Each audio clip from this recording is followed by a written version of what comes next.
Hello,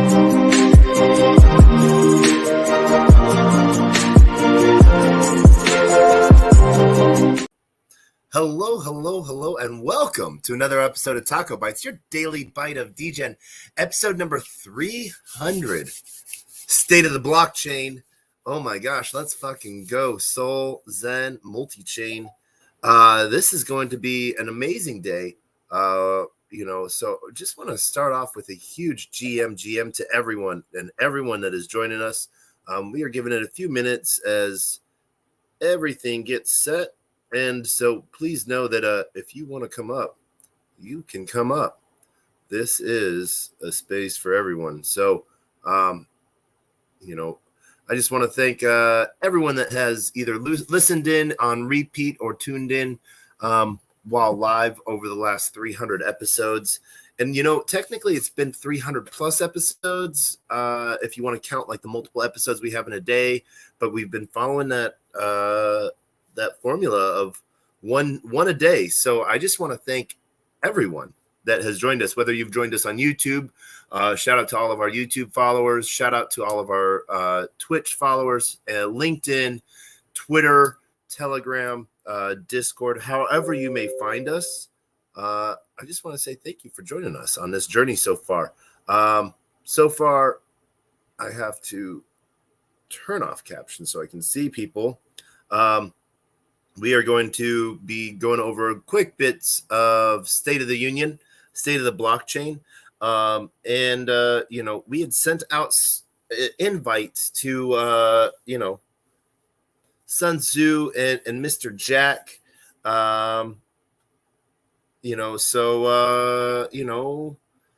Let's see if we can send out some quick messages real quick. And if you are joining us, please like, comment, share, subscribe, invite a friend or two to the 300th episode of TacoBytes, your daily bite of Degen. Why would you not want to be on the 300th episode of something? Who knows? Maybe what I'm going to do is probably take a screenshot of everyone that's come and send out NFTs. Thanks to compressed NFT technology from Metaplex, I literally can send 10,000 NFTs for the cost of like $14.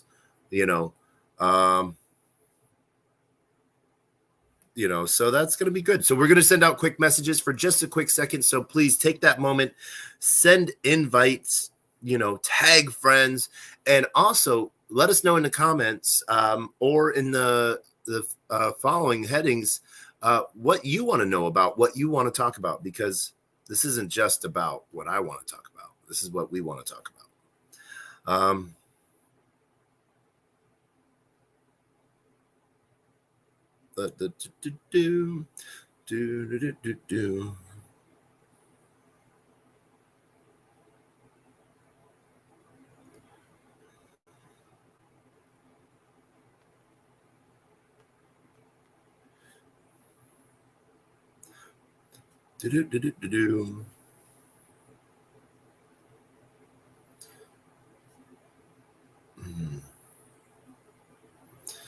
Boo boo boo boo.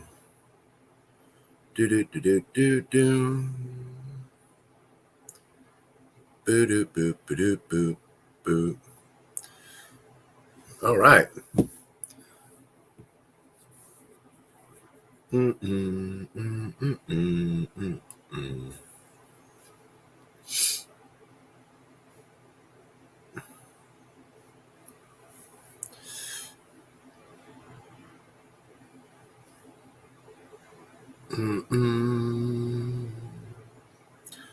do do do do do do do do do do do.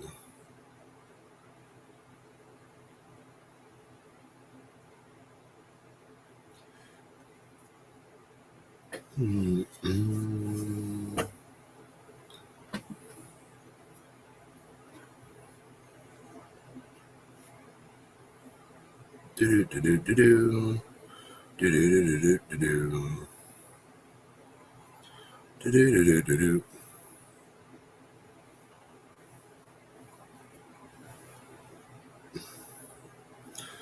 Do-do-do-do. Do-do-do. Do-do-do-do. Do-do-do-do-do.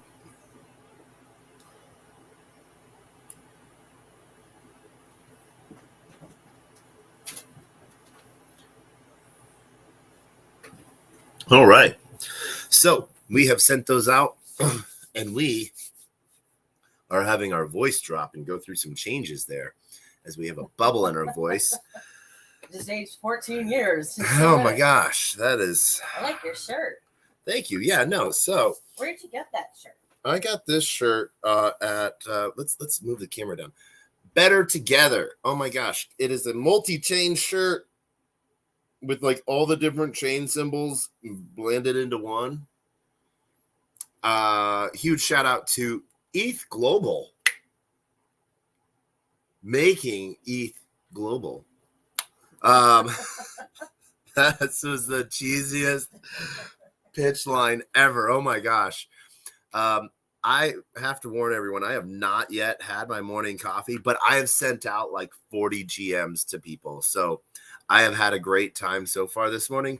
I don't know about you, but I like to have on my Tuesdays, Kill Tony Tuesday. Even though Kill Tony is live on Mondays, I tend to end up watching Kill Tony a lot of the time on Tuesdays.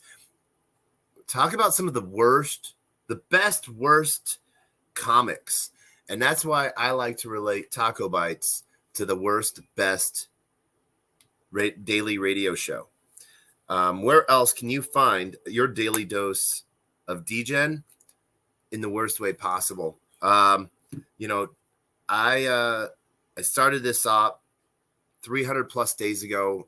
We had many different variations of the show happening because I couldn't figure out what I wanted the show to be. I thought I was going to make quick little bites of wisdom and realized that people wanted to talk, people wanted to listen, and I had nothing to say. So, that is a full lie. I can talk forever about blockchain. And so we're going to go backwards in time. We are going to go way, way back. Clubhouse days? No, we're going to go way before that. Periscope days? Yeah, we'll go before that. Oh my gosh. WhatsApp groups. Yeah. Those were interesting calls and meetings and talkings of minds. Yeah. Nope. And so now we're going to roll forward. And we, because we've always hosted things. We've been really good. A lot of people, and this isn't to take away from anyone's ability or ideas and stuff like that. But a lot of people have wonderful ideas. A lot of people have ideas nonstop. They are idea machines. But then at the end of it, they end up not pulling the trigger. And sometimes I feel like that can hurt them more than it can not doing anything. And I just want a wonderful person in the world just brought me coffee. So GM to that. Yeah, we are going to go with this as the start of our day. And so when we decided, when Clubhouse, we ran a couple rooms. Oh my gosh, I think like it was, so you got to remember, I was behind the scenes in blockchain until about 2018. So before 2018, from like 2015 to 2018, my social media was Instagram because I hated Twitter so much because of the Kardashians. The Kardashians ruined Twitter for me. And so it was A very interesting piece. And I just, so Instagram, if you guys really want to dig up Instagram, you can. I used it for my sports and nutrition pieces back then, as I was a competitive power lifter. I even have 2 gold medals in the state of Colorado in deadlifts. So I was the guy that if a car fell on you, I would send someone else to go run for the cops. I would just lift the car off of you. So I would do that. And then I would play video games, nonstop between sets. And so with powerlifting, you're like, well, aren't you supposed to just go rep? No, we would do like 1 to 5 reps, then take like a 5-minute break. And that's why workouts took 2 hours, because you were just trying to go for time under tension. And so you were really pushing your CNS, and really trying to go for explosive pieces there. And so you had to give your body recovery. So during competition time, at maximum during an entire day, you do 12 lifts. And that's if it's only a 1-day competition and it's not split between 2 days if there's a lot of competitors.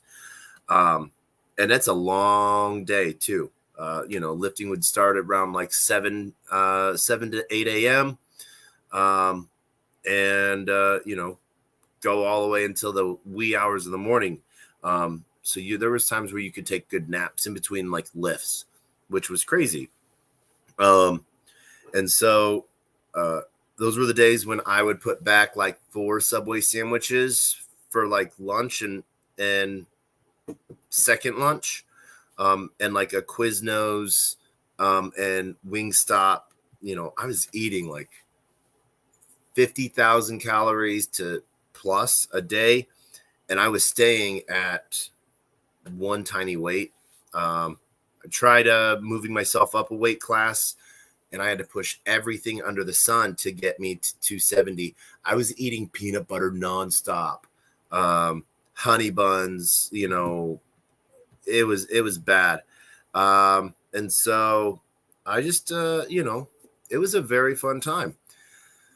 But at the same time, I really sort of wanted to push out, content. And so pushed out content on, tracking the path of a lift, what crazy shake I was making, which usually included like, a handful of ice cubes, half a shot of protein powder, 5 shots of pre-workout, and a Red Bull turned into a blender smoothie. That was my go-to drink. But that was sort of how I started creating content, and then I decided to start creating content on blockchain. And my first video, was how to add BNB to your MetaMask. Literally, it was a phone recording, and that was because you might have heard this story a lot, but I had seen a video. Finally, I was burnt out on the 20-minute videos that people were just trying to get to have people hang on to the end. And what I've even found is it's very easy to make that happen, and it's very hard to not do that. But I made a 3-minute video because I was tired of people making these 20-minute long videos that I really learned nothing. They had enough content supposedly in them for me to make, like, I felt like I learned the history of something, but not actually how to do something. So I made a 3.5-minute video on how to add BNB to your MetaMask.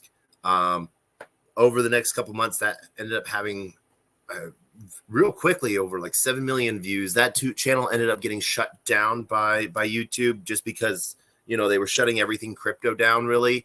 Because I was talking about everything. I was talking about some of the projects that I was doing stuff for. And, violating terms and services. And because, those were the days when we used a heck ton of bots to get eyes. And so that was that. Finally, I started making content on my personal channel, my personal email. And I sort of thought that was a different way. There was a different way to do it, And so literally just talking to the camera, talking to people. When, they started making good streaming apps to where you could bring other people into the conversation, I was all down for that, especially on video. So those that don't know that are joining us via Twitter or YouTube, we have this going on as a Twitter space with the video going on in the Jumbotron. We also have this going live on 2 different YouTube channels. As I like to say, the worst YouTube channels ever, because I purposely do not put in a lot of SEO because I'm sometimes afraid that I might get filtered or banned. And so I sort of just leave it as is. And I let the YouTube algorithm sort of do what they want to do. I could go through and do a lot of growth hacking to it and just put in a description of what the video is about. And that might boost it 100%, but you never know. And so that's sort of what I'm doing right now. As we've sort of been going on, we used to do a lot of Clubhouse spaces, and it was a very toxic place in a way. Still is. And this is one of the things that I dislike. I don't understand it because, but when I am in a Clubhouse space and I have women saying that they are fearful for their lives from some dude named Bandicoot 542169, one, I feel really bad for them because it's at a spot to where someone is doing something so asinine-ish, childish, petty-ish shit that they feel that they're one, they're scared of some person that is just trolling them. But there are stories of actual shit happening. So I take that with a grain of salt. I take that with like, hey, that shit can happen. And so I come from the generation before all of this shit. I still have nightmares of dial-up modems in my head. And so I can scroll past this, but I feel that a lot of people can't. And so when Clubhouse started to get too toxic for me, I couldn't just like kick people out of rooms. I couldn't, tell them, well, hey, you just don't have to let them up on stage, like, especially in open channel rooms and stuff like that. And so the moment Twitter Spaces came live, and, I was trying out a couple different things like Live Me Pro, Munify, even Vimeo and Pinterest. Oh my gosh, I still post things to Pinterest. Pin. I am a basic pumpkin spice bitch. Please excuse my language. But there is no better way to explain that. When it comes about pumpkin spice, I am no one nice. And so, but with Twitter Spaces, I found that I could create a stage that literally I make it my room so anyone can come up. I don't have to pay attention to it. Anyone can come up and join if they want to. And I even send out invites. I love comments and stuff like that. I can't always read all of them, especially if I'm in a conversation with someone or I'm on a soapbox. Like right now, I'm on a soapbox. But it's really cool because it brings a new level of communication. I remember when my show started to take off for a while because I was consistently doing it at the same time. And same time for the world. One of my random sayings that I say right now is, I'm consistent at the same time every day at 11:30 p.m. wherever I'm at in the world. So consistent for me versus consistent for others. The one thing that has been consistent with TacoBytes, it has been daily. Now, sometimes that daily has started, the show has started at 11:59 p.m., but still, I have started it every day. And, there's been a few times where I didn't want to, or I was just like, I'm like worn out because I'd spent 8 hours on a Twitter space, that day. But really what I've sort of found is that this is a launch pad for arguments, I guess, within myself, within my own head.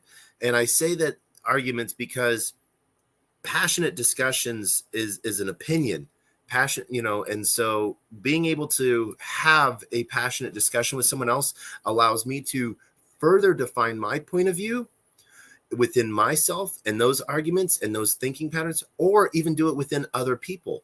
And hear other people's point of view. And so I love it when we have people on stage and are talking and stuff like that. I just,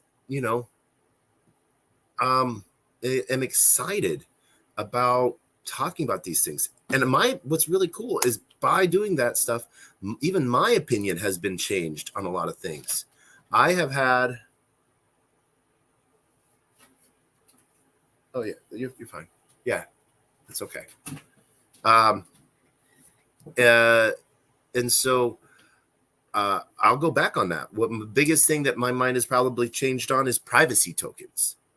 We could talk about Monero all day. I used to believe, and I still believe to a umph degree, but I believe that there's a purpose now, at least, that privacy coins, privacy tokens, privacy chains, were broken and should not be used in any way, shape, or form. And I didn't say the line only used by drug dealers because I literally knew a lot of people that weren't drug dealers that were using it, that were having fun and helping building things on it. But I felt that privacy chains and privacy tokens gave people the excuse to be the same exact system that we are trying to break behind. That blockchain gave us a chance to move away from why, not knowing why something cost and blew out the cost of something. And so by privacy tokens really gave us a chance to sort of hide things again. And I felt like that I felt that would bring the banking system to blockchain a lot faster, because they could do the same exact thing they wanted to do that they were always doing, but with instant settlement.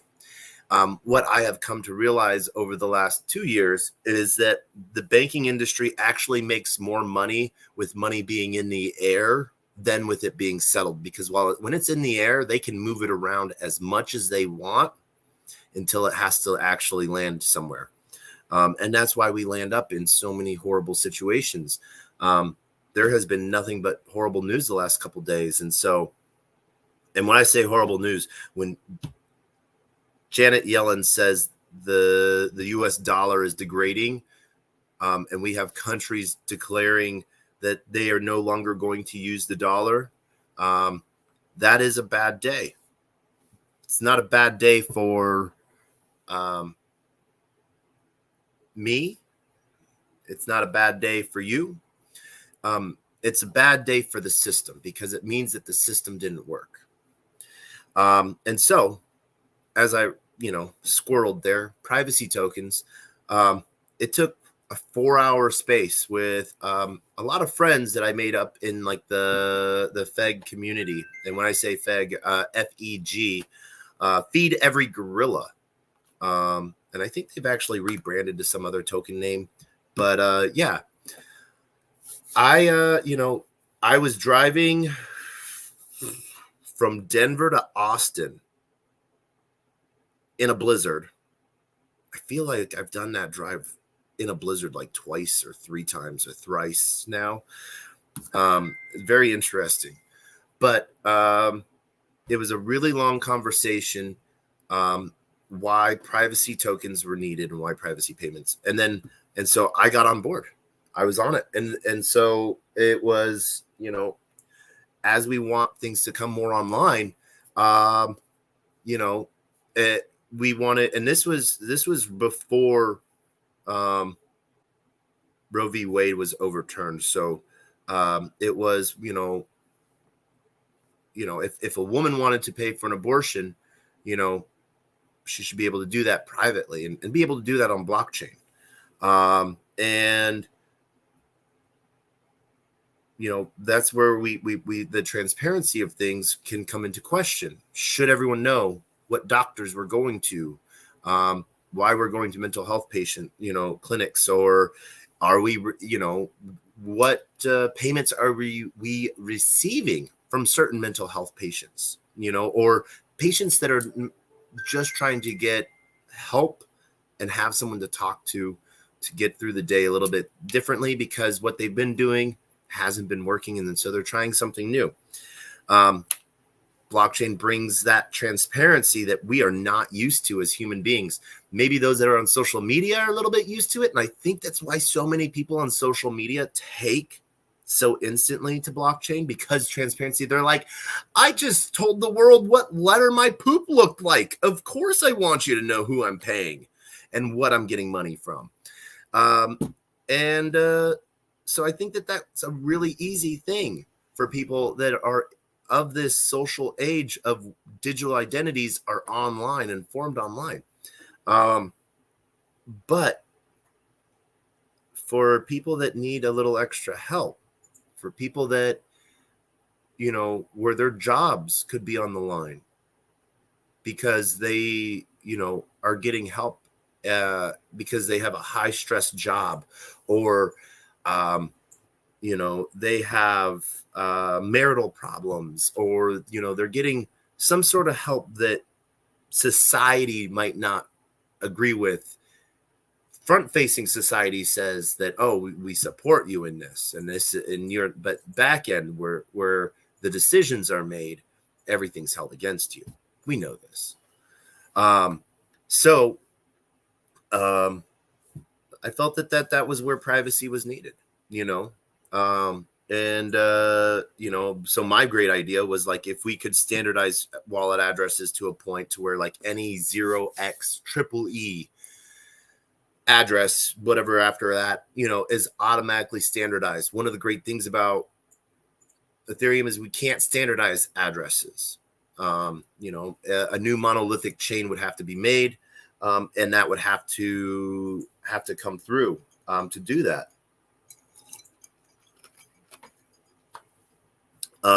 Where the first set of an address is specific to a medical industry piece. And so that is where we really work to see some of these monolithic chains coming up and building. Solana, we're going to talk a lot about Solana today.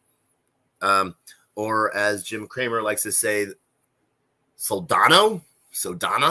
Yeah, oh my gosh, that was the greatest day. Jim Cramer is one of the best entertainers on the face of the planet. The inverse Cramer is real and is making money. Really, like, at this point, I don't understand. He says Apple's really hot to buy, so I'm like, I sold all my Apple. So yeah. But we're gonna go in. We see that someone hopped up on stage on Twitter. Shout out to Ying Yang. I hope that you are doing well. And we are going to take a quick moment. Yin Yang, what do you have to say, sir? I see some hearts. Yeah, I just want to join in and listen to what's up, you guys. Just love Zen, all music here. I want to hear what you guys got going. I love Zen, man. Definitely, yeah. We are definitely going to be covering some Zen. So please, personal, one things, having met Sun Tzu in person, meeting Jack in person, was really a really good time and really fun time. And so there's been a lot of stuff in the Zen community the last week and a half, And I'd sent out invites. One, I've talked, me and Sun Tzu have talked a bunch about doing a space together, especially about onboarding people. I know that this was a very hot topic week. And so, but I just sort of, I shot them an invite to come join, so we'll see if they join us. If not, that's okay. It's, I want to talk more about what's being built because, I have my own opinions and I'm grateful for whatever the fuck they do. Excuse my language. I've been told I need to work on my language. And so, yeah, but we'll go, Yin Yang, we'll go over Zen in just a minute because there has been a lot going on, but, we're going to finish going over state of the blockchain real quick and, we'll get there, but thank you for joining us. We have, for those that don't know, we have the Jumbotron. We have the live video going on up in the Jumbotron. We are casting out. As we reset the room real quick, we are casting to 2 YouTube channels. We have Twitch, Discord, 2 Telegram channels, and I think Instagram Reels sometimes. No, I didn't set up the Instagram Reels for this show. And then Twitter Space. And then we have a quick shout out to our Twitch community. Show your best burp. What's up? Show your best burp. And so we have a little bit more to cover before we hop into the Zen piece. And so Yin Yang, I hope you hang out with us for that. I ask everyone to like, comment, retweet, subscribe, follow. Quote retweet allows you to retweet again. And so I'm going to take a quick moment to send out some more invites real quick. And maybe my lovely assistant can help with that. And sending out invites to TacoBytes. Maybe they can help with that on retweeting the space and tagging people in it to come join the 300th episode. So we're going to take 1.5 minutes to send out some invites. Hopefully you can do the same thing. Invite a friend that has an opinion. I want opinions. It is the 300th episode. Who knows how long we're going to go for, One, I do want to shout out to the people that I saw. I did see Irina earlier. Lissa, I see you down there. Dick, I see you, Dick. I hope life is good. And Lissa is an amazing builder. I've gotten to interview her a couple times, which is pretty fun. One cool shout out next week. We actually are interviewing a new blockchain that is in testnet right now. And we will be interviewing them live next Wednesday, I think it is. New Nautilus chain. So there's some pretty cool stuff there that we're going to be showcasing with them.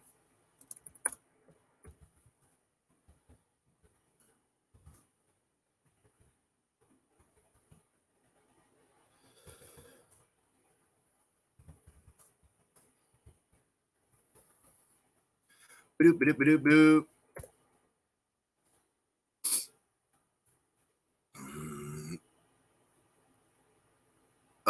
Yep, we do. Let's see here.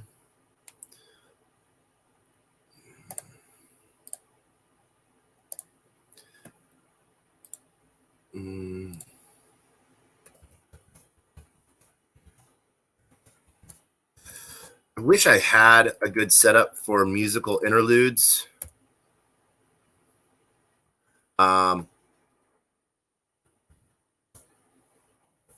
I don't know.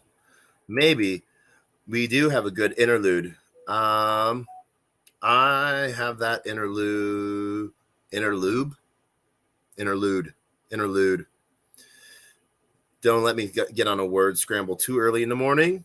It will turn into a bad thing. And we are going to go with our one of our friends.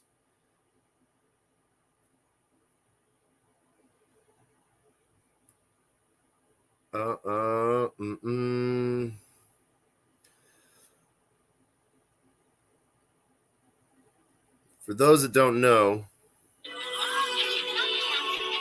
Famous Dill. We're going to go for this quick interlude.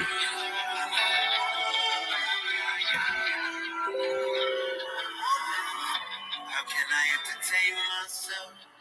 Is it all a dream? I feel away, and I don't wanna blame myself. When it comes to you, I feel ashamed. I should've left you back where you belong, but I was wrong. You took my trust and gave me nothing, just another rug. And now I'm back here with a vengeance just to fuck it up. You think that you were clever rugging me while I ain't rugged enough.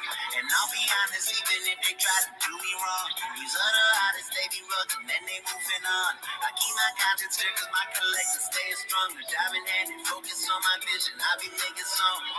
How can I entertain myself? Is it all a dream? I feel away, and I don't wanna blame myself. When it comes to you, I feel ashamed. Got everybody wrong right now. We be vibing up the drugs right now. Give a fuck about hey, need love right now. Devs got pay, you got work right now. Smoking weed and buying NFTs, I'm fitting in. I say good morning before I brush my teeth and hit the gym. I tap on Discord just to check up on my messages. I had to make them private, redefining what relentless is. I need my people, they just love me cause they see my heart. Explaining 30 seconds, man, that shit is kinda hard.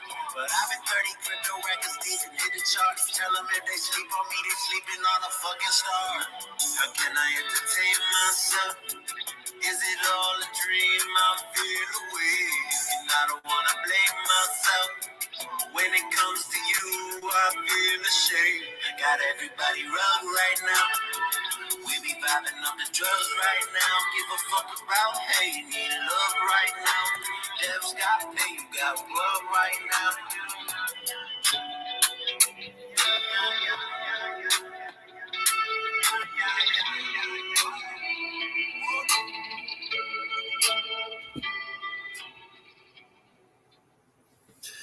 Now that was a good musical interlude.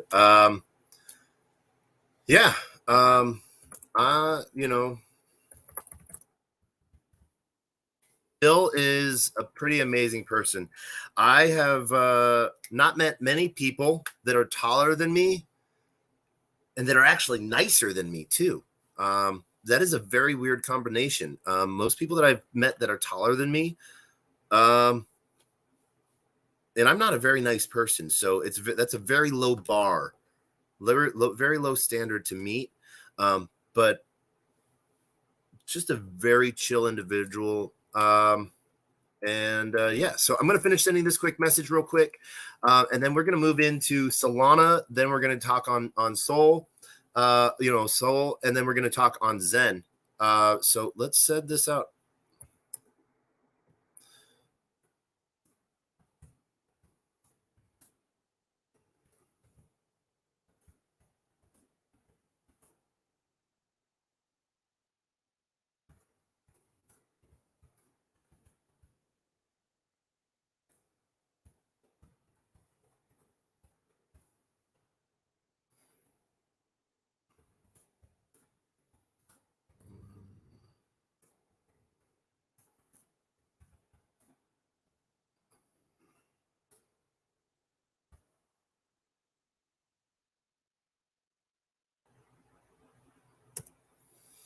All right, so that is where we are right now.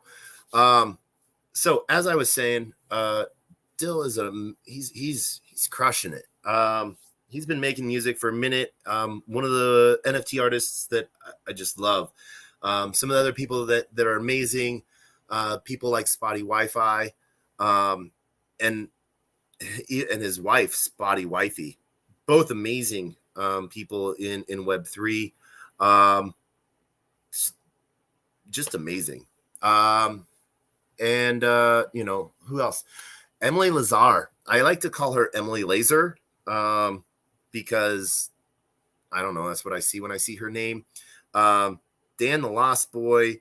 But Emily Lazar has been doing some amazing things with September Morning. And so, yeah. But as we roll back, we're going to talk about Solana real quick. State of the Union block, all of that jazz. Just some amazing things have been going on there. You've maybe heard me talk about this the last couple days, but one of the things that was really interesting was Solana University, and I got to meet the team with Solana University, and I've had a couple talks with a team of 2 leading 400 students, and then the students that have graduated helping back, the cohorts, which is pretty amazing. So it's pretty cool. But 5 of the kids got to present, and I'm just going to focus on one. All 5 of them were doing amazing things, but this kid literally was he's on his 3rd project that he's built. He's 18, just turned 18, and with using both the Solana blockchain, ChatGPT-4, a diffusion, and a model that he made himself, and an avatar graphic that's running on chain. I've talked about this a few times this past week. Voice to text, and that text is then translated into an AI avatar that does sign language. I make memes, and this kid's almost a third of my age. No, oh man, I'm old. Yeah, no, half my age. We'll just say half my age. We'll be nice. Half my age, and he's literally making ASL AI bots. How freaking cool is that shit? That is amazing. And what he needed a monolithic chain like Solana to be able to do that. And so, what's hilarious is he had mentioned many other chains that he'd tried doing this on, and talked about the tech pieces of Solana that allowed different account creations that allowed him to do this and keep it anonymous for people, which is pretty cool. So that the model learns but keeps the data separately, and so that's sort of really cool. Other things that we had was textwallet.io. This group of kids, they had just come from LA as they were sort of doing their educational tour, and one of the things that they learned, they did some do good stuff in LA with the homeless population, but what they had learned is that every homeless person in LA is given a smartphone. And the reason for that is so that they can have access to services and notifications and, be part of society, because, everyone, the easiest way to be part of society these days is via the internet. And so they made a wallet, a distributed wallet via text message. And so I don't know. I think that is amazing. Now, distributed keys, so it's all powered by that text and a PIN that person creates. And they can literally send money back and forth via text message. And I just sort of, the innovation that people are building is just continually growing. And it's an amazing thing. As soon as one thing is built and everyone's mind is blown, now that gives someone else a great place to learn. Well, now let's think about doing this. Now that this is able to be done, we can do this on top of that. And so it's just one of those things to where I'm super happy with what it is. One of the really cool things that got pushed was compressed NFTs. And with everything going on with the SEC and Gary Gensler, a Degen, I will just call him a Degen, went and made a platform using the standard, and it is the simplest platform ever. It is upload a picture, name that picture, and upload a list of wallet addresses, and pay the cost. But it's compressed NFTs, so sending out 10,000 NFTs cost one soul. Right now, one soul costs about $16. So I can send 10,000 NFTs out for $15. It's just really amazing, the technology piece that Metaplex has sort of built within the compressed NFTs. And I'm really excited to see how that goes. Decaf was in the process. They integrated MoneyGram into hooks into the blockchain. So basically, via text message, I can send from my wallet to anyone in the world where there is a MoneyGram money. They don't have to be on blockchain. And within 5 minutes, that's the little MoneyGram process, it is approved and set for no fees. So I could make it big on Samo Coin, and then I could send money to anywhere that there is a MoneyGram, no fees or costs, on-ramping and off-ramping. And these are the things that are amazing about blockchain. These are the things where people are looking beyond just the big four banks, all of the credit unions, all of the banks that are trying to do things right even. This is about unbanking problems that we have in this world, where people are getting locked out of access to their own funds, just based on location in the world.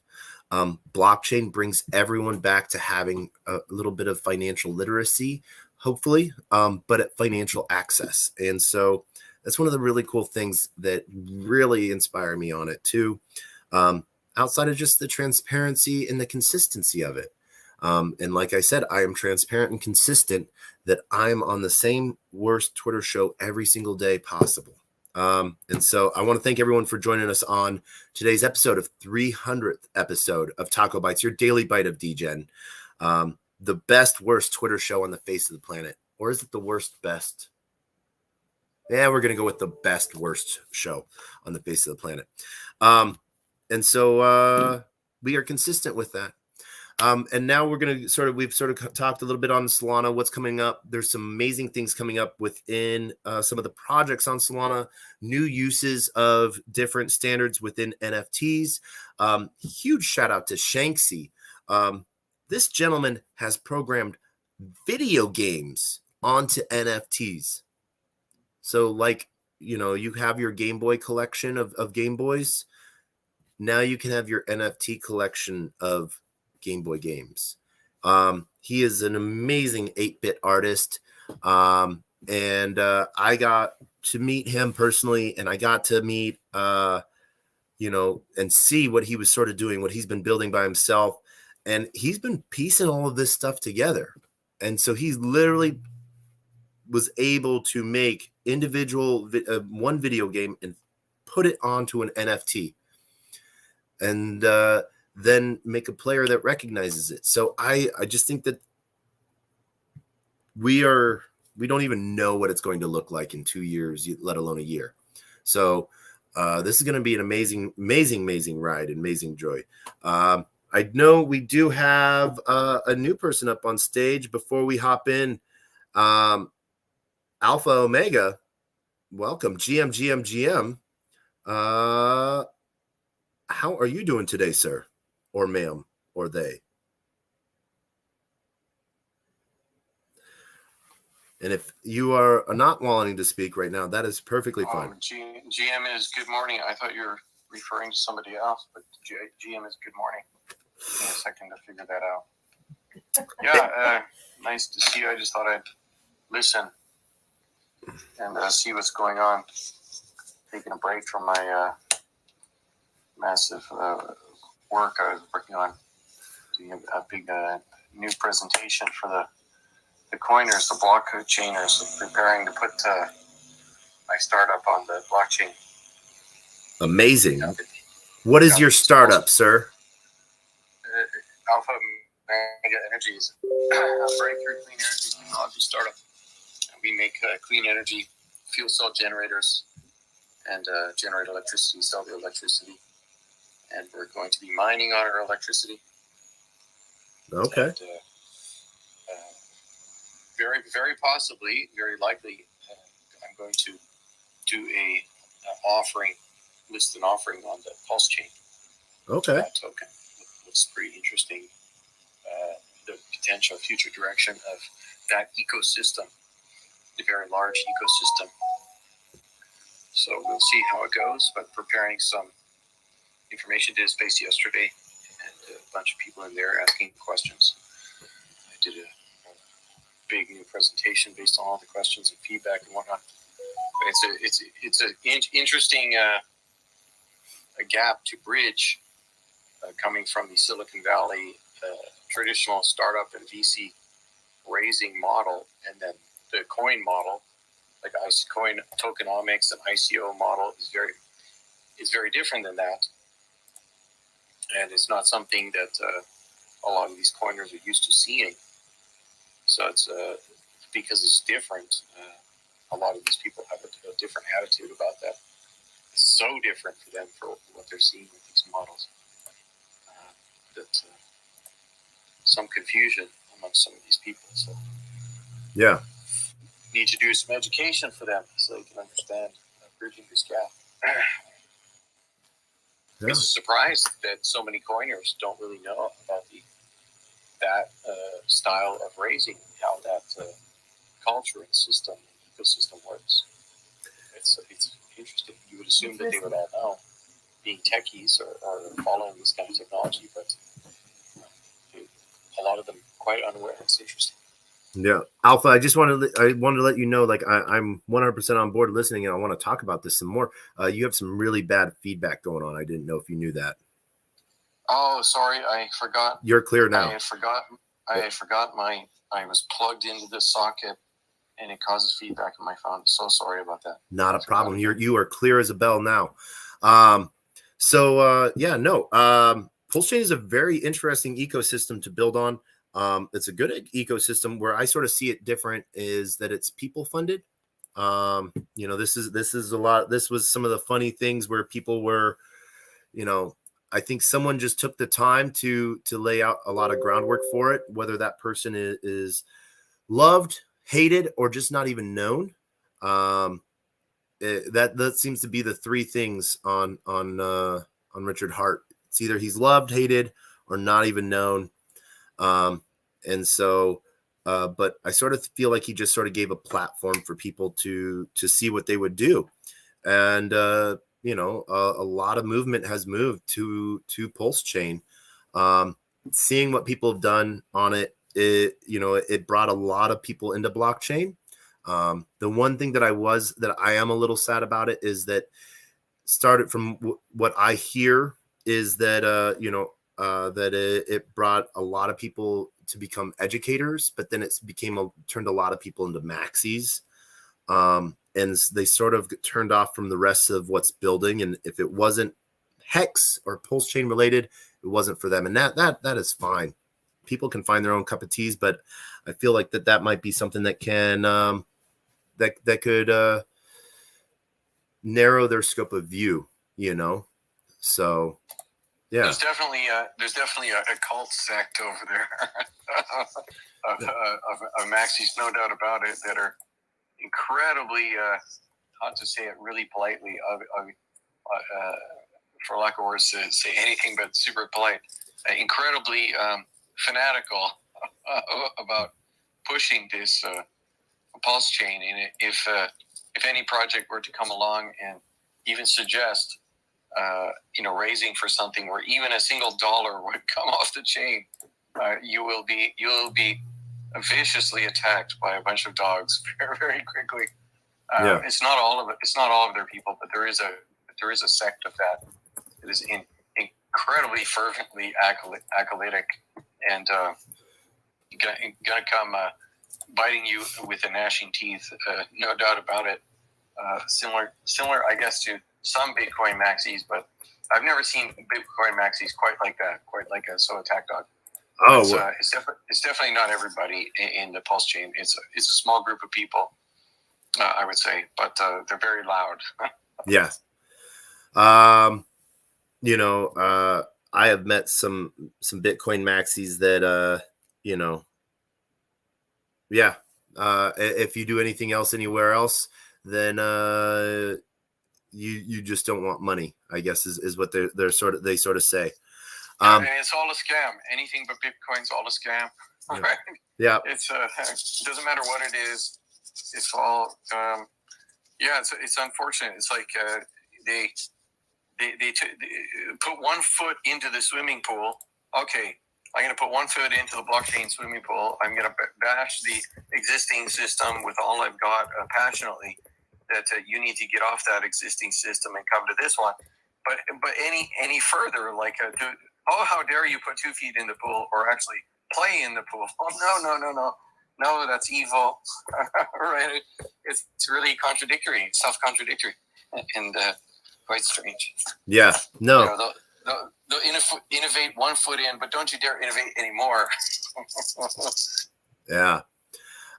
It's you know, it was really hilarious how much Bitcoiners were that I friends with that hated JPEGs and NFTs until ordinals came along and inscriptions. And so I don't know, but I've seen some amazing tech come out of inscriptions. When I was at ETH Denver, there was a gentleman that was running his own independent Bitcoin node, and he was taking a camera that was then taking the Bitcoin block ordinal system and turning it into a representation of what the camera was seeing. So basically a moving ordinal organization piece. So basically ordinals, you know, are reorganizing blocks so that more data can be fit in a block, but every spot was being positioned on the feed of a camera. So you could basically show your face as an ordinal, which was pretty cool. But there's a lot of cool new innovation pieces coming out on that, especially on multi-chain pieces and interoperability. So, you know, there's a couple projects that are been doing Bitcoin to layer 2s or layer 1s solutions. Avalanche actually has more transactions and faster settlements on Bitcoin than Lightning, which is pretty cool. So this is so you're talking about renewable power cells, you know, via blockchain.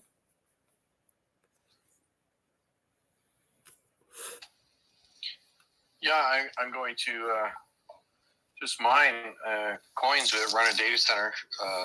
We got a little bit of funding before, and by some Bitcoin traders, and they were farting around, like so many, raising money, trying to make a investment fund, and then invest in trade in different things, and they killed themselves when the ass fell out of the Bitcoin market.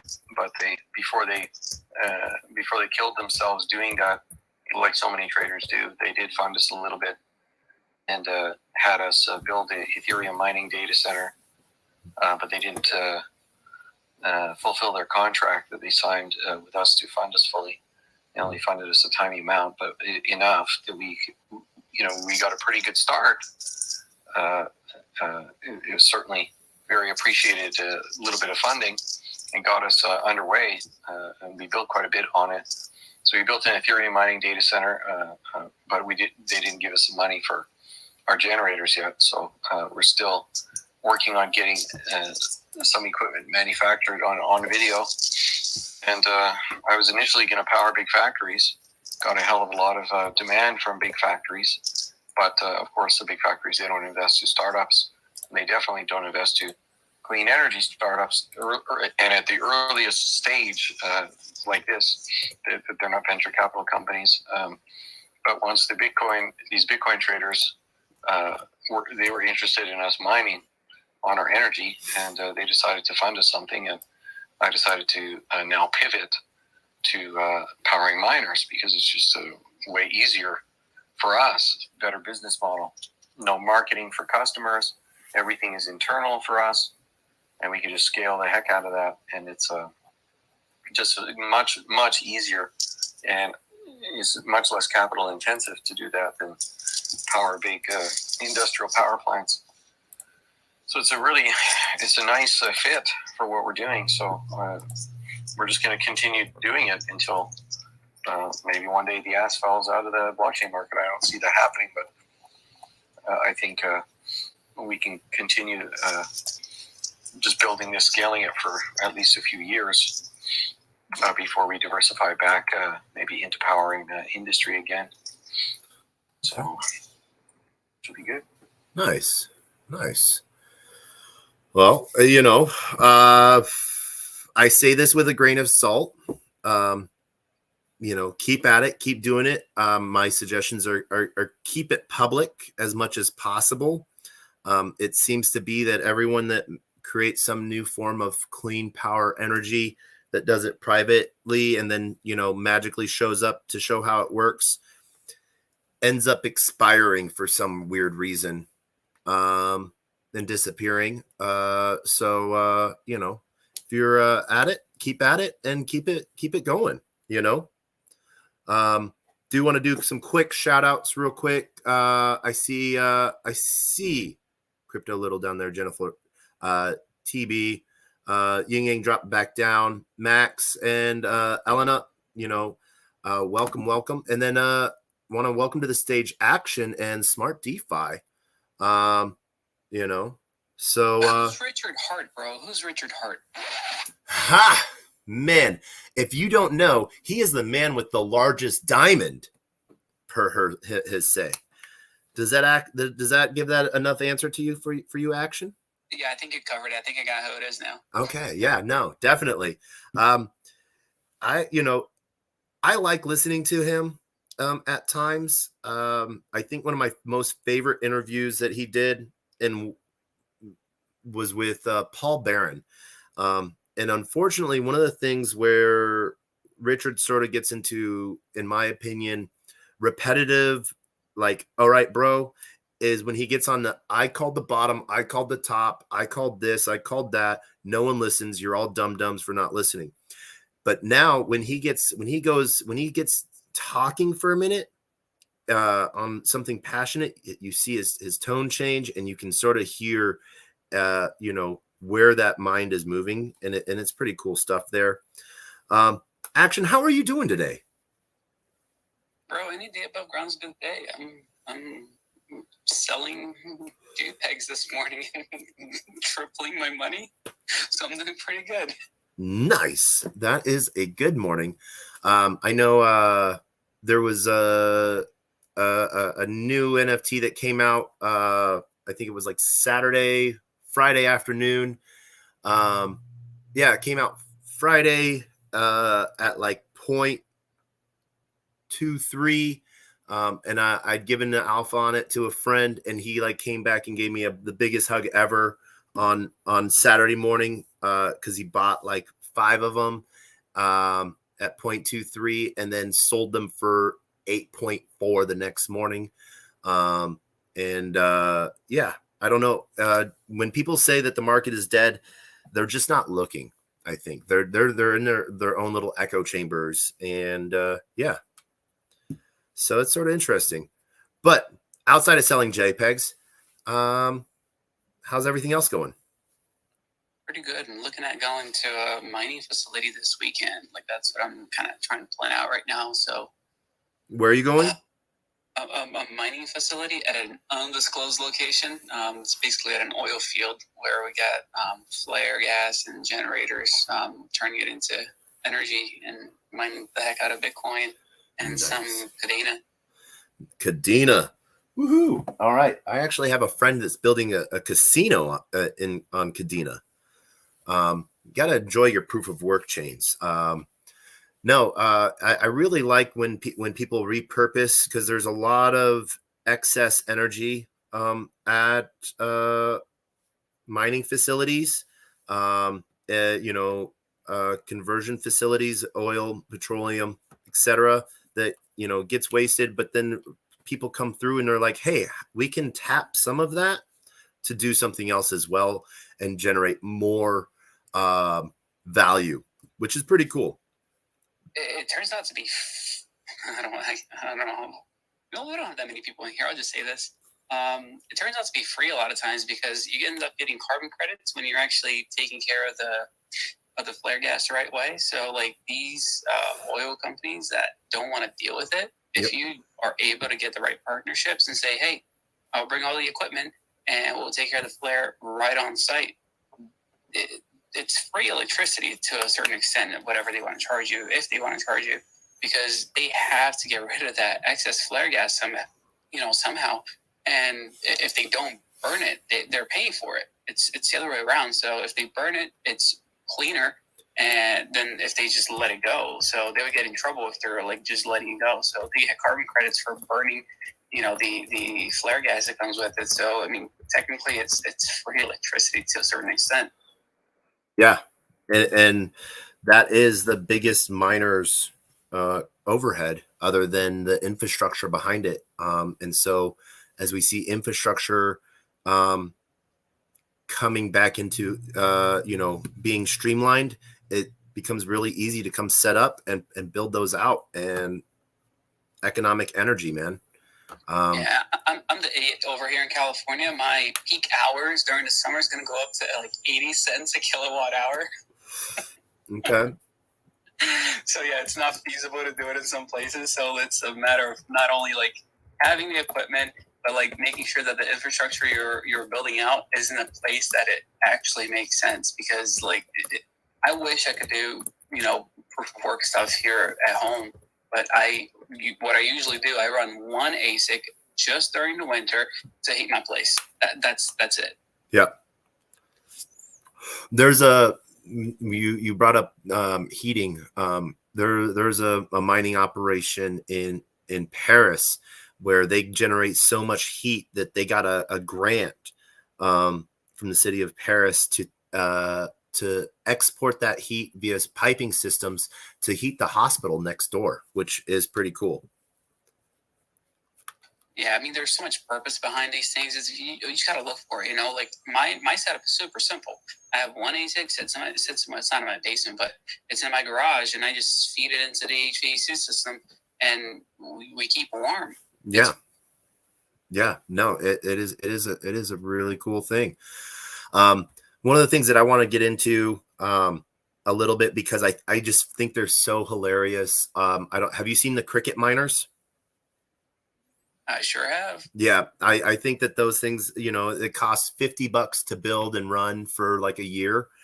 And just on the offshoot chance that you solve, I think that's talk about gambling at its finest, but also, the possibility of a reward, I think is pretty hilariously cool. Raspberry Pis are one of the coolest things that have been pushed out in mass. I think they're highly underutilized in what they're able to do. But I think as we see more Internet of Things projects come along, and what like Helium is doing, what Nodal is doing, just off the top of my head, a couple companies that are doing a lot of IoT things, internet computer. There's a lot of cool opportunity there. What are you doing, man? You're tickling the nerd in me. I thought I was going to come over here and sound cool. Now you're bringing all the stuff that I'm actually into. Oh man, welcome to your daily bite of Degen. I do all sorts of things. Mostly I go and listen and to people smarter than me, and I regurgitate that and work on connecting people and businesses. So I get to travel the world, going to blockchain conferences and hackathons, and seeing what people are building and seeing how to integrate it into things. So Solid. It's. And I'll give you a third one as far as IoT stuff is concerned. There's a little unknown company called Crank, which is using proof of work blockchain. They're on Cadena, and they're basically doing what Helium is doing, but trying to be more fair to the network. And it profits like through the roof right now because it's super early on. I've been in it since last year. Okay. And I haven't really been pushing it that much. But it's been pretty darn good where you can get your money back in a month and a half, for the device, and then it's all profit from there. Like, I mean, it's a helium in its early days. Yeah. But the goal is to be more than just helium. Like they're actually looking at deploying devices. So instead of just selling the network, they want to sell devices as well and say, hey, you're already mining. Use those profits to run your, smart home. Use those profits to track your dog and do all these other cool things. Right. But like you were saying, as far as here's why I bring it up. You also mentioned how cool Raspberry Pis are and all those good things. I think it's awesome, but it's all underutilized, right? Like even when you're running an IoT network using those devices, like there's a lot more compute power that you can use that's just being, untapped and it's not going to really use more electricity or anything like that. It's just a matter of like harvesting that power. And that's the cool thing with Crank. They're actually looking at utilizing all of those nodes all over the place as Oracle nodes as well. So instead of just running an IoT network, which doesn't use a lot of compute power, they're going to do more of those devices. They're going to utilize it, for it to run a gigantic Oracle network, using it as, relays for all sorts of things. So it's a pretty cool tech. I don't know how far they're going to get, but it doesn't hurt when you can get your money back in a month and a half, and just reap profits from then on. So one of the other things that I'm in, Nodal, they just came out with their new app. This is alpha. Nobody knows about this, but I talked to the company who actually has Nodal miners. They are ready to go, basically. They're just getting shipping stuff done from China over to the US. So Nodal came out with a new app. Yep. Which is the hotspot app. So like, get your miners, old phones and place them in one place and leave them alone. This company is actually putting them together, like with higher, with better like antennas for the Bluetooth and things of that nature, which also have a 4G SIM card slot, so you can have a real miner somewhere remote as well. I've been running Nodal app. I think since July of last year. I'll give you some alpha on Nodal. Nodal moved chains. They moved from XLM to Polkadot to have their own parachain, and they just turned on XCM communication, so multi-chain parachain communication, and they are about to go live with a pool on Stella Swap, a Nodal dot incentivized pool, highly aggressively incentivized. So yeah, it's a matter of getting in those things like first kickoff. I got to speak with Florian yesterday. I saw he was in a little tiny space, man. It only had like 40 some odd people. I messaged him, was like, dude, what's going on? Where is everybody? Like, I don't know, man. It's a bear market, I guess. I'm like, dude, like people are just missing out on good stuff that's happening. Then they're gonna come flocking, going, where was this? Nobody told me about this. But I guess it's how it goes. Yeah, it is how it goes. One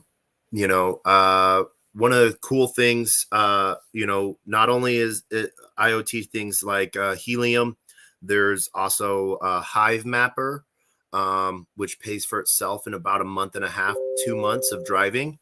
Demio for Internet of Things, basically you're paid to drive your car, and it you get to own your car data and get paid for it. And then there's Pollen Network, decentralized cell phone service as well. Got to meet them at LA Blockchain Summit last year. All right, so out of those, I'll tell you, Demo, they had a few issues with like the data that's coming out of there. It's good, but the real money is going to be on the larger fleet. I got a buddy that's working with them to actually switch, instead of just having the regular plug, having the plugs for like trucks and things of that nature, like not the ones we're used to in our cars. Yep.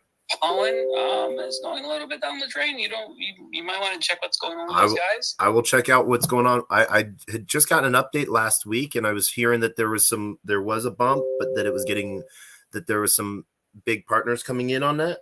Yeah, And the fact that They're I trying get to bring it back is what's happening right now. the fact that I get an eSIM from having an NFT is pretty cool. Oh yeah, 100%. You know, 100%.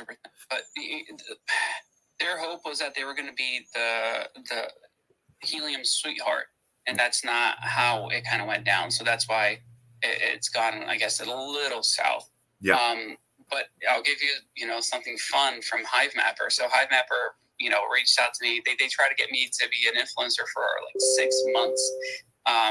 And I'm like, cool. Yes, I'll totally do it. You gotta rewrite the contract. I'm not willing to sign a non-disparaging agreement. So something I'm a stickler with is that, like, I want to be able to be honest about stuff. And if somebody makes me sign a non-disparaging agreement, that's out the window, because I can't say what I really think if they go downhill, if they fail at something. Yep. I just can't say it. Non-disparaging agreements to me is like the death of honesty. So like back and forth, well, not back and forth. It'd be like an email. It's like, oh, still up for it, but this still in there, so can't do it. So they offered me they offered me they didn't have me give me a non-discouraging agreement, but the agreement that they had sent me was that they wanted me to buy the Hive Mapper piece. And I'm like, if I'm going to be talking about it every day, I literally, since the conversation started, I've driven close to 30,000 miles stateside.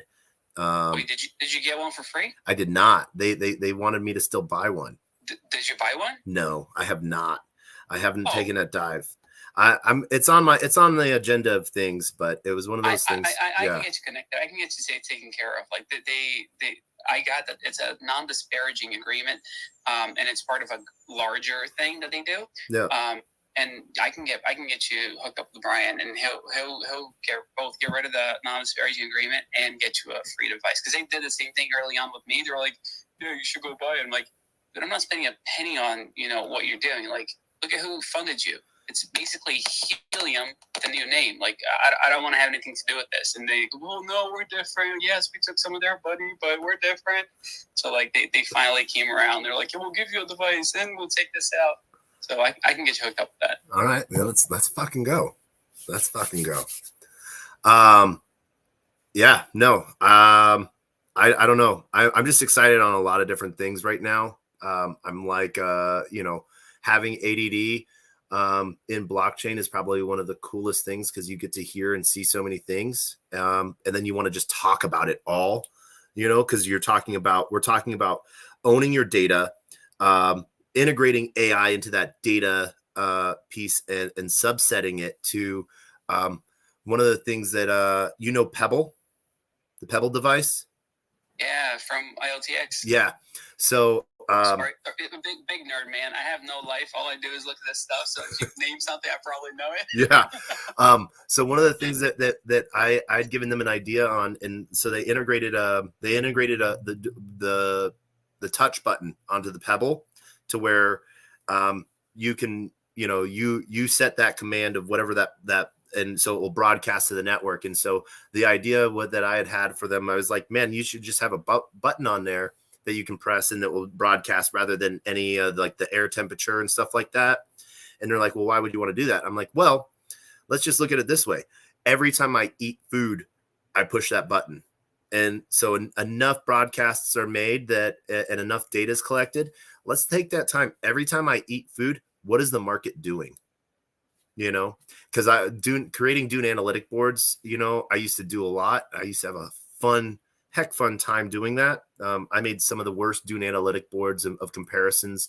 I think I made like a step-in board compared to new wallet creation, compared to I think it was bridges from Ethereum to Moonbeam, and was seeing some funny analytics there.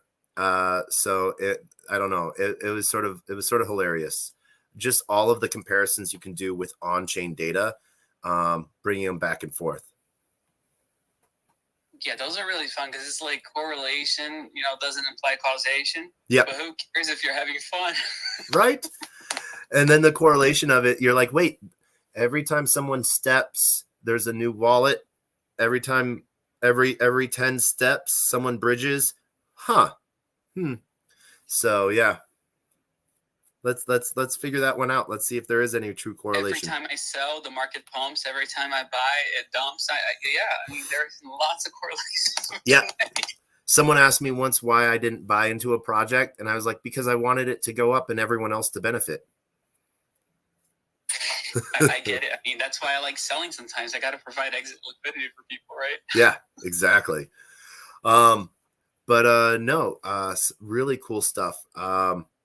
Man, if you get bored, dive more into the compressed NFTs on from Metaplex on Solana. There's a protocol called Dust.Underdog protocol. That literally they just made the simplest UI of uploading a picture, naming that picture, and then uploading wallet addresses, and you can send out 10,000 NFTs for one soul. I mean, one soul is not. Yeah, one soul is $15, $16 right now. So, yeah. I just got a call, so that's why I got cut there. My bad, dude. No, not a problem. Yeah, but all right. Let's keep this moving for a second. Anything you want to add before we move over to Smart DeFi? Yeah, I wanted to hear about Smart DeFi. Heck yeah, Big J, how are you doing? Yo, how's it going? Man, it is an amazing morning. GM. Happy 300th episode of TacoBytes, man. I seen that. I was like, holy shit, 300. Yeah. How often do you go? Every day. This is the best daily show ever. I like it. It's good so far. I got intelligent people on here having good conversation, bringing up some names that I haven't thought about in a while, and the fact that you guys have been in them and maintaining them for that whole time frame makes me a little jealous. So, hey, we are 14 years into this rat race, and we are still early. But I feel like that window is closing of being early with some of the stuff being created. I'm like, oh my God, this is way up advanced. So, man, and you've been building a bridge that people can do anything with. Yeah, no, we're really proud of what we got going on. Just a quick introduction to doesn't know. Our Pinky, aka Josh Johnson, co-founder of Smart Finance. It's a multi-chain DEX liquidity aggregator, and then we have the bridge function built in on top of it as well. So what it allows, is essentially trade on 7 different EVM networks: BNB, AVAX, Arbitrum, Optimism, and Phantom, all from one dApp. And then from there, you have the bridge function, which we're actually integrating the Arbitrum, Optimism, and Phantom right now for the bridge function. We were only live on the first 4, the ETH, Poly, BNB, and it. But the coolest part about it is it doesn't require you to switch into stable. It doesn't require you to write a specific token. You can literally teach somebody to go from native token to native token with a click of one button. We've almost turned bridging into swapping when it comes to the amount of time it takes and the effort put into it. So, we're really proud of that. But I'll tell you what, Taco, what that allows us to do is some incredible new innovating ideas, right? So if we're doing token to token cross chain, and AVAX on AVAX chain to Bitcoin, Ethereum, or shitcoin on BNB, like direct to the coin, right? Yep. So if we and that's just a string of contract numbers, smart contract for a token. Why are we not able to buy NFTs utilizing that same cross-chain functionality? And that's where we said we should be able to. Another pain point, another bottleneck, in DeFi is that when I go to any marketplace or any mint page, I'm siloed into what currency I'm actually allowed to pay with. Now, tell me where that happens in real life at any other store. You know what I'm saying? It doesn't. When you go to a merchant, they give you as many payment options as possible because those are all revenue opportunities for them as a merchant, right? And opportunities for you to buy their shit. So we have NFTs, right? They split the fees from the DEX and from the bridge. So those NFTs are minted on Avalanche, and we were only allowed to take Avalanche as a payment method. We could add a cross mint or something, cross mint for fiat, if we wanted to, but that's not real DeFi. So long story short is once we created what's called the Nexus Payment Gateway, this allowed us to actually purchase our AVAX NFTs on our mint page, but allow people when they got there, instead of it saying 13.5 AVAX to buy this NFT, it says is select your network. And then you choose the network to pay with, and then it says select your token. And then you choose the token you want to pay with. We had people using BNB, using Cake on BNB, using Burger token on BNB, and that was just our proof of concept, is that that's true interoperability. When OpenSea provides all the networks, but you still have to switch networks and have that currency in order to buy, that's just multi-optional. That's not interoperable. And that's what we aim to bring to every mint page, every marketplace, and every siloed silly snail in Web3 that's selling to one niche market. Now they can advertise to all networks that are available through the cross-chain minting. And I think that's very important, especially with how popular NFTs are. If you're just stuck, imagine buying a Bored Ape but using your BNB to do it, or you staked a shit ton of cake and you finally released your cake and you're like, you know what, let's buy that Bored Ape and let's just pay for it with cake. At that point, it's just streamlined straight line right there. I don't know. I bought a lot of my cake when it was $7. Now that it's at like $1.40, I don't think I'm gonna unstake my cake. I'm gonna keep compounding my cake.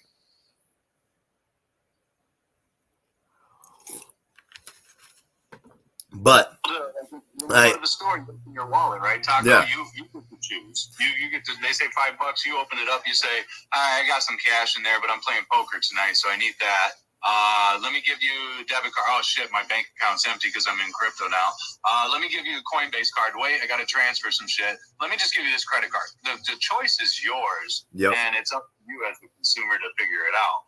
And I think the store with more payment options, same kiosk and same mall with the same product, same price. One lady takes and the other place takes check, debit, credit, savings, wire transfer, and clamshells. I have a feeling she's going to sell more sunglasses. yeah, I agree with you 100%. I agree with that as well. One of the things that I'd always wanted to bring up to you that I thought that, when I first heard you talking about this, that might be a down the road piece, is payment with multiple coins at once. Ooh, look at you We can talking. do that. So like let's say I want to like pull out all my dust and a couple other tokens, all in one transaction type of thing to pay with something. Now that would be cool. That would be dope. I think splitting tender wouldn't be a problem. It would be confusing as fuck for some people that don't know what they're doing, but from the base UI, it could be done. Yeah. And where I got this, I think we were in a space and I was having to do something with Wormhole, and Wormhole allows you to do multiple tokens sometimes. So that's where I made those two connection thought points, and I just haven't had a chance to verbalize that to you, even after seeing you. Great point, because a lot of the marketplaces allow that too. You can split the tender between wrapped and unwrapped, pay with this portion and the remainder with this. So it can be done. Yeah. Great idea. Yeah. Shout out to Purecoin Drake joining the stage as well. Hey, buddy. Hey, buddy. How are you? I am amazing. Before we hop over to you, Big J, anything else you want to shout out, say before we move on for a second? Yeah. Actually, I want to tell you real quick just about something that I put together for our community, and it's pretty cool. I think you'll enjoy it and like it and love it. It's an NFT collection, right? Yep. But 100% of the mint money goes towards giveaways and rewards, and then 100% of the secondary royalties again go towards giveaways and rewards, and they're called the Royalty Racers. And it's basically 100 PFPs of different one-of-one vehicles with our characters, our smart finance characters inside of them. So you have everything ranging from like a cartoon Scooby Mobile looking thing all the way up to Hummers and Lambos and trucks and, Dukes of Hazzard, like 4K, images. You have like a variety of shit. So long story short, we're minting these here soon on Salvor. It's an Avalanche marketplace. And basically, like I said, it's 100% for the community. I get nothing out of it for the dozens and dozens of hours that I put into personally hand making each one of the images. And through Photoshop, old school, not AI. So long story short, it's a really good cause, really cool for the community. And check it out. Your NFT becomes, it's live. We do these races all the time with this website, right? It's a randomized picker, and you choose like what characters you want to race. And they'll have like sack races, cars, horses, camels, all this shit, right? And we've been doing this for years, giving away our NFTs left and right, forever. It's a great way to get your community. It's like a Rumble, but you physically get to watch the screen and see your number, your numbered sack racer or whatever it is. You get to see them racing across the screen. So you got like 30 people in the voice chat, like, come on, fucking 3, let's go, 3, what the fuck are you doing? Like freaking out, having a good time. So we decided to reskin the website and create it ourselves and utilize the NFTs in that randomized race. So if you own one of these NFTs, you show up on race day. It may be for 2 AVACs, it may be for 10 AVACs, it may be for 20, whatever we're racing for. You don't even have to show up, really, but you own it. And if your NFT, the Hummer, wins that race, then 10 minutes later, the royalties, the rewards are deposited directly to the wallet that holds the NFT. So if it's on the floor, it gives people time to go grab it off the floor. If it's just held in someone's wallet that's not watching the race, they'll just magically get the free AVACs. So it's a way to keep our vibe alive and keep something we've been doing for years going, but self-funded. Nice. What do you think? Creative, right? It is, yeah. The gamification pieces that is one of those things that people have found is a good stickiness, bringing people back. One of the cool things that I saw a lot at the Hacker House was not only competitiveness on that nature, but also communities versus communities. To sort of help communities also participate and keep their own communities together. So like a community becoming the focal point for other communities to build on. Absolutely. And the real thing for me is because we make no money off of it, what do we get out of it? Huge brand awareness. We get a funnel campaign to the real product, which is the Smart Finance OGs and the Limiteds, because they share the money from. So people come in, they're like, wow, you got a great thing. And then they find that there's actually something bigger on it, and they get involved. So that's the real goal. Nice. Quick reset. I asked that whether you're joining us via YouTube, Twitch, Discord, LinkedIn, if you could hit that share, like, comment, subscribe button. Join us via Twitter, join us via YouTube. If you're joining us via YouTube or Twitch, I can see your chats. Huge shout out to Shanxi and Largest Burp. If you're on Twitter with us, joining us, please take a moment to hit that bottom right button, like, share, retweet, comment, quote, retweet, invite a person in. Let's talk on the 300th episode of TacoBytes, your daily bite of Degen, the best worst daily show in Twitter. Consistency and transparency is key. And so I'm consistently doing it at the worst times possible. So that is why we are the worst, best show ever. We have amazing people that have joined us so far today. We've been talking about clean energy being built on chain. We have talked about IoT devices and different ways of blank to earn. went on about the state of the blockchain from my soapbox point of view. And remember, I am just one point of view. I get to talk to so many different people that I am a consortium of ideas, and have realized I haven't really heard too much of a bad one yet. I think maybe the funniest, worst one that actually would appeal to people is a gambling platform originally called Twatternaut, and I convinced him to introduce the male genitalia. So it's what was it called now? Dick or Twat? I think it was called Dick or Twat. Gambling platform of figuring out what that image is based off of AI images. And, even that is being built on chain and allows for people to do stuff that interact and have fun. And everything goes to their own people, So as we bring things more on chain, it's just interesting to see what's being built. And then we have amazing builders like Big J building multiple payment source bridges. You don't have that one thing, still pay for it in what you have. Sort of like taking the money changer out of the equation and doing amazing things with that. And, building a community behind that. And aren't you building a DEX as well? Smart DeFi?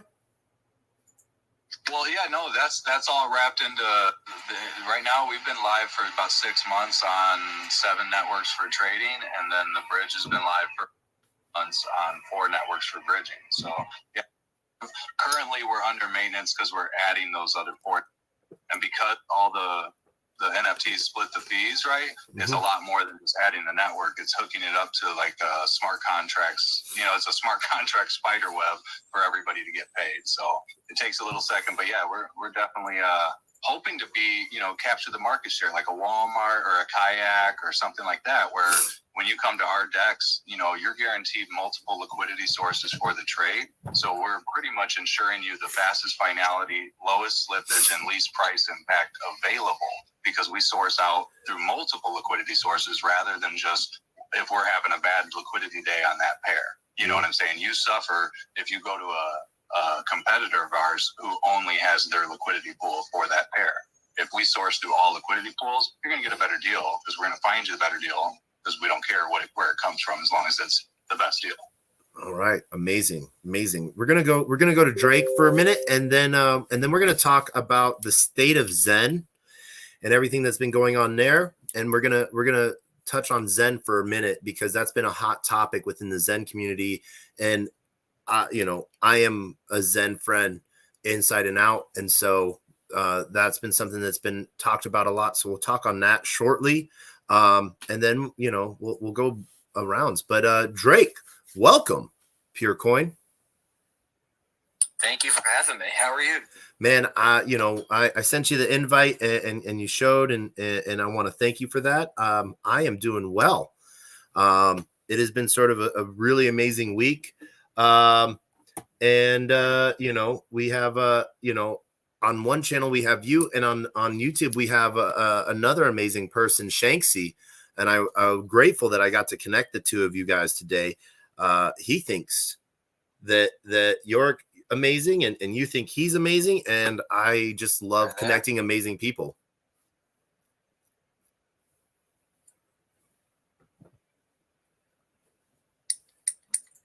Are you there, Drake? Yeah, I'm here now. Oh. It cut out. I don't know what happened. So then I will repeat what I said. You're an amazing person. So Thank you.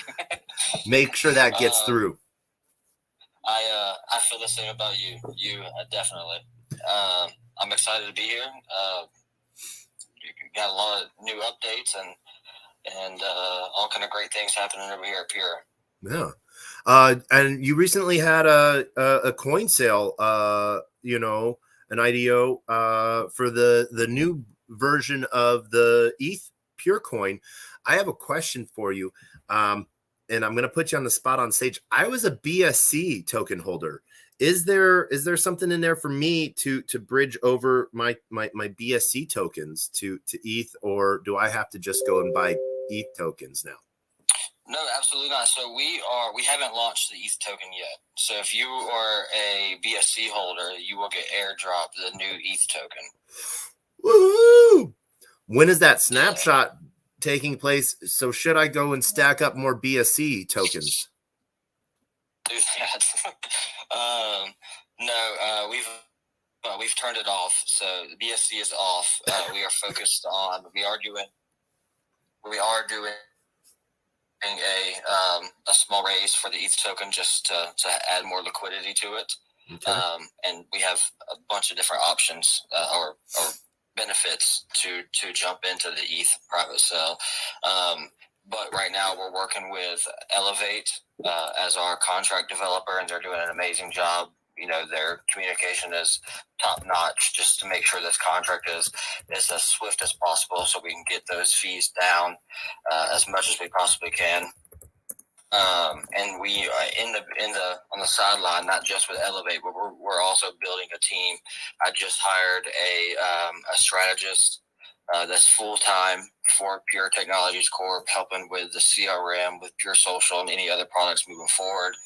I'm starting to interview actual sales reps. I posted a link a couple weeks ago, and we have several hundred applicants that are looking for sales jobs that are interested in what we're doing. And so they're not just in Florida, they're, all over the United States. So we're really focused on building the team instead of rushing the ETH launch. We really sat down and focused on, what we need to do to not only push the ETH, but also push the company into the next level. Okay, nice. And, I know your story in and out a little bit. And, I know the first business to integrate with PureCoin was a ice cream truck. You have now 80 businesses or 82 businesses using the... We're actually at 103. 103 businesses actually using the PureCoin POS. Yes. And for those that don't know, I'm going to give a 100,000 foot overview if I miss anything, but basically it's a modular POS tool that businesses can use for smaller transaction fees on credit cards, like a 1.25% instead of the normal 3%, if I remember right. And so that they're getting more of their money. But then you're taking any sorts of forms of payment, whether it's crypto, credit cards, cash, any sort of point of sale piece that they can choose. But then you have different modules that they can integrate that allow them to run their business a little bit more efficiently, and brings them, a little bit more into the 21st century rather than the old ways. Is that the short piece of it? Yeah, absolutely. So we have a CRM and point of sale system. So they get the management of their business side. They can bill out invoices, create contracts, send out emails, use the AI to build out Facebook, Twitter ads. But they also have the point of sale side where they can not only manage their entire business, but also create transactions in live time. So right there, just like you're at a gas station, they can ring you up, and now you have the ability to pay with credit card, debit card, and crypto. And kind of one thing you were talking about earlier about splitting payments, they can absolutely do that with our point of sale. So if you called it Dust earlier. If you want to pay with your Dust and then finalize the transaction with Ethereum or BNB or some type of stable, that's absolutely possible. Whatever gets the business owner the funds for the transaction is our goal. So we do have over 103 businesses using it. They're all very different types of businesses, lawyers' offices, ice cream truck, restaurants, automotive service and businesses. So you can get your car tuned up, oil changed, tires rotated. And we just stepped into a new arena, which is what put us over the 100 at gas stations. I met with a guy that had a string of gas stations, met him through the guy hired for strategy, and they're going to be putting Pure point of sale system in their gas stations. So now you can literally go get gas with whatever currency that you want to pay with. If it's not Visa or MasterCard, you can pay with crypto and go about your day. So Okay. we're really pushing it to be as a vital software as we possibly can. Right. Nice. That's, one of those things that we're seeing. And so the end user, the business themselves, they get the I hate saying this, the cryptos. I hate saying the cryptos. But they get the coins and tokens that a person pays with, correct? Correct. So with that, it is their choice to sell, collect, or do whatever, but then they're able to pay that to other businesses or other people as well, their employers and their employees as well, right? Correct. So yes, they have the ability to hold it, exchange it. We're actually going to use Smart Finance's tool for exchanging. We're going to integrate that into the CRM, but they can do whatever they want with the currency. If each CRM has its own wallet, they can pay employees with it. We do have a payroll module on there where they can create actual payroll regardless if it's crypto or not. But of course, we push crypto, so we make it a ton easier for them to be able to pay their employees in crypto. They can do whatever they want. We even give them the ability, after they've used the CRM for 30 days, to pick and choose which currencies they accept in their business. So they start out with all your normal currencies like BNB, Bitcoin, Ethereum, SHIB, and your normal tokens that everyone's trying to use to buy things with. And then as they grow and understand more about cryptocurrency, we open it up and let them pick and choose what they accept in their stores. Nice. Next week, I have a really amazing interview with Nautilus Chain and Zybeck Labs. You might want to hop in on that because they've been doing the employee payment HR system for a moment now, and they sort of started on Solana doing that and pushed that out, and that there might be some cool integrations and synergies there as well. So keep your eye out on that for next Wednesday. I know one of the really cool things that I like about you is that you take everything, and figure out a way to use it, So, yeah. Hey, can I say something? Of course. So the thing I think I'm most impressed with as a feature of PureCoin and the whole thing, right, is what really got me sparked up was I've already talked to every downtown business in my town because I frequent coffee shops to do my business everywhere you can imagine. So I'm pretty much known as the crypto guy. So back in the day, I'd given information on how to just have a MetaMask so our people could, our friends could take crypto if somebody off chance came in and wanted to pay with it. So I had them set up with their QR codes and a piece of paper and shit. So then I meet Drake, and I'm like, bro, this is great because then I got a bunch of businesses that would love this. And then he explains to me how there's the PureCoin reward system. And it's almost kind of like if you go to the coffee shop and you get a punch card, 6 coffee is free, right?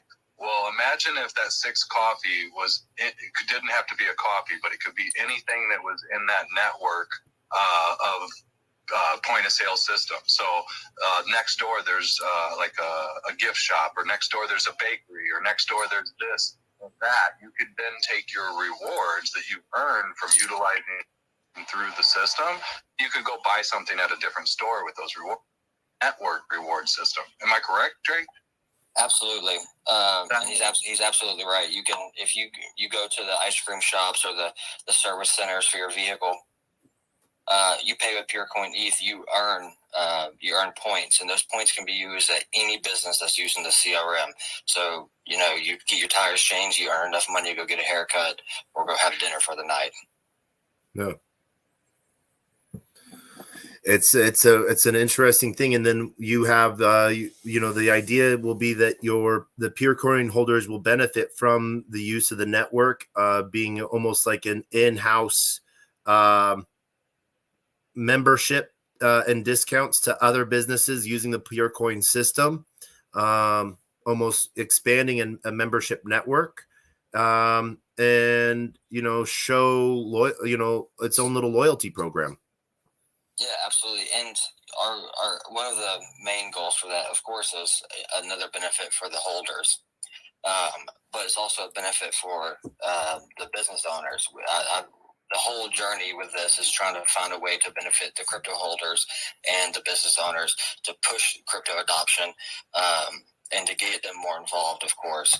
Well, with this reward system, not only do we reward the actual holders of the token, but we also benefit the businesses by basically free marketing, because we're going to continuously push those businesses to not only accept more pure coin, but we're going to shove those businesses down our holders' throats constantly.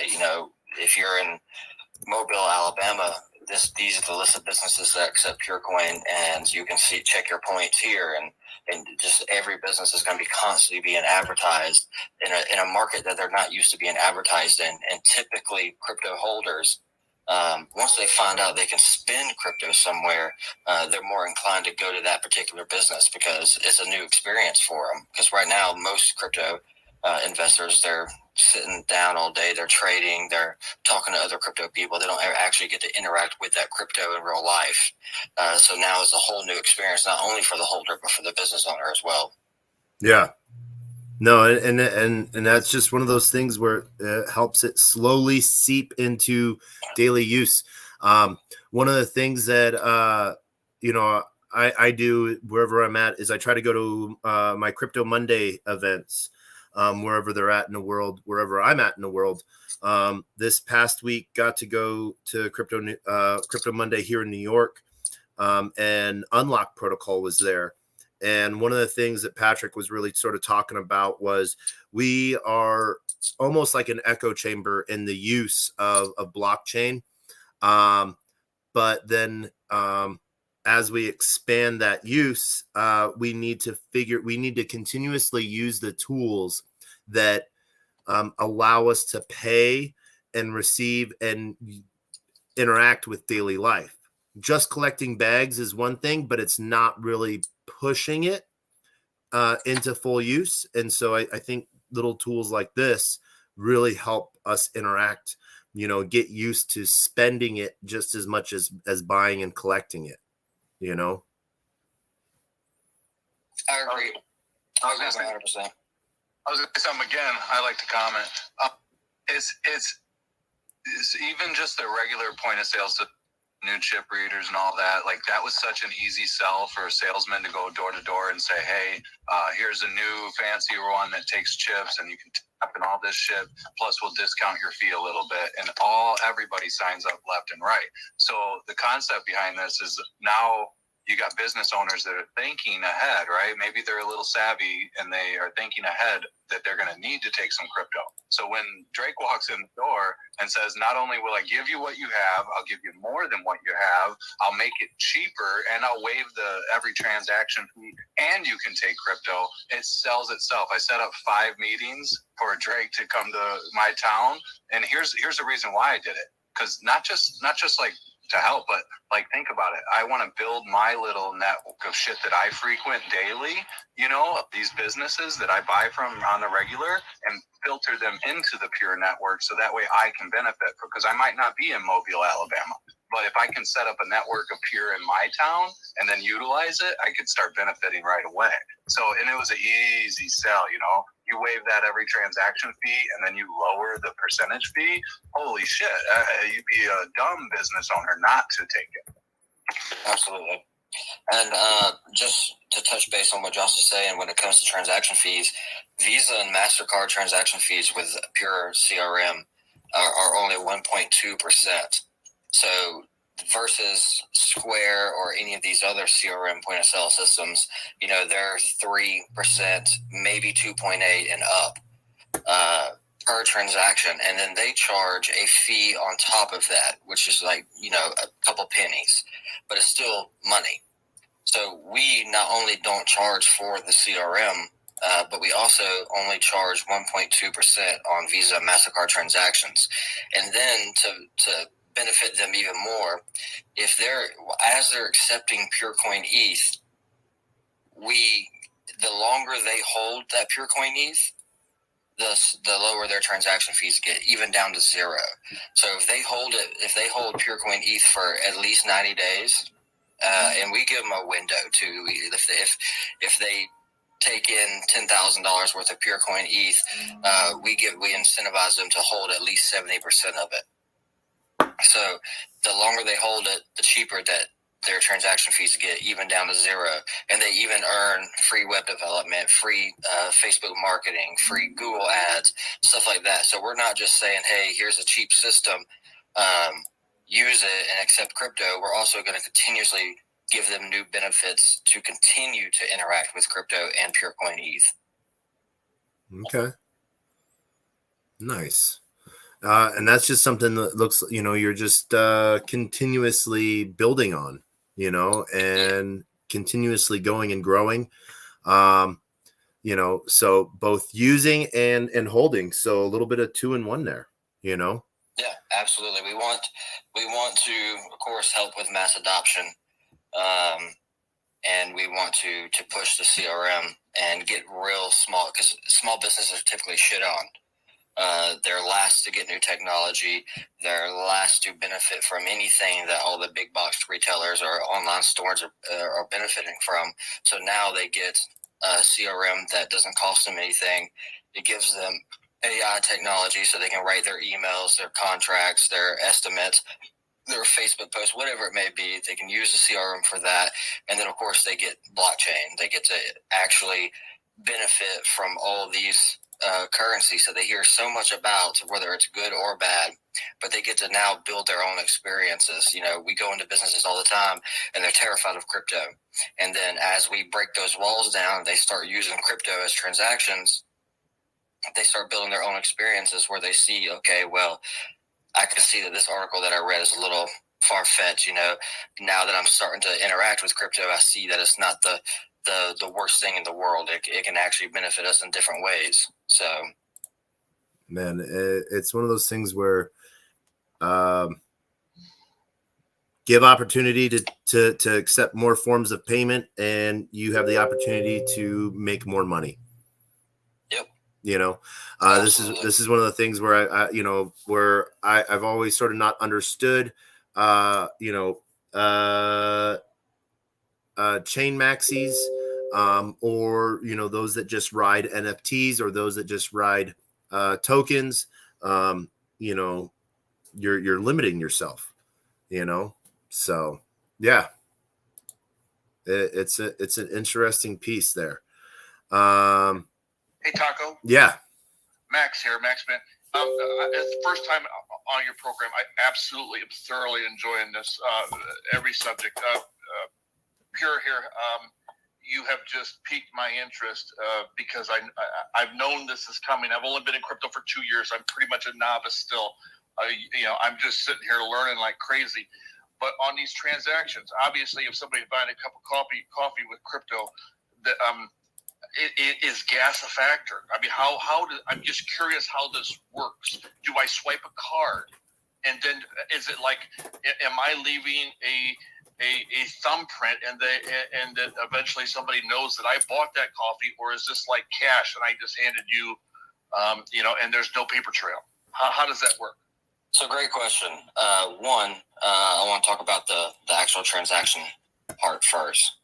So when we first started this, we were doing, each CRM would have a QR code that, for basically lack of funds, we had it printed out. So the CRM QR code would be at the front of the register, and when you wanted to pay in crypto, you would scan it, and it would give you a bunch of options of which token, and then you follow the steps. And it was very lengthy. 30, 45 seconds. It took a minute, right? Which, of course, didn't make the transaction smooth because, you got social anxiety and the guy behind you's freaking out because they're taking so long. So as we grew and we tried to fix that process, I actually met with a company that has crypto transaction terminals. And it's the same concept as what we were doing, except for it's completely digital. It has a keyboard on it and a little screen. and we're able to brand it ourselves. So it has, it has our logo on it. Everything looks as perfect as possible. So the QR code in the front actually changes every couple of hours, and the business owner can change the variation of the times that it changes, which makes it more secure.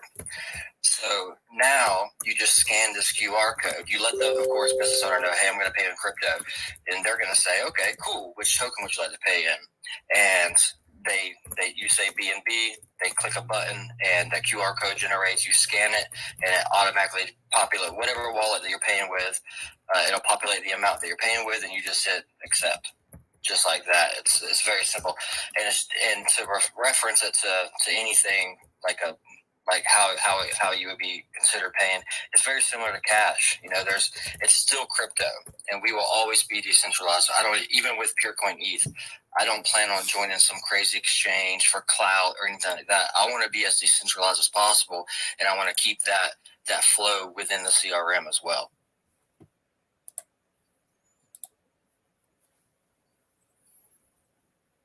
Max did that. Gas fees. So gas fees, yep.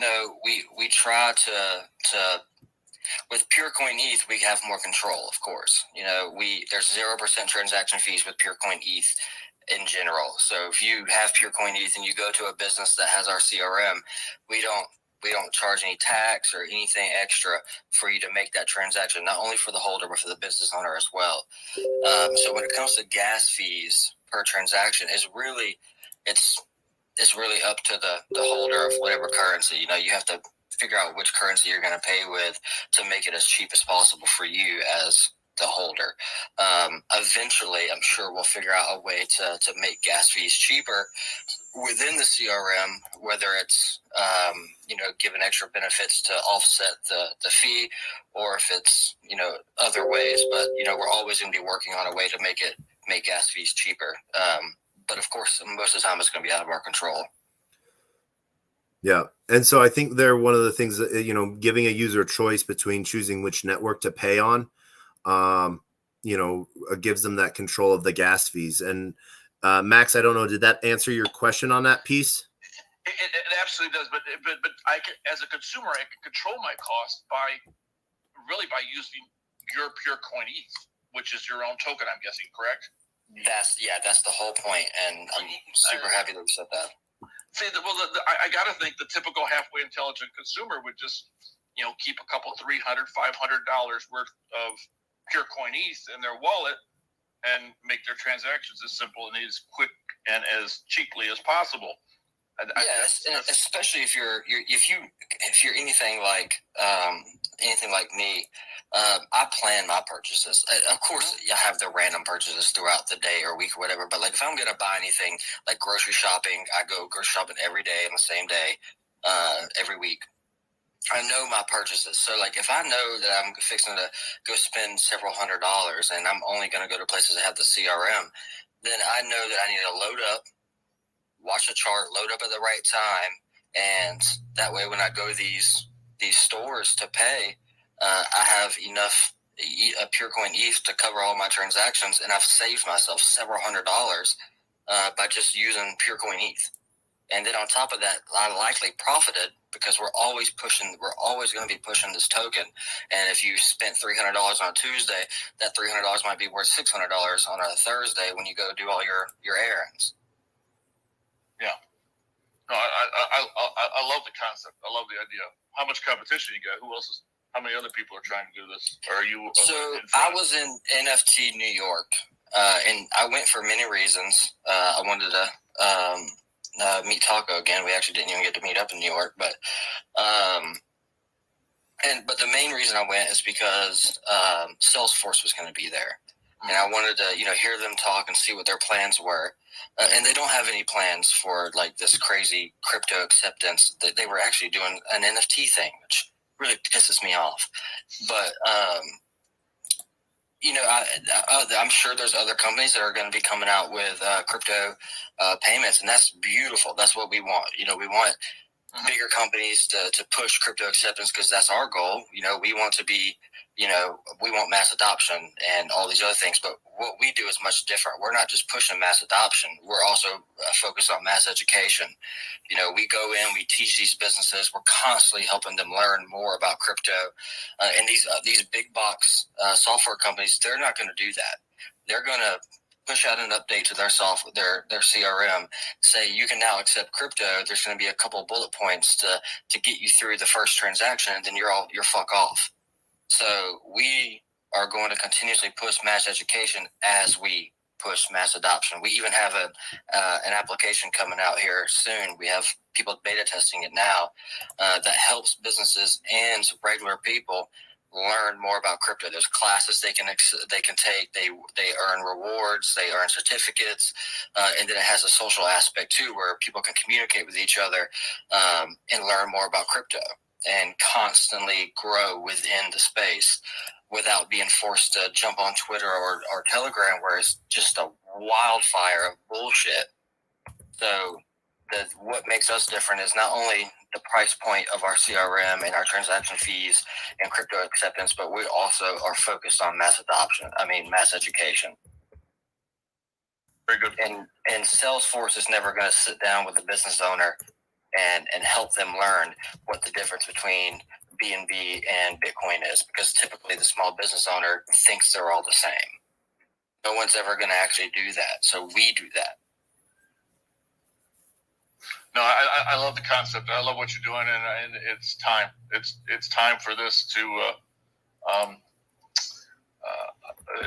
for this technology to move forward, because crypto is just, I myself, at only 2 years in, and just recently have explored two blockchains outside of Ethereum in the last 3 months. I'm ready to do transactions. I'm ready to buy lunch with my crypto. Well, if you don't mind me asking, are you in Florida or anywhere in the Southeast? No, I'm in central. I'm in Indiana, Carmel, Indiana, north side of Indianapolis. Okay. I'll be in Chicago soon with Josh. We'll be signing up some businesses, but right now you can go all over the Southeast and eat with your Ethereum. Get a tattoo with your Ethereum. Get a haircut. Get your oil changed, tire rotated. My kid's in Tampa, so I will actually probably next time I'm down there in a couple months, I'll do that. Yeah, it's an amazing thing. Like me, I'm a lazy Degen right now. I just attached my Coinbase card to my phone, tap and go. So I pay for everything. I use the famous pull-out method with centralized exchanges. I only transfer in what I want to spend, and I tap away and spend my profits. So I love being able to do things like that. So yeah, no, Drake, anything else you want to touch on before we move into one of our final categories of the day? Sure. If anybody that has heard me talk, if y'all have any questions or want to schedule a demo of the CRM, please let me know. You can reach out to me on Twitter or Telegram. I'll likely just give you my phone number. We'll talk a little bit, and I'll get you a Zoom meeting set up to demo the software. Our private sale for the ETH token is live. You can go to our website, which I'll tweet right after this, and check it out. You do have the option to earn 5% not commission, but profit sharing.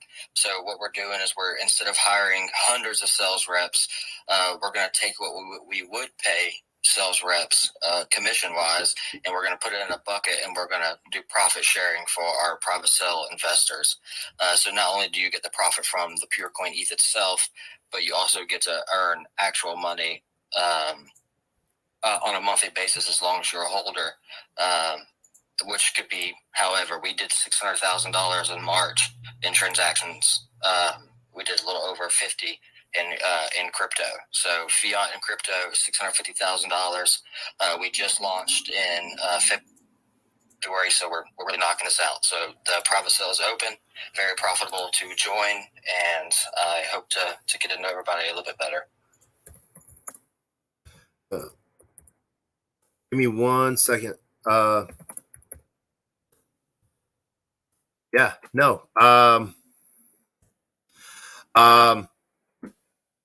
It is, yeah, this is one of those things to where slight little adjustments to every day, and finding more and more ways to bring businesses online or on chain, I think is one of those things to where one, a CRM tool, people think that it's just a biz dev tool, but it's also a business development tool in the fact that managing a business, asset, knowing what's in your store, Asia control. It's one of those fun things. I find it fun because I like tracking things. Analytics is one of the funnest things to do on tracking, on seeing how pairings go, bringing that knowledge into trading, what I like to call ratio trading, because, we sometimes peg everything against a dollar when, you're trading two exotic tokens that neither one of them is a dollar, and figuring out which one you want more of. And so ratio trading, I think, can set people up for a better, when they're looking at it from that perspective, they can set them up for a better future. But then it allows them to benefit from real world benefits of spending it and buying things like gas. We talk about gas transaction fees, and I know, I think that was one of the things that Max sort of hit on first. Depending on what network you're using, that's something that we can't technically control because it is how busy the network is. One of the things that Ethereum Foundation has recently moved from doing any major upgrades to making ETH the main power source of everything, instead making it the settlement layer, and that ZK rollups and layer 2 rollups are the solution, rather than and just making sure that ETH is the settlement layer that is the machine that keeps everything running. That level of security, sort of like I came up with this idea, this thought pattern last night. Back in the day, gold used to back the dollar, and so right now we have ETH sort of being the backing of all of these layer 2s, and so yeah. And then just so you know, Drake, Shanksy asked me to let you know that he loves hearing you speak. He loves your voice on all of this stuff. So he's joining us via YouTube. Voice, so. Yeah, he's joining us via YouTube. I appreciate you having me. Yeah. As always, it's a pleasure to talk to you. And if you have any questions, or any of you guys have any questions, please feel free to reach out. Our private cell is on itspurecoin.com. I'll tweet it. Take a look. If you want to ask questions or see a demo before you invest, that's totally fine. I'll get one scheduled for you. Yep.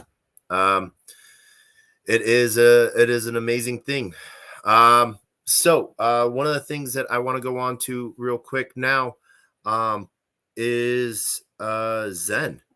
There has been a lot of stuff going on with Zen lately in the community, and I'm going to first give my position 100% and then open it up for discussion. We had a gentleman come along, I want to say just about a year ago, with this idea, actually, let's see, August, September.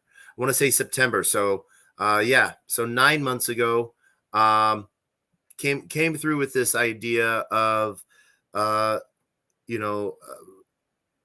remaking, the idea of Bitcoin, of a new non-pre-mined token that anyone could have. And so the fair distribution of it was as far as communications went, just by paying gas fees, you could participate. Fast forward that, he continuously talked about proof of participation and participation in everything, not just a few things, not just a thing here or there, and not even from a whale aspect, of going in big, throwing everything you have behind it, but just, the aspect that by participating regularly, people could benefit. And that person is Jack Levin. And I talked to Jack and Sun Tzu to see if that they could come join us today, but they had some other things obviously on their plan, but and not able to join us. But there's been a lot of talk lately about the new distribution of X1, and I want to go through that a little bit, because my point of view is a builder came along, built something that people were able to benefit from. They then built another thing that people were able to benefit from, and now they're building another thing, and that people that didn't participate in everything, or that just participated in one thing, are upset that they're not being looked after. And in my point of view is, don't let a gift horse in the mouth, but also don't bite the hand that feeds you. One of the great things about blockchain is anyone can go and build and develop what they want. And I know that there's been talks even of people saying, well, we're going to wait until X1 comes out and then we're going to go fork it. Or on the opposite hand, they want someone else to go fork it. And my point of view is one, you can go do that.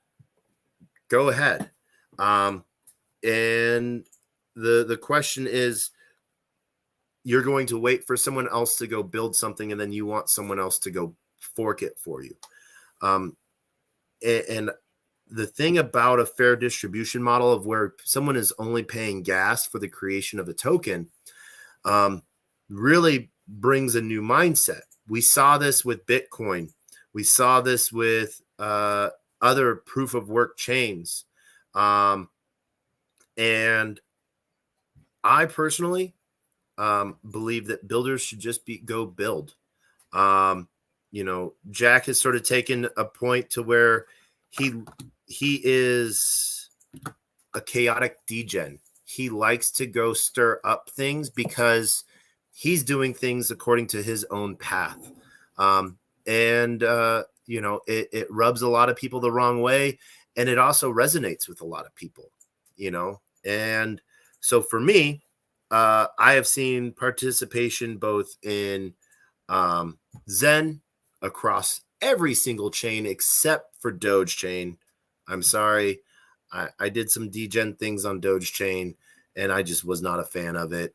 It was fun, but hey, that was my lack of participation. I chose not to participate there. For those that made it big on Doge chain, heck yeah, go you. The next piece of it was, then we saw Zen NFTs. Then we saw DB Zen come along. Then we saw Joe came out with Phoenix. And then we saw different tokens that Jack and Sun Tzu did to sort of work out their ordinal system. Is that rain? Oh, okay. And that was, first Pussy, then it was Buffy, and then it was VMPX, because Jack got the moniker Vampire Chain because it was, sucking people from other communities. And really, it was just sort of borrowing because people didn't really leave the communities they were in. They just went to go do something while something else was, in a comatose state for a minute. And what I think it did is it really allowed people to learn about more chains and bring more activity.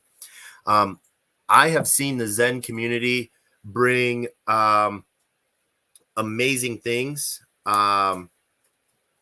around.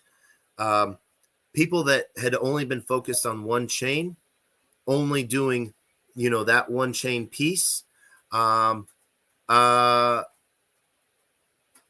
And now they're across 10 chains and or more. And so what I have seen the Zen community do as a community is really stress test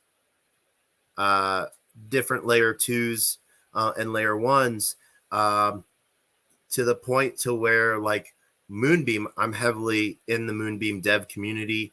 Devs sort of freaked out that the chain was getting used so much that there wasn't a, memory storage became a major issue.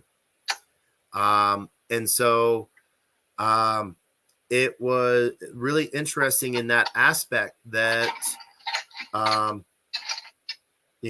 upgrades to the network had to be done, and not to look at it in the aspect of, how do we stop this? But the chain just wasn't prepared for it. 10,000 new wallets came on board to Moonbeam through Zen.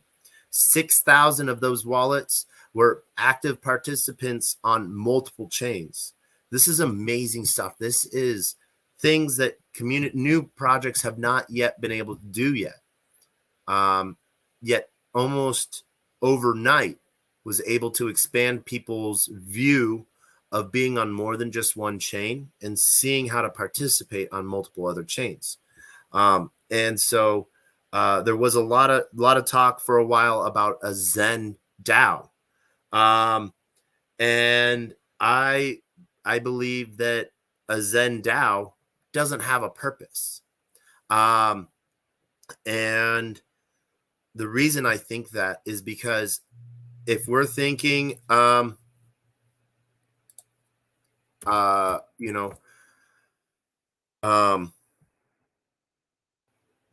if something is following first principles, then no one should have a say on whether or not someone can do something. If they are following the code, and Jack's made it very clear that as long as they're using the burn function within the contract, then that qualifies them to be part of the Zen ecosystem. We're not trusting people, we're trusting code, audited code. And to do exactly what it says it's supposed to do and not have any hinkies along the way. And so that has positioned a lot of people to be in the green. And it so far to the point that those people that are so far in the green think that they should have a larger voice than those that don't. But really, it all comes down to one person, two people, and the team behind them that have been building this platform, this network for everyone to use. When's the last time you airdropped Zen to someone else? I've airdropped Zen NFTs to other people to get them on board. I haven't done a lot because I realized that, hey, this got picked up a lot faster than I thought it was going to. I thought it was going to take a year, 2 years to start picking up steam like it has. A hyperinflationary token, for 8 years still has, almost 7 years in the going. But what's really cool is a lot of projects have come along to step up of like, let's burn Zen. We got DB Zen, we got Zen Doge, we got Exlon, we have Xenon, and we have different projects building that are all using that burn function. So taking a hyperinflationary token and burning it to where more is being burnt than created at times. And I think that's an amazing thing. That is a sign of builders coming along and using something and building on it, which is amazing. And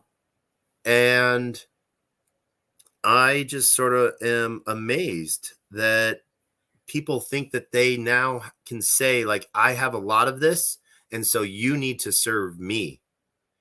They're talking first principles, that being the thing, but then they're saying, but you have to do what I say. I think one of the things with a Zen DAO is it gives a neck, a throat for someone to choke. Two, what is the purpose of a Zen DAO? To tell people what can or cannot be built on Zen? To fund projects? Well, where is that money going to come from? Is it going to come from the Zen community? Is it going to be forced? Is it going to be optional? Well, why doesn't that builder do what every other project has done before and bootstrap themselves and not expect other people to pay their way?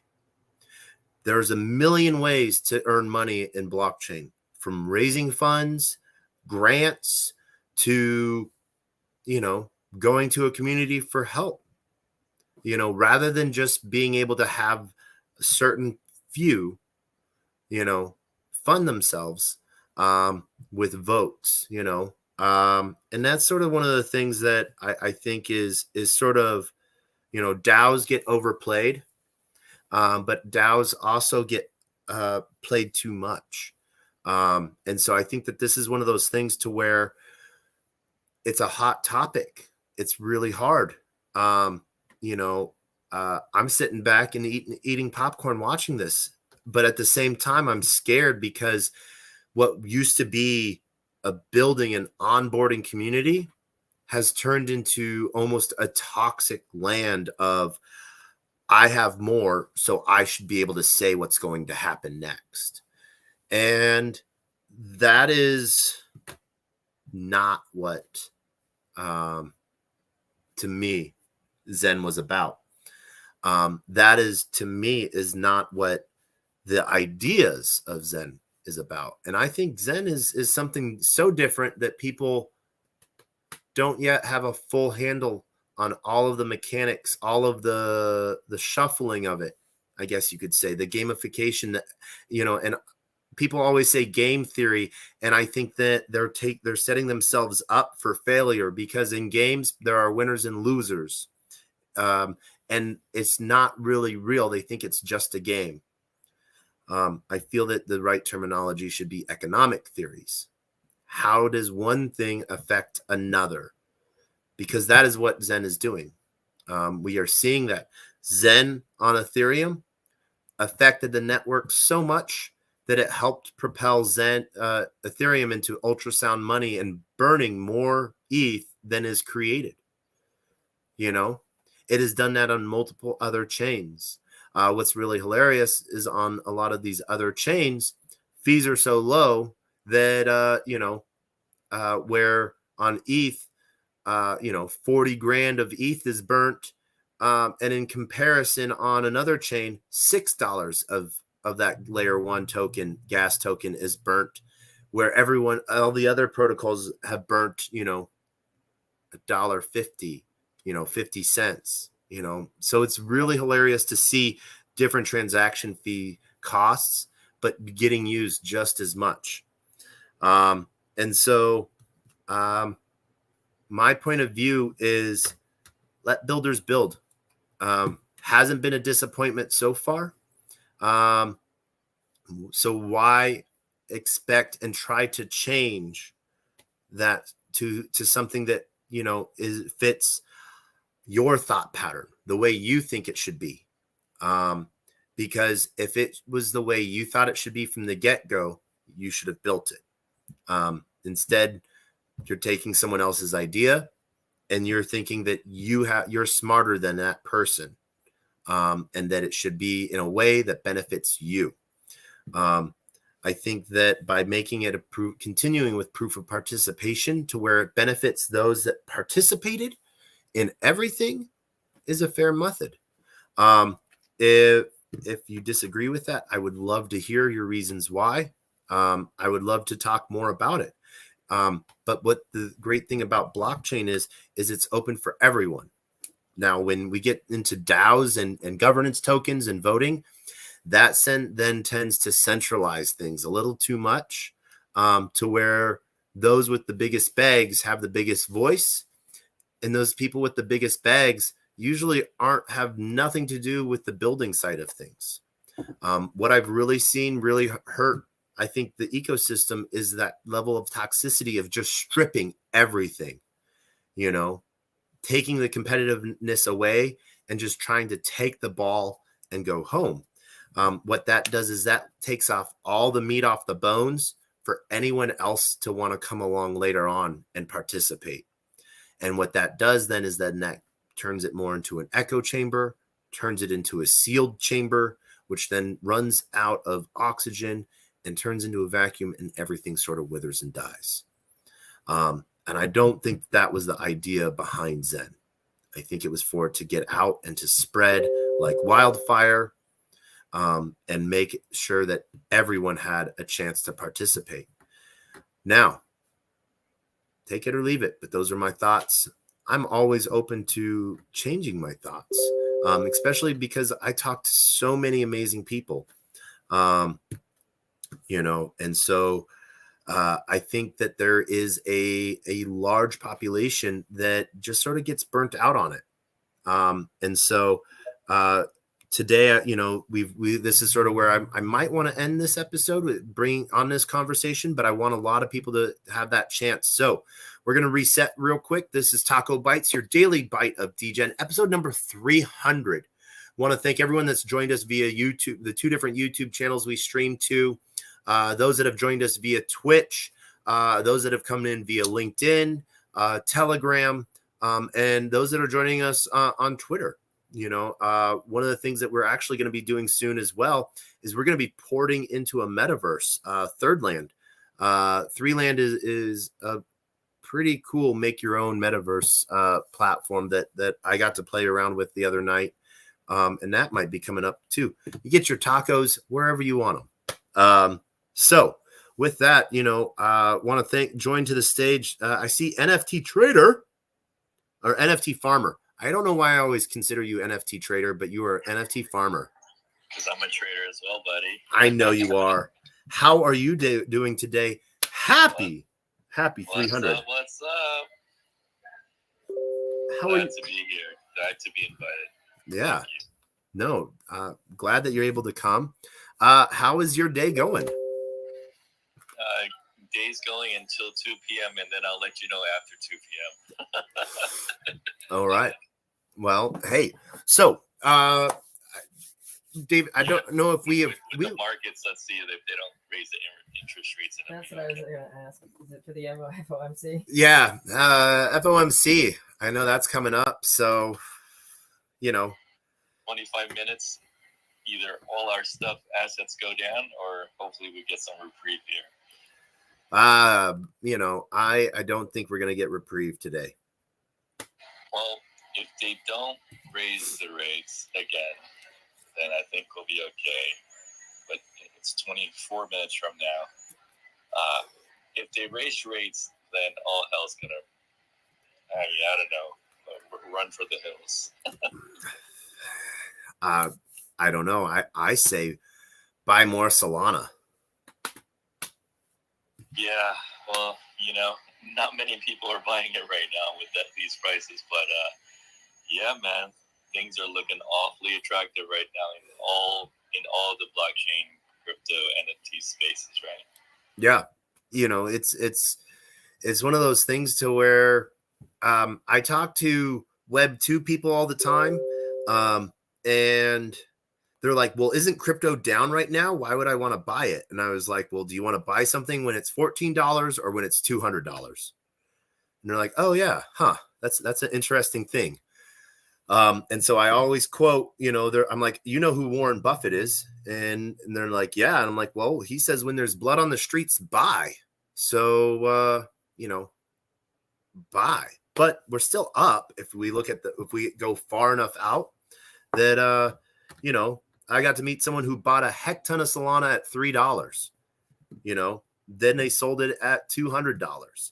Now they're buying more of it at 14, 15, 16. Or buy low, sell high. Yeah. Absolutely. So, and people are mad at me because I sold all my Bitcoin at $250. Do I hit myself in the boot sometimes for that? Yeah, but it was exactly what I needed when I needed it. And when I got more than half of my Bitcoin for free by watching ads, by participating in stupid things, 250x is good enough for me, right? Now you're just flexing or making yourself feel better. 250x is amazing. Congratulations. Yeah. Well, at that time. Yeah. Hey, don't worry. I did my best to help out Bitcoin. I threw away 60 Bitcoin. So that's what I did to help the network.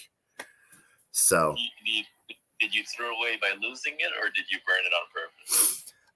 Well, it was a paper wallet transaction, and I was too lazy. I'd washed it in my fifth pocket by accident, and I was too lazy to pull it apart and figure out the hash, and so I threw it away in the trash.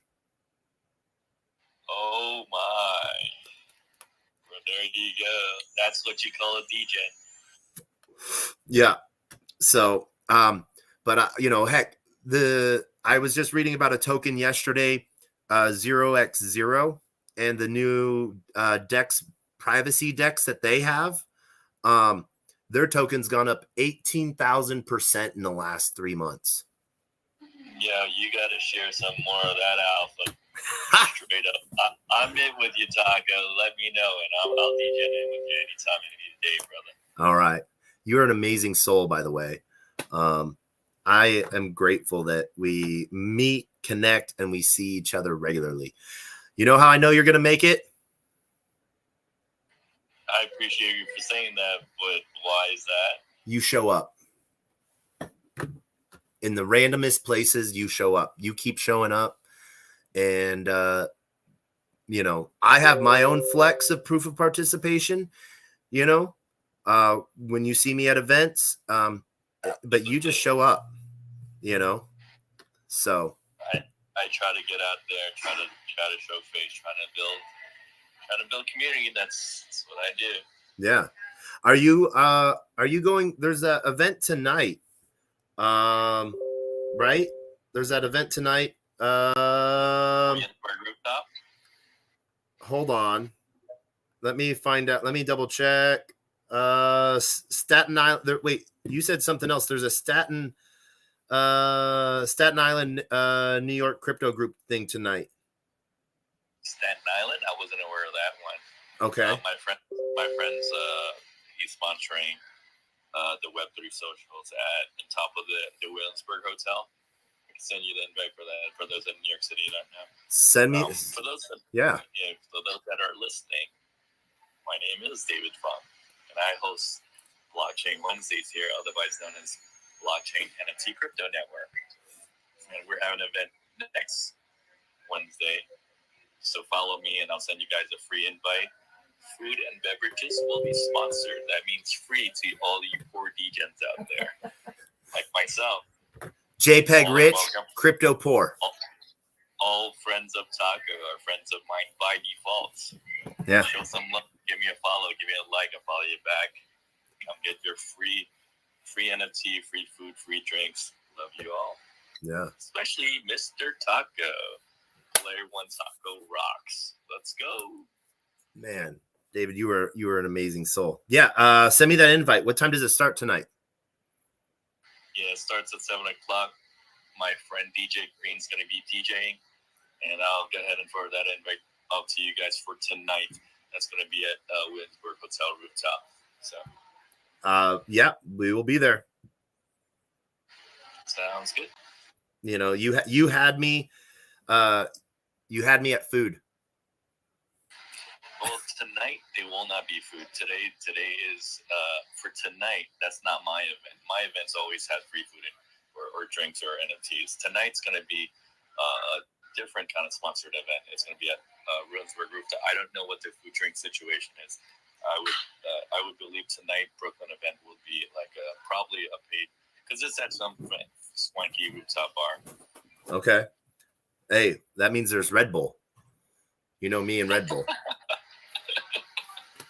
So I think I was probably, one of the things that they did at the Solana 5 days of Solana Hacker House was open bar between like 10 a.m. and 6 p.m. And not a lot of people used it, maybe just bottles of water. I probably drank there was open bar. Yeah. They made you pay for the coffee. Yeah, there with the coffee you got free Samo tokens airdrop to you. Yeah. Really? Yeah. I didn't realize that. Man, there was so many things done there that was really cool. But yeah, no, I think I drank maybe 16 Red Bulls a day. Yeah, Amazing. So Was there hands up there from Smart? there is. I saw Smart DeFi, and then we'll go to Yin Yang. Question for Dave. What do you see taking place? Because I'm 75x long on some XRP right now. What do you see taking place if the rates are just paused here in 20 minutes or 15? If Dave paused the rates, congratulations. Let's go. Good with that. Okay. Because I've been seeing a couple articles. Even Wall Street just put out one talking about possible pause. And so we're hoping, man. Hopefully, a little bit of a trend keep putting that out there. Let's go. Yeah, I don't know who, probably me, might have a 200x long on XRP. 200. We know what exchange that is on. Let's go. And if you ever want to know how you can get a 200x long, as well as 40% off of all fees, please let me know, as I am a MEXC affiliate.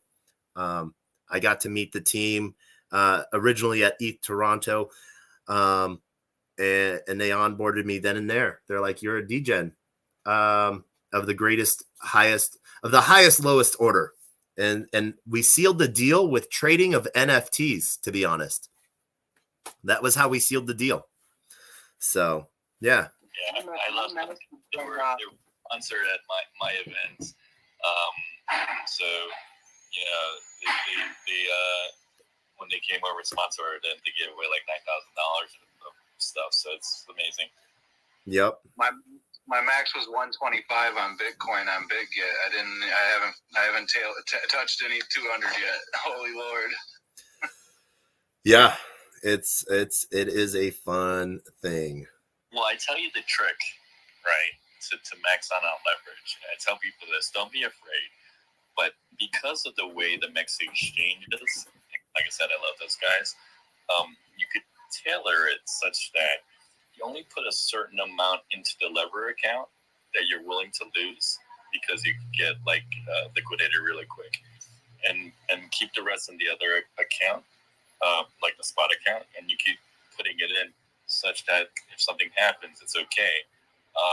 You just know what your max. It's like an automated stop loss built in. If you just put a certain amount to the future stuff at each time, and keep the rest of the spot. So keep the account segregated that way, and then you could just let it rip. Yep, I agree. I do the same thing. One of the other things that I do, I will usually put in, what I want to play with, and I 200x that, and then I leave 75% in there with auto margin, so that I don't really have to pay attention to it too much. Tell me a little bit more about the auto margin stuff. I'm not sure if I ever use that. So basically, let's say you put in $10, and then you put in a 200x, you have a very low liquidation move. But if you put in, and then one of the functions in there in auto margin is it leaves a certain amount of margin in there, that you have that room to move in. But if you get close to your liquidation price, instead of liquidating you, it just pulls from the money that's left in there. So if you have $10 and you open a position with $3, you have $7 to pull from, to move your liquidation price a little bit lower. And that gives you that balance out a little bit. So auto margin is like a little cushion. It's like a little cushion. Okay. Yeah. We got some hands in Twitter. I think I saw Yin Yang hands up first before CK. I see you, CK. Welcome. And Honey Deals, welcome to the stage. Hey, Taco. Thank you. Yeah. Yin Yang, I see your hand.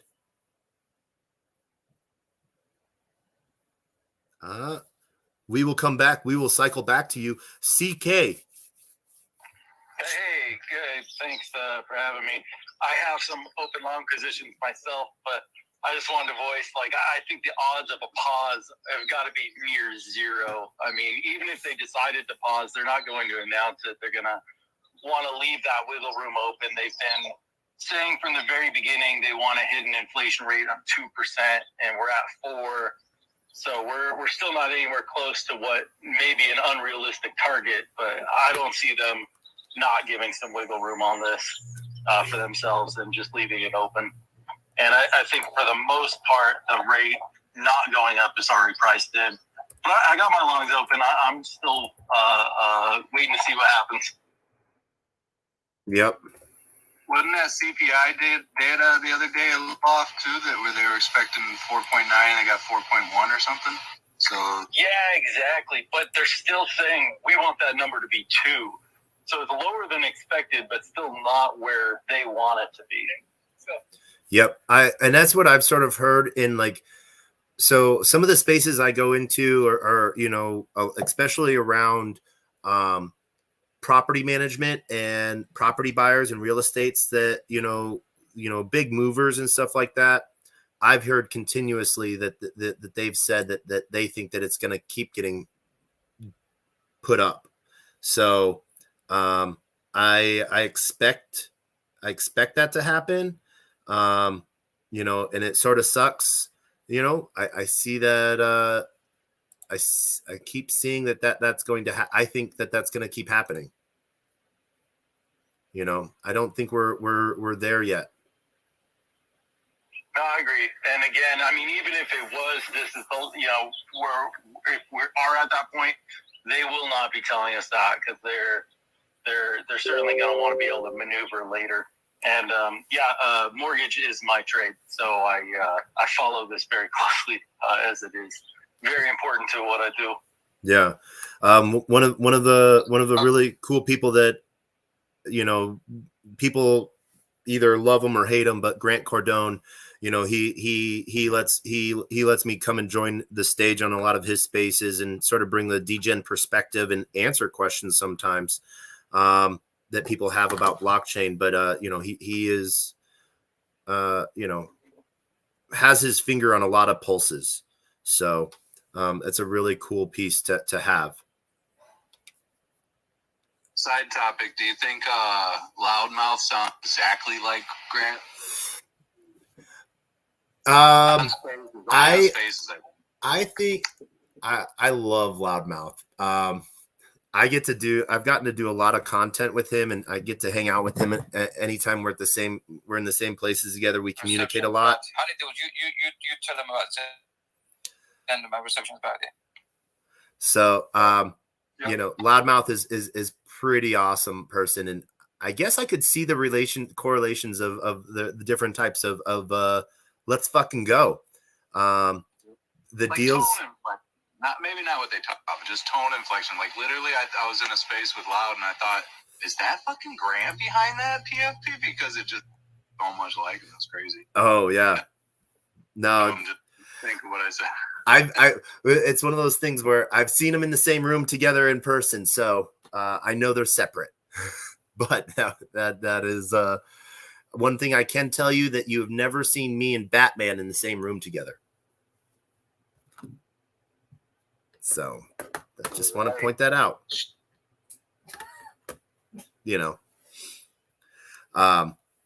Just like you've never seen me and Wonder Woman in the same room together. But Honey Deals, I think you were nominated by Yin Yang to sort of speak of you, because Yin Yang was having a bad piece there. Hey guys, I'm gonna drop to prepare for this 2 o'clock trading thing. For the guys that's following me right now, I'll send you guys all the invite right after later this afternoon. Okay. And I'm closing my XRP position right now at a 42% gain. Woohoo! Don't do it. We literally are testing the 2 or 3 day trend line right now for the second time with power. We just got through it technically on my chart. I have to check and see if it's perfect. Oh my gosh. If it breaks this trend line with some good data coming out here in a second, we're going 50. What did I got? Let's go.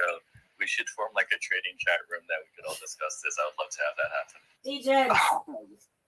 Let me in for sure. We will do that. I'll set that up. Let's go, Taco. Let's set that up tonight when we see each other. Love it. All right. Yeah, nope. I take small gains because I'd rather 42% profit than a 42% loss. Yeah, you might be right. It might just fall completely out of trend line because of the data too. So you never know. Hey, this is the type of degen I am. I was at ETH Toronto listening to Vitalik speak about all the amazing things that was going on with pre-merge, and I shorted ETH and came up a winner on that one because I like to look at it as I call it the Costanza effect. Short good news and sell bad news. So let's freaking go. But Honey Deals, I think Yin Yang had asked you to bring something up. In case Yin Yang, you were at a better connection now. Yeah, I have no idea. He sent me an invite. I was like, oh, it's Taco. Okay, I'll drop by. See what's up. Yeah. But I have no idea what you guys were talking about. I actually wanted to talk to you, maybe get your input on something on Jack's latest poll. Did you see his latest poll there? I will go look at his latest poll right now. And, we did talk. So, it is, I'm going to reset real quick as we do this. Everyone, welcome to TacoBytes, your daily bite of Degen, episode number 300, the 300th episode of the worst best show on everywhere. We have talked about Solana. We have talked about different IoTs. We have talked about the blank to earn. We have talked about new ways of processing payments and interacting with blockchain. And I sort of gave my soapbox of the state of the blockchain as well as state of Zen. And so, I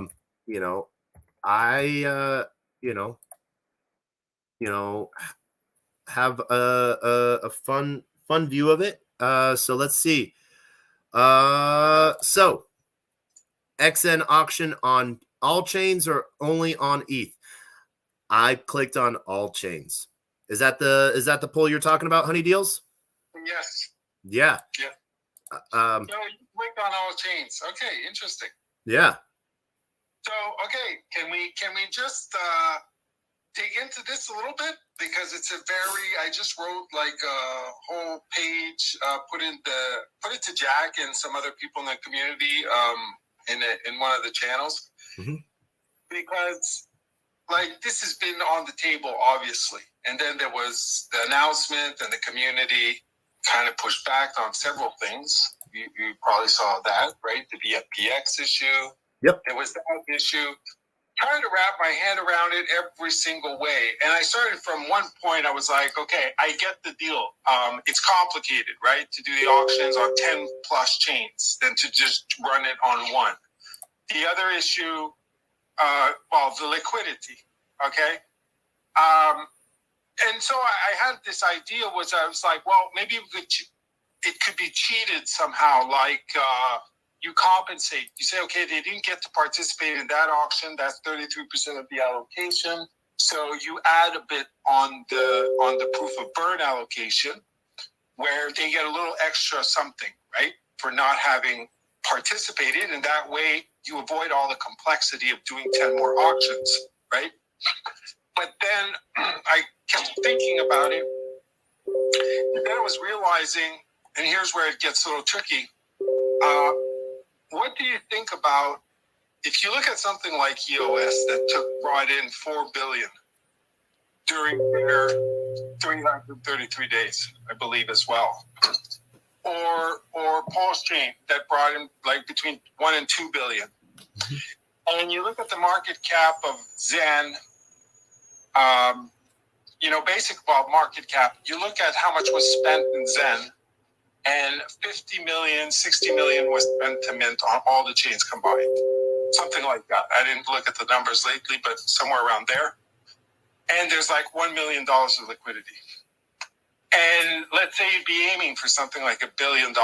How do you incentivize new interested parties to come into this 333-day auction if they feel that these illiquid chains, these smaller chains that are not able to effectively just sell their tokens and come to the ETH auction because there's not enough liquidity, because it's not a strong enough currency, whatever the reason is that a chain is not able to do that, and they're coming with fresh capital into something and they feel like these are getting allocated in some kind of, like, they're getting diluted. They're going to get a lot of XN, but then at their expense to the new investor. How'd you bring in millions upon millions of dollars, up to $1 billion if that's what you wanted, and not disincentivize them by getting too much XN all over the place? Great question. So that is a good question. I think where the piece needs to be figured out is on the ratio aspect of distribution between the multiple chains. And that could be seen at the gas level. Because the economic energy that's put forth behind each chain, is the same, just in a different ratio. And so for those that participated heavily on Polygon, on those that participated heavily on FTM, they provided to the network, they provided to those chains, and they participated in Zen. And because why are they, here's the thing, why in the real, it's so interesting because we talk about fair, we talk about first principles and free markets, basically, right? Let the market decide kind of thing. But then at the end of the day, people are saying, no, don't let the markets decide. Give us some other allocation mathematically, because we can't actually sell our whatever Zen, Polygon, ETH-POW, ETH-MOS, and get to Ethereum. Yeah. We don't have the liquidity. We don't have that strength of currency. We're like the Zimbabwe dollar. We're like the Argentine peso. We can't make it there. So it's like you're cheating reality if you're saying, no, it's okay, don't worry about it. We'll give you XN anyway, exactly to the point that you purchased it. Even in reality, you couldn't make it here. So for the new investor coming in with fresh Ethereum, let's say it's someone who's never minted ever, but they hear about X1, they want to get in, right, during those 300 days. And they're coming with fresh money. And what we say to them, basically, because there's another problem to this one, another issue, is no, your dollars, your Ethereum, your Bitcoin, whatever, your liquid currency, your realized capital is not good here. You need to use Zen. So then they're like, okay, I need to use Zen. Where do I buy Zen? Well, look, there's $1 million of liquidity. So now they're stuck to buying very thin liquidity. Just hypothetically, they're coming with $10 million, let's just say, for the sake of argument. Now they pump the price. They're pumping Zen. People are maybe dumping on their heads. And they're just trying to put in $10 million. And they can't even do it. So there's a lot of friction.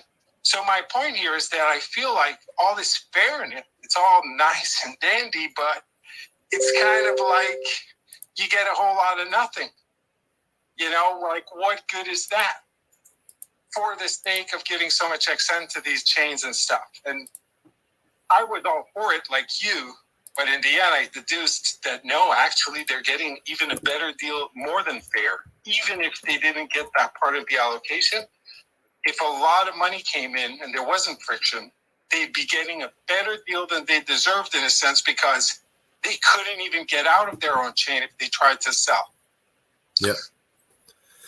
Just as a quick side piece, because we were just talking on this. The Fed Reserve FOMC decided to raise interest rates by 0.25 percentage point at its meeting today. So it's a 10th hike of the current cycle. So takes the Fed fund range to a target range of 5% to 5.25%, highest since 2007. So just wanted to touch on that real quick.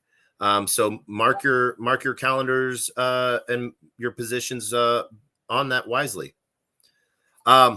So going back to what you were saying, Honey, it's one of those things where you see where people chose to participate.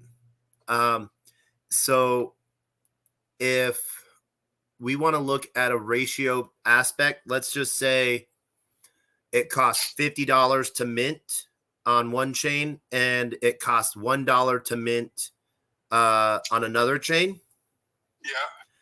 Yeah. Should that be a 1-to-1 ratio? No, I think that should be a 50-to-1 ratio. You know, I think that the economic energy should be equivalent. So if a certain amount was spent, then I think that should be pushed that way. So it shouldn't exclude participation. Right. So even if I know it's I understand that one, and that's the one that first comes to mind. But let's say you were dishing out 1-to-1 or whatever it is, 20-to-1. But let's say, again, one is Argentine peso, one is US dollar, one is Venezuelan bolivar. At the end, you come with your one, and you're treating it like no offense, but it's like you're treating it like your brownie point. Okay, look, I got me my brownie point here. And that's all fine, but it truly is a Venezuelan bolivar you got there, because you're coming from ETH-POW. There's trillions been minted, and there's I'll just say $500 of liquidity. Yep. Why is that worth the same thing as Ethereum? Even if we take the ratio, as you said. This is where you're looking at 1-to-1, but the exchange rate is like with peso. It's I might be wrong on this because it's been a moment since I looked at the peso, but let's just say 20-to-1. So I need to bring 20 pesos to equal $1. So that should be the equivalent. Yeah, right. Well, that would be easy to calculate. But the problem is that it's actually, if you do the math and all for what you spent, yes, you can do it. You can say, okay, 20-to-1. It's easy that way, or 100-to-1. Yep. For what you spent. But the reality is that at the end of the day on those ones, that even if you spent that, you are effectively kind of screwed on those ones. In other words, if we do nothing and we say, well, just sell it, man, you'll get your ratio by selling it, won't you? 100-to-1, sell it. Oh, but there's just $300 of liquidity and we're all stuck here. We can't get out. Oh, so what does that mean? Does that mean it's an equal currency and you should get the equal amount? Or should we be accounting for that weakness of the currency? The reason I say this is when I look at the perspective from the investor coming in with fresh capital. Mm-hmm. They're like, oh, so you're giving this XN that I'm about to buy with realized capital, cash, you see what I'm saying? Mm-hmm. Real cash. It's the concept of leveraged capital, right? Or capital advantage. Mm-hmm. You come in with $10 million, you're looking for a sweet deal, like a venture capitalist, whatever, you want to invest, you want a good deal. And in this case, what we're saying is, well, two things. We're giving a bunch to all these people that couldn't do it in reality. We're going according to some formula. And two, we don't accept your hard cash, your realized gains. You got to buy Zen. You're going to have to pump the charts and get dumped on your head to do it. And then the person who's coming with the money, and he's expecting capital advantage, he's like, screw this, man. What the hell kind of deal is this? This is not a sweet deal. So for the sake of fairness, I feel everybody's hurting themselves. Yeah. And I think, so I think that what this shows,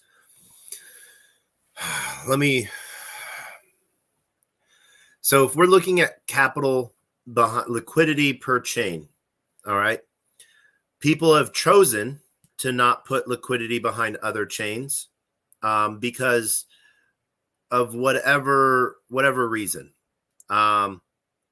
You know, and a lot of that has to do with either those chains themselves or the dexes on those chains. And so, but you know, and I come from a point of view where it's been hard, a hard fought piece with my dex alone, you know. And so I think that it where we get stuck is by comparing Zen to the dollar.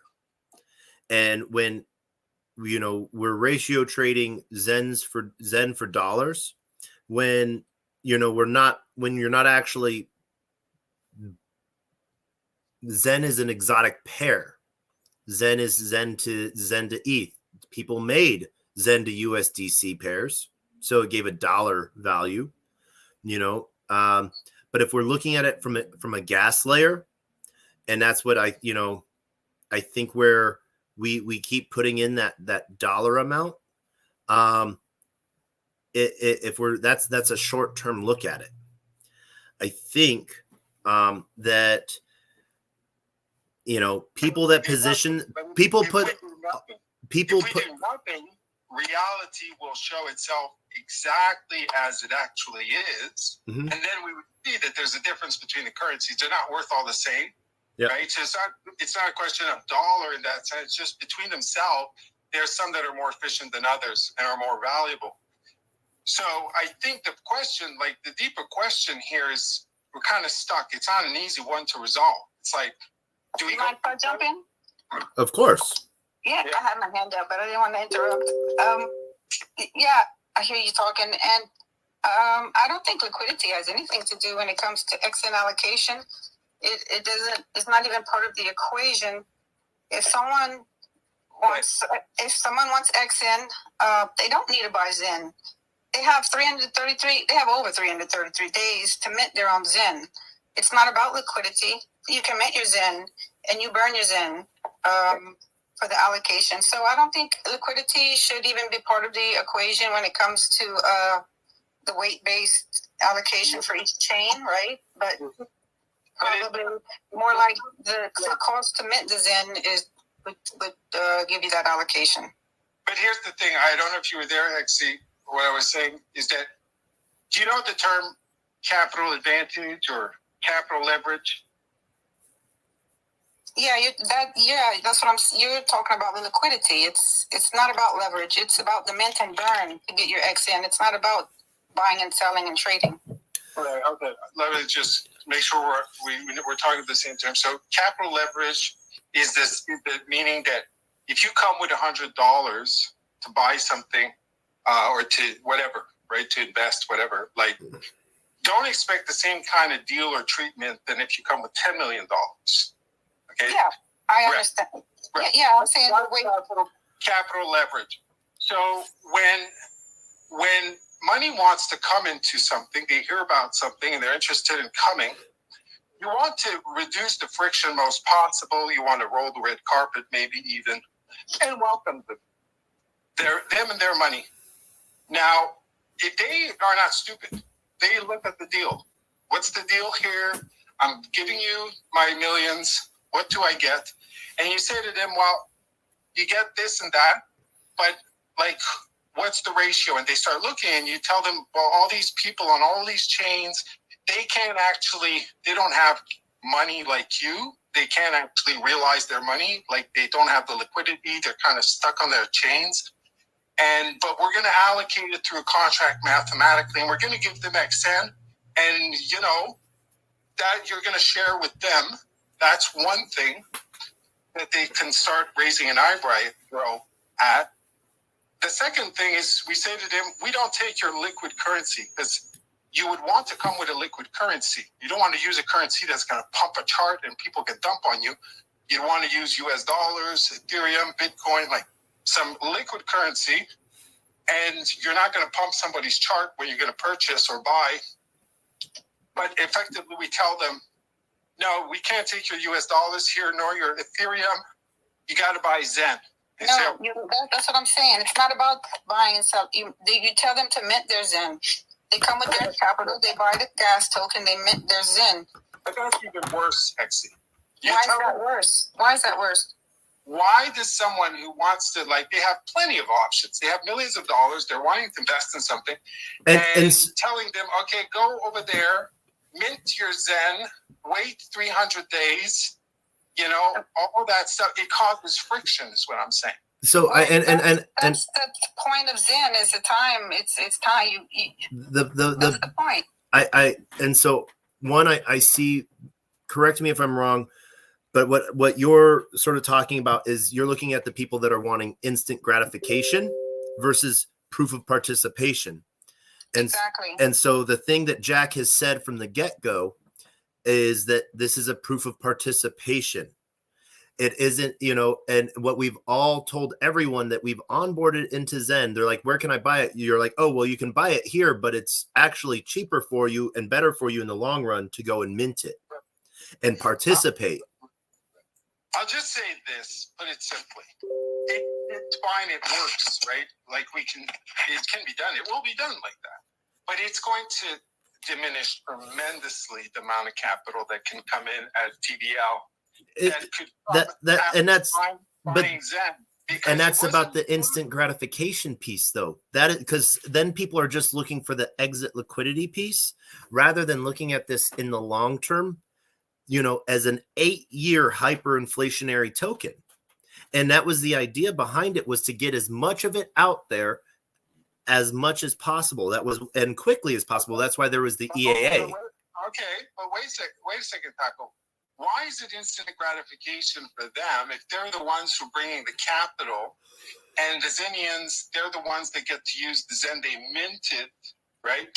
And they go into those auctions with minted Zen that they maybe got for a good price, but they're coming with hard cash and they have to buy it in the marketplace. Why is it them who's getting instant gratification? I have maybe another way to look at it. So Zenians who have Zen, they get the XN. People who don't have Zen, it's harder. They can either mint or they can buy their Zen. But those who are getting the XN, it'll be in Uniswap. People who want instant gratification go to Uniswap and buy XN. It's if they don't want to participate in the minting and burning, they can just buy the XN. It's going to be easy ways for other people to get in on the XN train without even having Zen. You can just buy it on Uniswap. And this is the biggest thing that you know, if we're talking about something that a builder made on their own and people are benefiting from, they make the next system within that. Why would we want to throw any of our own ideas on that might pollute the original idea and let them build? If we've benefited from what they've built so far and we haven't built our own thing, why not let the builder continue to build? Well, that's what he wanted to do. I know that was the intention. I know where I'm coming from here. Like, that's why Jack said on ETH only. Mm-hmm. Like, it was a lot of added complexity and friction. And I am not saying that the fair ethos 100% is not a valuable thing in the long run. But I do see the friction it causes and how it may disincentivize millions of dollars. Again, if EOS raised $4 billion and all we have is 50 million spent so far, 50, 60 million, whatever, spent so far to mint Zen, it's a far way from 4 billion or 1 billion or 2 billion like Pulse Chain. And how do you get that to come in? Or we could just say, we don't need that. We don't want that. We'll stay with our 50 million. Well, and we'll wait. Right now, what I see is someone else came up with this terminology and I am taking it and running with it because it is on the point. What we see right now is people, stripping the bones off of things, stripping the meat off of, sucking the tallow out, especially within like the DB Zen community. We see people going in, with their 50 million, and then someone just for the heck of it comes in with, 5 billion just to top off minutes before. and wrecks everyone else and what they put in. Now, everyone that put in knows that's a possibility, but it almost takes the fun out of it. And by taking not only the fun out of it, it's stripping it out and making it so that no one else will want to come in, because what's the point of me coming in and, I might earn 1 dB Zen, but no matter what I do, I know that someone's going to come in and turn my 1 dB Zen into like 0.000008. And so we have these different protocols that are coming in, and we see, one of the cool things about it is, hey, yeah, that's a heck ton of Zen that just got burnt. And that's happening on every chain. Now, by those people doing that, they're flexing. They're like, hey, I'm putting you down in your place. So when you're saying someone coming in with $10 million, versus a person with $100, that person's just flexing. They have they are at a disadvantage, and they should play at the same, in my opinion, they should play at the same value as someone else, and they can choose not to participate. But just to be clear, if for example, somebody does come with $50 million, if they could, they can't because there's $1 million of liquidity. But let's say they could. They just, like, if it was Ethereum and they just could put it into there and buy X1, who benefits the most from that? Is it them? The people that provide LP and are, taking both sides of the trade. So, rather than just trying to take from the system, add back to it, and you benefit. If you look at either one, as you don't care which token you have at the end of the day, because you see that there's going to be you're looking at the long play, then get in on LP and just collect fees. I think that is one of the things that people forget about. By providing and participating, that is one of the things that Jack has said from the get-go. So singling out one chain then as the only way to get in, I think what that does is that limits all of the other participation that people did. And that goes against what was originally built.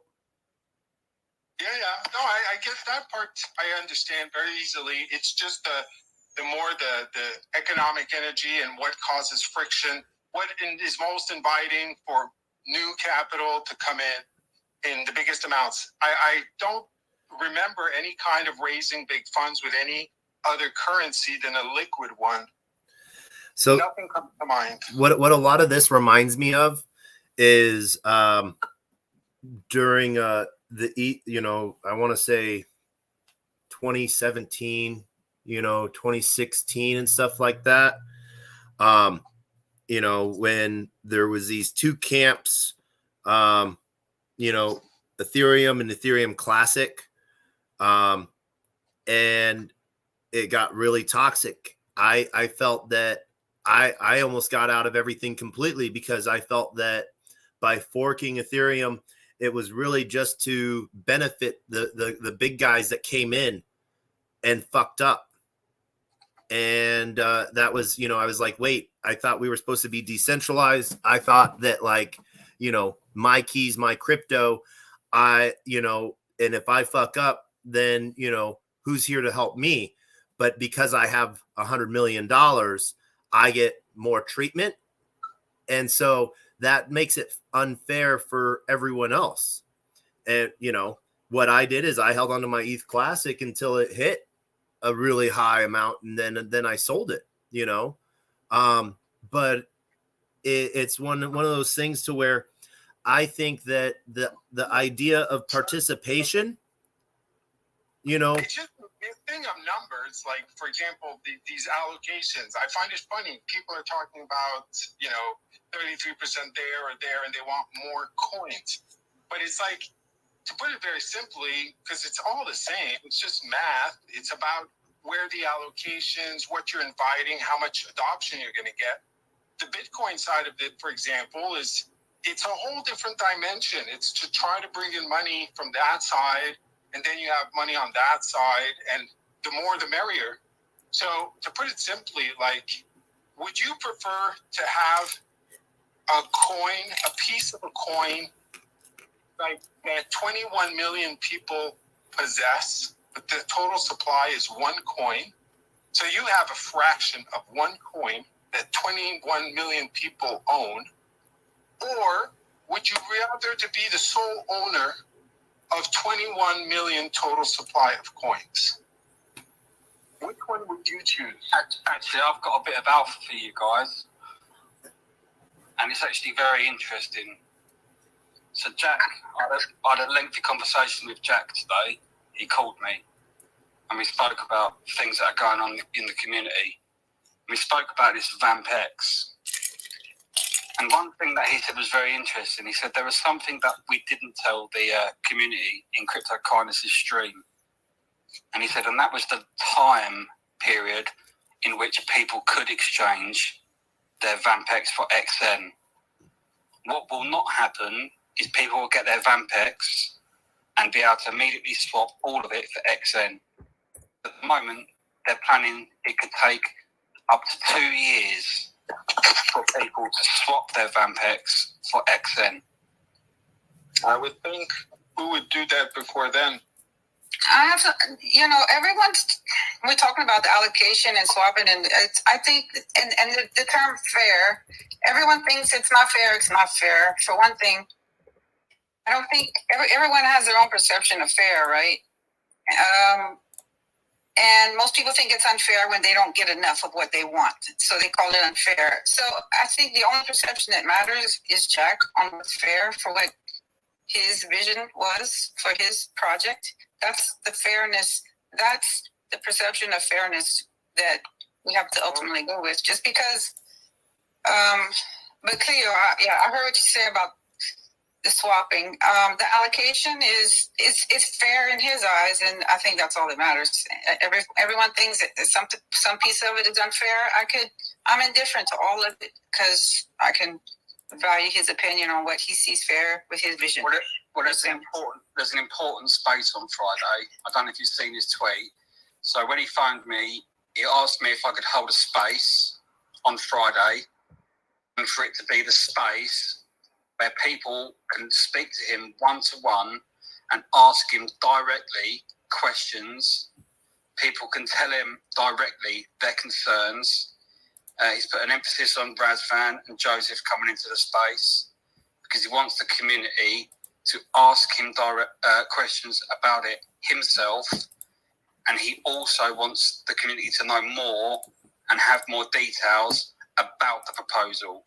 But he did say the proposal will be changing. So I don't know if that's a good idea. It's a good idea that he speaks about it, but people are just going to attack him. It's going to be a shit show. That's what he wants. I guess he can handle it. Yeah. It's one of those things to where I think at the end of the day, like I've said, everyone has benefited from what Jack has built so far.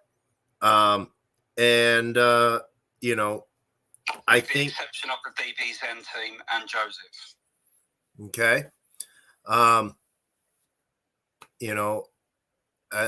DBZen benefits in its own way. I think that, we should let the continue build.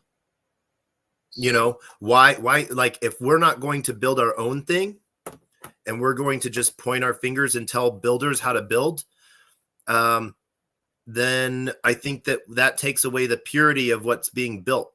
Like we've seen this done in multiple different countries and stuff like that. And so I'm going to go on a tangent here.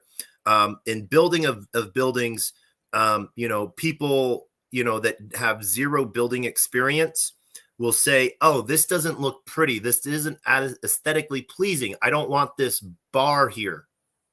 And because those countries, they do what their boss says because they have to, they don't put that support beam in there because it's not feng shui. The next thing you know, that building is built the way the person that thinks it should look prettier should be built, not the way the builder says it should be built. And that building collapse.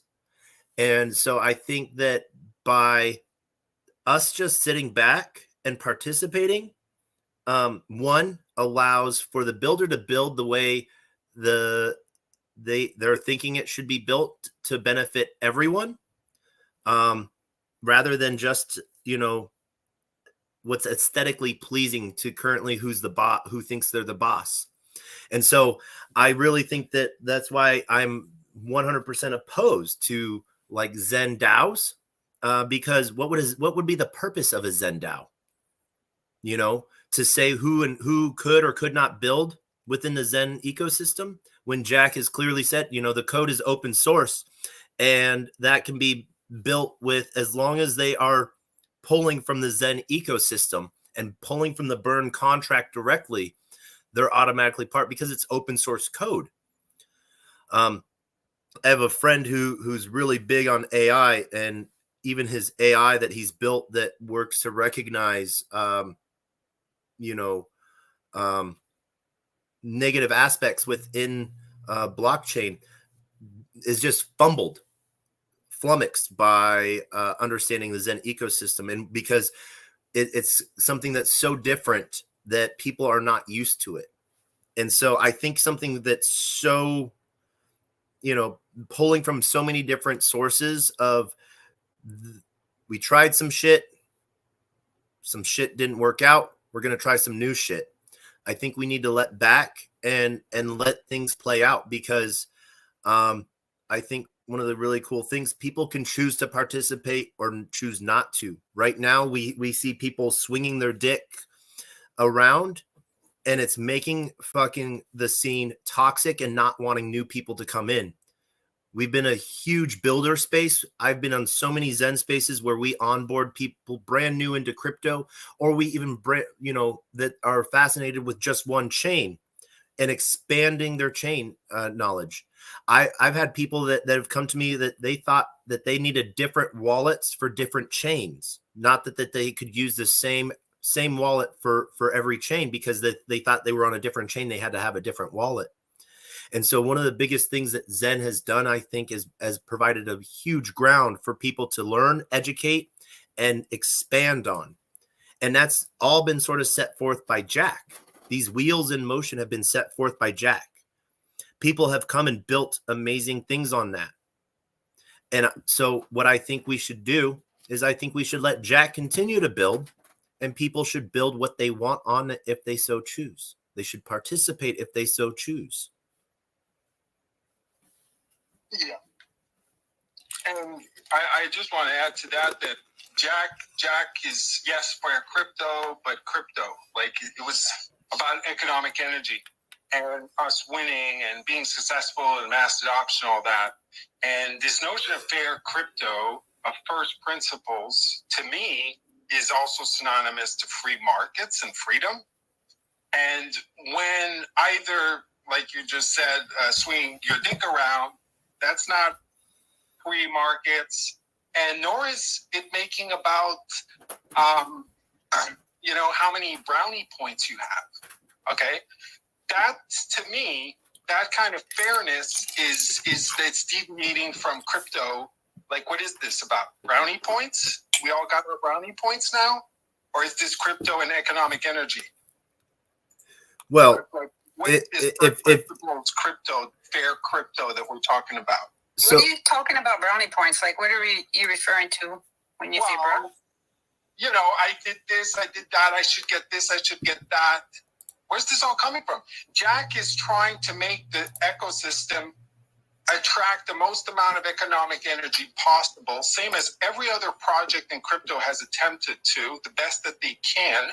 There's no guarantees, but, fairness is like, you have the choice. You could go mint on this chain, or you could do that, or this, or that, the other. But when you start saying, I deserve this, or I'm entitled to this is deviating from first principles, fair crypto, free markets. So this is where I I apologize, but I hear a little bit of contradiction in what you're saying. Like that. You know, you're saying because I have $10 million, I should have a bigger say. I didn't. Why? Why am I saying I should have a bigger say? Because that's what you're saying we should curtail to. Hang on, he's saying, in fact, Honeyfield's saying the opposite, dude. I'm just saying, let the market decide. Like, if you choose to go mint on ETH POW, or you make the decision to go mint on Binance or other chain or whatever, and then Jack makes this conscious decision that the best thing he thinks to make it most successful, that all the votes can float, is to do this thing with BTC and Ethereum, and to not cause too much friction for new investment to come in, right? And for new adoption. He chooses it's just better for the machine, and it's going to be better for everybody. And then we start talking about the brownie points we made. It's, to me, that's not free markets. It's not fair crypto. It's not crypto. It's not about economic energy and first principles. It's something else. It's like a democracy, mob democracy, right? Now, anyway, I mean, maybe. Yeah, it's like too many chiefs get nothing done. Yeah, everybody wants their own say, but it's anyway. There has to be a I don't want to call it a hierarchy or someone to decide, but like I said, the person creating the project creates what he thinks is fair for his own project, and everyone thinks that they own this or that, so they should get more of this or that. I don't. Yeah, that concept is not fair in a sense by itself, because just because you think you deserve more because you did this over there on this chain, it's just selfish. I agree with you 100%, Hexy, because, you know, while some folks may openly admit they're in for their self-interest, you know, some others may not do the same thing, but it's clear what their objective is. And, you know, we should take into consideration, you know, fairness for all, not for a subset with the big bags or who have done X in the past. We got to think about the future for crypto as a whole in general. Even I jokingly made a comment about little Raphael in South America trying to get into Zen. You know, what we do right now lays the groundwork for him coming into the future, because yes, we can make our profits, and yes, within the top 2 pages on the Zen NFT Max Mix. Ignore buddy, guys. It's a helicopter pilot. He can't fly. Cleo. Yeah. No. Cleo and I have this little bit of a pilot rivalry with Fixed Rings versus Rotor, so we bust each other balls all the time. I mean, wait, can I say balls? Sorry, Taco. But Helicopter pilots can So- say helicopter pilots love talking about balls, guys. So this is where you know, people can bust each other's balls, but they will do it respectfully and they will raise a hand. You know. Hey, shit. I'd like to know what I'd like to hear what Buddy had to say. So if you want to finish. yeah, I was just saying, you know, like the work that we're doing right now with Zen and like how we're trying to lay the foundation. You know, we have a path to choose. Is it gonna be something profitable for us for like 5, 6, 7, 8, 9, 10 years, and it'll just fall off a cliff? Or is it going to be self-sustaining for hundreds of years to potentially come? We got to choose that. And like the choices that we make right now as a community is going to set us in the right path, but we just have to be honest and think about the greater good. But that's just all I wanted to say, Hexy.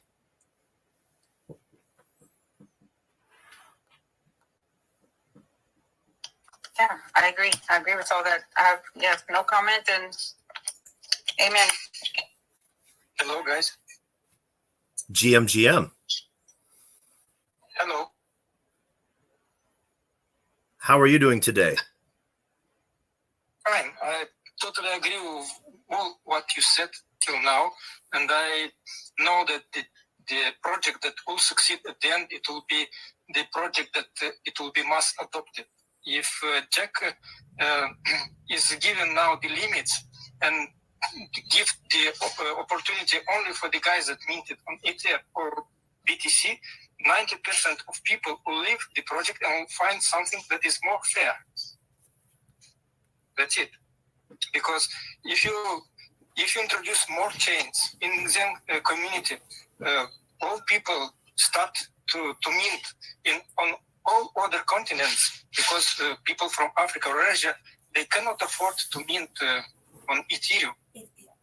And that's where the difference comes. 90% of people who started to mint already on other chains, and when Jack is coming and say that we will give priority for Ethereum guys of 80% of something, they will fail. It will not be a mass adoption.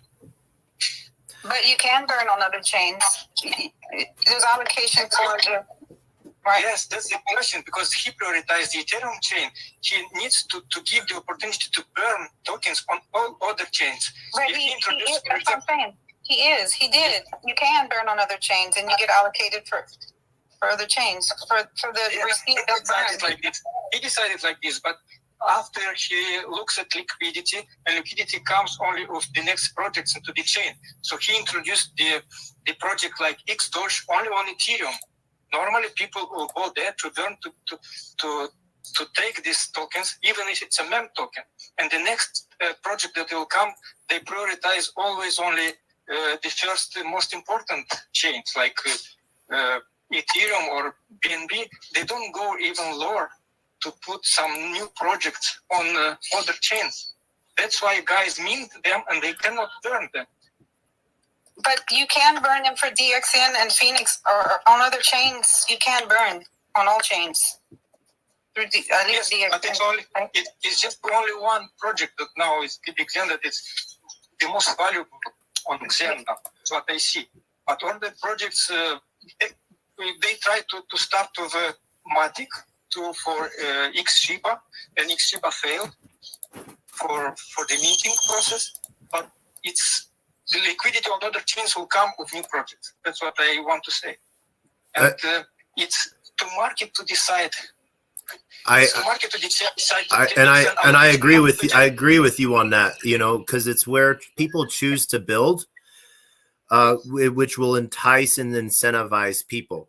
If people choose to only build on one chain, then that is for, you know, they're targeting a specific group of people. Why aren't you putting your hand up, Taco? You just booted me out for not putting my hand up, bro. You're talking over people, dude. Max, up, hand. Hey, thanks. I hope I don't butcher the name here. Valorous. When it comes to things like Zen Doge, that was the developer's choice to attack that chain and work on that chain. The team can't dictate where community development projects point their efforts, and so. Okay, but think just about the layer 2s. Why the layer 2 exists today? Why? Because Ethereum has a big problem of scalability, of transaction fees and speed. That's why people tried to solve this problem and initiated another layer 2 to solve the problem. Yeah, so, and that even Ethereum has seen that as a not even an issue, but that they've changed their sort of direction to become a solution for layer 2s and rollups, being yes, the solution. But now let's think further. So people accepted. For example, Polygon. I'm talking just an example. I don't care now it's a Polygon or Arbitrum or something else. But people adopted and accepted layer 2 Matic because it's way better and more efficient. And when people come to invest in some projects laying on some layers 1, they will agree. They will accept Matic because fees are lower and transaction speed are faster. And it's way better. Or it will be the mass adoption. Are you saying you want more projects on the smaller chains? Yes. Okay, so it's up to you. It's up to you and us to do that. It's up to us to build things for those chains. If you want something on that chain, it's up to us. Of course. And Jack told us that he will initiate also the minting on Arbitrum. And a lot of people, I think, they are waiting for Arbitrum chain also.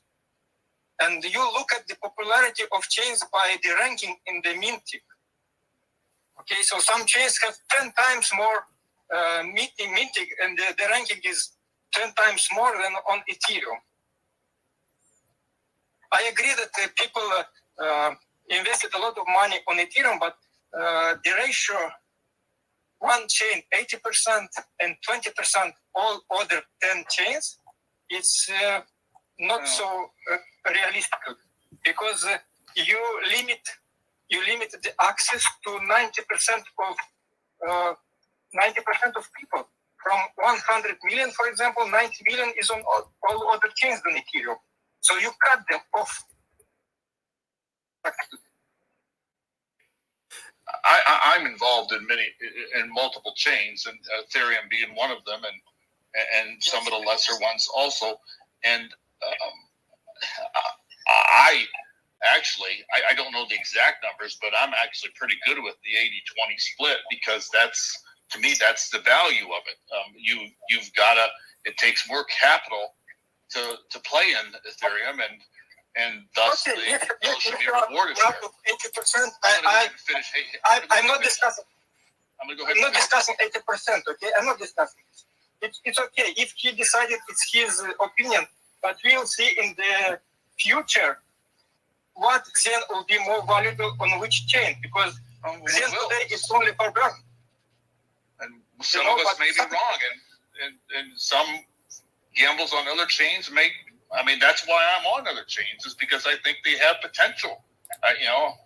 Yes, they have potential. Yes. But I think that Jack today is measuring the importance of the chain by the price of gas burned, and the criteria for me is not the amount of gas burned that gives priority to the chain, but the number of people using it. Mass adoption. No. No. It's only a discussion. I'm not trying to convince you of something. It's my thought, because at the end, in all other projects, not maybe in Zen, but the layer that gives more mass adoption to people, and the best shape, it will be where the people are starting to build, and will be more usable. That's it. No, and I see. Okay, so I have a thought on this, but we'll go to hands real quick. Honey deals. Well, I just wanted to remind that Jack, he made the Zen contract, and that was it. 400 lines of code, and Zen was to do whatever people want to do with it, and then from there it evolved to NFTs, and he did other stuff. And then eventually came to X1, and he said very clearly, X1 is not to be the heart and center of Zen. It's going to be the biggest purchaser of Zen until, it gets massively adopted. Maybe Amazon will accept Zen, but I'll build an L1, and it was to orbit Zen. So I just want to say, Jack he's not obligated to do anything. Since the day he launched the contract, and these are all the things that he's doing the best he can. He works every single day and night. He's been at this nonstop. I've never seen a dev work so hard, him and Zensu. So I just want to say, this sense of it needs to be this way or that way, that doesn't exist. And I will agree with you on that. So, why should we get into the respect Jack. What he did is something huge. Yeah. And it has potential. But sometimes when you build something new, sometimes people are not perfect. He needs to listen to the community, and maybe to improve something. It can improve. People are not perfect 100% all the time. That's it. It's just by trying something, by changing something, by seeing the experience, how it works, Yeah, but I don't tell you that Jack is wrong or something. No. But I think one of the things though that we need to remember is he's built all of this without our input, and I don't know about you, but I haven't heard really anyone that hasn't had an input that isn't somewhat, first principle based. It's all then I have this opinion, including me. So I think, you know, we should remove ourselves from the equation and let Jack do what Jack does, because then we can see, does it continue the cycle of Zen being used and being pushed out and mass adopted, or does it only then fit into a small echo chamber? And that's there's a formed out thought there that's a little deeper on that, but I want to go, buddy, I know you've had your hand up for a second. Yep. Hey, yeah, thank you. So Valerius, I think Jack also agrees with what you're saying in regards to the smaller chains as well, and I think Max meant you also said the same thing too. I also agree as well, because potentially, you know, I thought about this when Zen first came out. They're looking for mass adoption. I'm thinking to myself, buddy, 5 years from now, what's going to be the biggest issue with all of these chains? And I had like a little chart there. And for me, I saw Eats gas as one of the biggest issues, because if Eats doesn't get his gas situation under control, if we have 2, 3, 4, 10 times the amount of people that we have in crypto, like for example in the bull run, or even higher numbers in the bull run, for example, we had in 2021, gas is going to be upwards north of like $200, $300, $400, $500, $1,000. And a lot of people want to be able to afford these gases, especially if they want to mint Zen. So that is where I think the smaller chains come into play. Yes, Eats will have its run right now, but in the longevity of the project, I think, you know, the smaller chains will eventually take over. And Jack also said this as well indirectly. He had an interview with someone on the crypto, some lady he was speaking to, and she asked the question, so Jack, what's more valuable? You know, why is it that ETH is more valuable, or something like that? So Jack asked her the question, why do you think ETH is more valuable? Is it because, you know, it has a higher liquidity, higher market cap? And then Jack turned around and also said, what do you think is more valuable, a store of value like gold or an economy? And Jack told the lady that, you know, the smaller chains is where the economy is going to be, because it's lower gas, it's cheaper to transact. So there's potential for more projects to build there because it's cheaper to transact. So yeah, Jack kind of gets what you're saying, Valerius, and I agree with you. In my opinion, the smaller chains eventually, potentially, maybe where the economy is for Zen.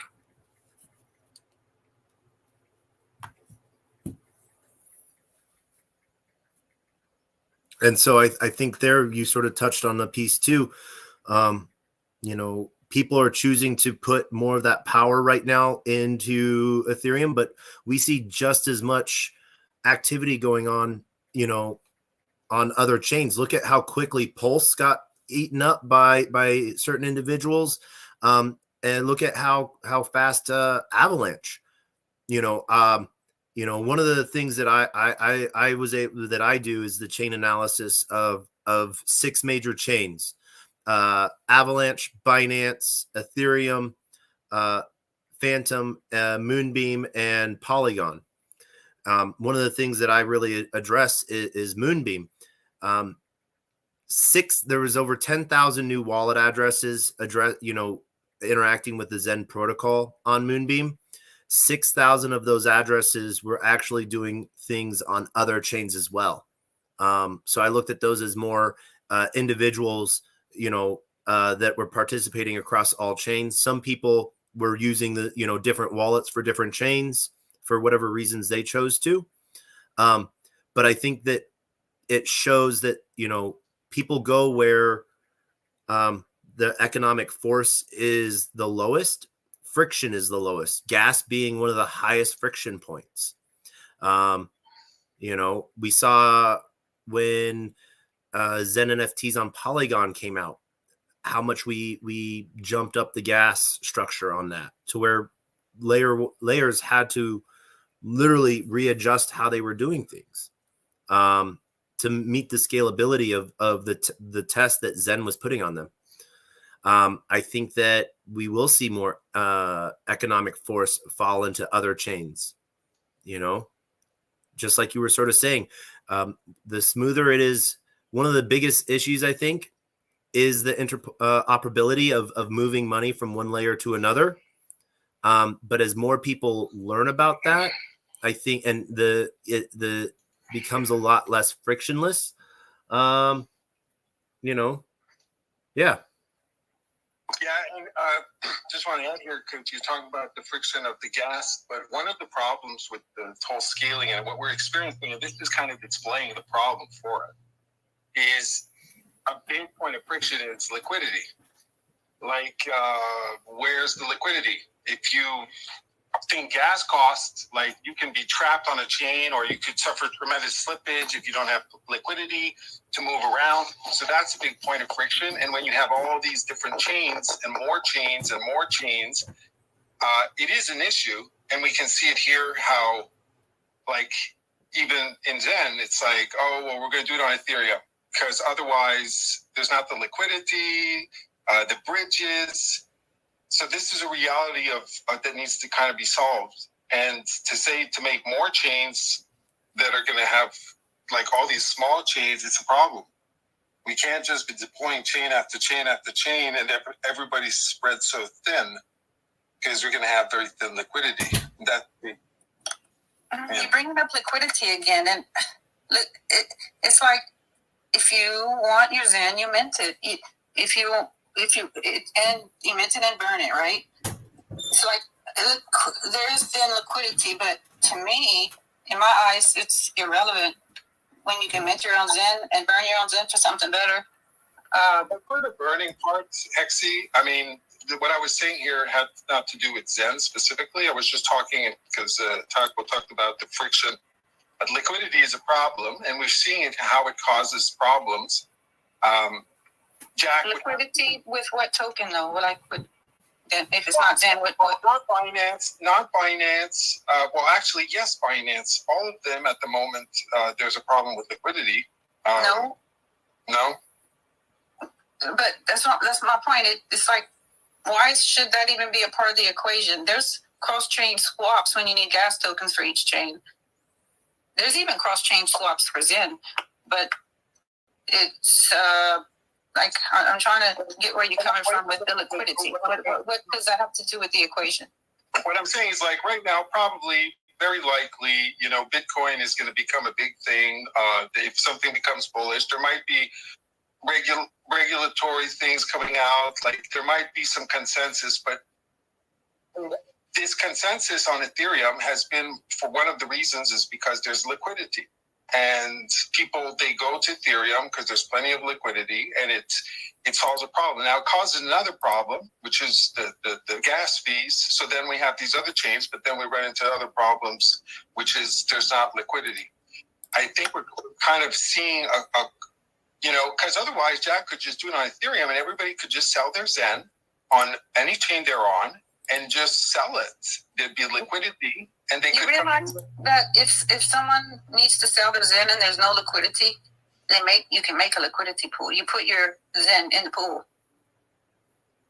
Right, but you have to have both sides. Like who wants to? You can one side liquidity add. No, that's why I told you about liquidity. If there are some new projects coming in and people are interested, they even don't have time to mint. They buy these tokens right from the DEX and they enter into new project.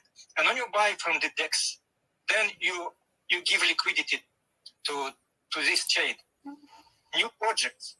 For example, if tomorrow there is a new project that's coming on Avalanche and the token's price is very low, I go to the DEX and I buy this token to get in this new project.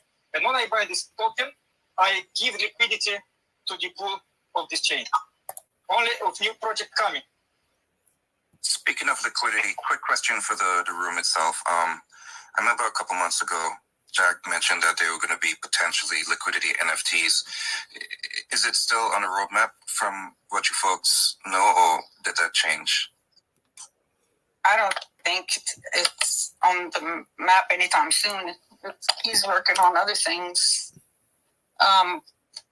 This liquidity thing is like, it's a free market, so it's up to the users to decide if they buy, sell, provide, and the users make the market, right? it's not up to a certain project or a founder to create a liquidity for whatever token. It's up to the market to decide on how it runs. Exactly. And the market decides that some chains are small and there's not liquidity and they're not there and it's kind of a ghost chain. And I'm not saying it's not possible that there could be, but it is an issue. And it just raises to the point of like X1 will probably resolve that in many respects to hopefully, right, where people can come together and there not be these liquidity issues. But if they want to stay on those chains, on ETH-POW and ETHMOS and whatnot, fine. But I'm saying, like, it's an issue. It's a true issue. It's something to put into the equation of everything and how to resolve the problems and how to make things better. Yes, you're right. And the market will decide. When I came first to Xen, I tried to mint one Xen NFT on Ethereum. And the gas was so high, I saw it's $1,800. It's even the bigger than the average salary in Europe. So I said, okay, I cannot mint it.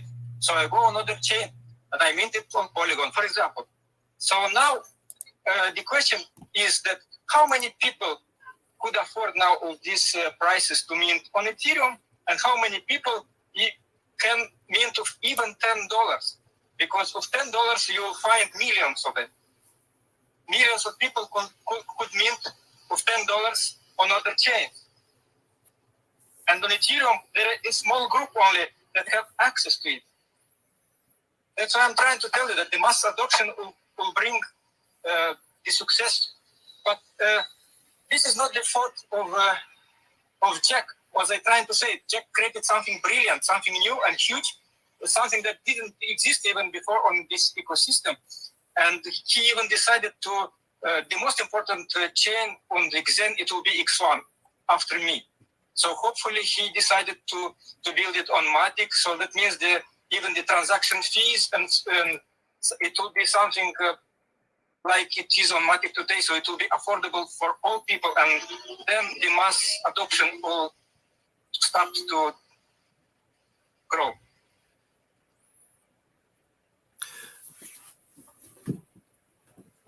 And I agree with you on that. I think that that's how we will see adoption happen, with people using other chains. Now that comes into point, talking about liquidity to what, in comparison to what, a tradable for what, but if the idea is you're using a gas token to mint Zen, and then you're burning your Zen to get onto X1, do you even need to care about trading it to something else? If your end goal is getting onto X1 in the most economical, cheapest way possible, then you're not looking about instant gratification. You're participating. And that is where people benefit from the price action is by, the people that didn't think about, the long-term pieces, that need Zen to get onto X1 or need Zen to burn into an auction of or one of the other protocols within the Zen ecosystem. And those are the people that put up liquidity. What I did is when I got into the different ecosystems of Zen, I didn't pair Zen with the gas layer token. I paired Zen with the new protocol token because I wanted to participate on both sides of that piece and just collect fees from that. Now that is how I personally do it. Doesn't mean that's how everyone has to do it, but I put back into the ecosystem because I think either Zen and I'm going to say DB Zen. So I pair Zen and DB Zen into an LP pool because I really don't care which token I have. I think both of them have their own weight, but people are going to trade back and forth. And so if I put myself into a liquidity pool, I get to participate by collecting fees off of other people. I don't want to say coming late to the game, but those that want that instant gratification over delayed gratification. So that's sort of where I think that a lot of people sort of forget this long piece, especially on these LPs, on these DEXs on other chains. Look at the long-term pieces of this. If people just keep coming in and, dropping, they're burning, 6 billion Zen on ETH, that makes the Zen I hold all that much more valuable, but then they wipe out everyone else getting any part of the pie, and they're just collecting that piece. They're going to be the only one holding that token. And so the key is to mint. Yes, if you want it, you mint it. It's delay. It's not about instant gratification, a quick flip, right? Yeah. I agree with you. The best solution is to mint and to hold. That's it. Yeah. To mint, to hold, because with burning, the total supply will be less, and the minting process in the future will be more complicated. So that you get after the formula less Zen than if you're starting yearly. So only people that minting for the long period and they hold, maybe they will be the winners. Players, don't tell everyone the alpha strategy is a secret. Yeah.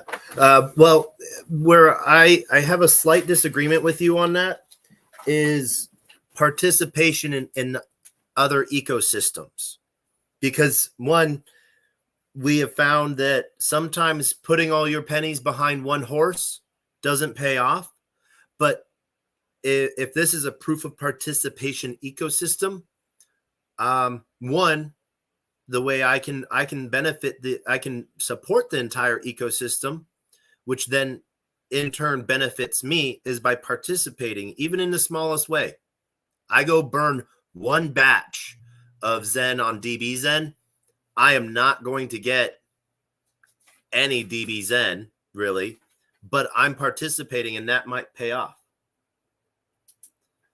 Taco, a question. Yeah, and shout out to you, Taco, for putting me up to Moonbeam when we met at the Zen MIC meetup back in January, February, whenever it was. Yeah. But what are your thoughts on this? Yes, we're getting a ton of Zen right now in the lower chains for cheap. 5, 6, 7, 8 years down the line. Do you see yourself being a liquidity provider or just a staker earning yield on that? What are your thoughts on that, since we have amassed a large amount of Zen and potentially Zen may have dropped a 0 or 2 on those smaller chains? What do you think you'd be doing, staking or LP? LP still, because I would be benefiting from both sides of the market, both sides of the pair going up, and I'm collecting fees. So there's a difference between V2 and V3 pools. So V2, I can only collect the fees when I pull out completely. V3 gives me two things. It gives me a liquid position of my position, an NFT that represents my position in that pool. So if, I can sell that, I can move that, I can do whatever I want with that. But it also allows me to collect fees, because if I'm suggesting a trading zone of where it might be, and sometimes I take a more passive approach. I do the entire spectrum, so I collect less fees. But if I'm looking at this as an 8-year thing and I'm providing liquidity to both sides, then I'm collecting for people that are trading both ways. And so I can do two things. I can either participate with either one of those tokens in those ecosystems and benefit that way. I could then use that as my passive, I guess you could say, drip income, where I'm taking that. Let's say I own 1% of a pool, I'm getting 1% of 0.25% of every trade, and so that is sort of my reward for participating, because then I'm not really caring about impermanent loss, because I don't care what side of the token I have if I have belief in the ecosystem. And if Zen drops to 0, then that means that the pair that it's trading against will also go up in value. So the overall holding goes up in value. So if I'm looking at this in the long term, LP and collecting fees and having that be my passive piece, you know, then that I think is one of the things. I think DB Zen really sort of shows that a lot to people. They see a passive earning. There's a protocol fee, and it's distributed between DBXN stakers. That means that they're not just looking for exit money. They're participating back. They're staking back. They have belief in that project, and they're being rewarded for it. Now, I take that a step further, and I go beyond my DB Zen stake, and I provide Zen and DB Zen. Then when people are trading DB Zen for Zen, I'm collecting from both sides. Or if I'm doing Zen to Matic or Zen to FTM, Zen to Glimmer, people are trading on these tokens to get back into these protocols to participate. So I'm taking the excess that I might have that I don't need, that I can have access to at any time. And, I have that position. That is my position. I think providing LP is one of the most underrated pieces in the world, of true income. Like I look at some LP pools and I see some of the holders, they're providing $1 million in LP and they're raking in $1,000 a day in fees. Now, what kind of drip income is that?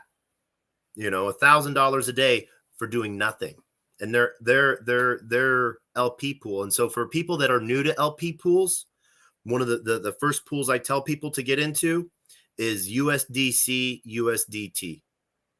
That's $1 versus $1. People are trading USDC for USDT all the time. So I really don't care which side I end up on, because I'll always have roughly, like, let's say I put in $10, $5 USDC, $5 USDT. I have a $10 pool. I'll always have $10 no matter how far that pool trades, but I collect those fees on those trades. Some DEXs have amazing incentives on it. My DEX has a 23% APR. So you're earning 23% on and plus there's an aggressive incentivization on that. So I'm earning base layer tokens as well. So why would I not want to participate in something like that? Especially if I'm looking long term. Yeah, either which way you win, if the scale tips to one side, you might get a negative. If the scale tips to the other side, you get the actual token. So yeah, either which way you win. Exactly. USDC pools, the same thing. When people are using, that's providing liquidity to bridges even, and those get used tremendously. So I look at the passive ways, and then I see about like the really easy ways of minting Zen. Cool. Yeah. I minted something back in December and I put it for a 6-month mint and it cost me $20 to mint. And now it's worth $80. How is that not a win for me? I can sell half of that and then I can go provide back into liquidity pool and just collect,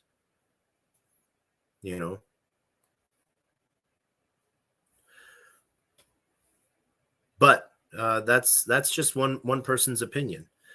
Smart DeFi, Big J, you've sort of been a silent pool. I don't know if you're sleeping on the job or if you've been sitting back watching. I know you have a finger in multiple chains for doing different things. If you're still there, what are your thoughts on everything you've sort of heard so far? I've been doing a little bit of double listening. I'm still listening to the FOMC report and trying to see if there's anything that's going to trigger my trade.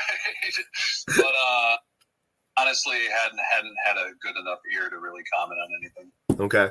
No, hey, thank you. You know, your position is always appreciated. I know, when it got released, there was that quick dip on XRP, and then it recovered back just to a little bit of a stable price around that 50.37. So What are we talking about exactly? Just tell me again. I'll go hard on XRP all day. XRP once that interest rate hike got pushed out, it dropped down, I think, to 48 for a second. Yeah. I took out my long, and then I'm back in long at like 49.9. So okay, we'll see what happens. Nice. Yep. No. My long at 200x got liquidated. Oh shit. So. Yeah, it started looking good, and then you know what's crazy? They paused it. Exactly what we were talking about. They haven't done that in like 16 months. Yep. No hike. So, but no hike with the caveat of they're planning on hiking it. Yeah. Exactly. So no. Hexy, you've been quiet for a moment. You know, overall thoughts.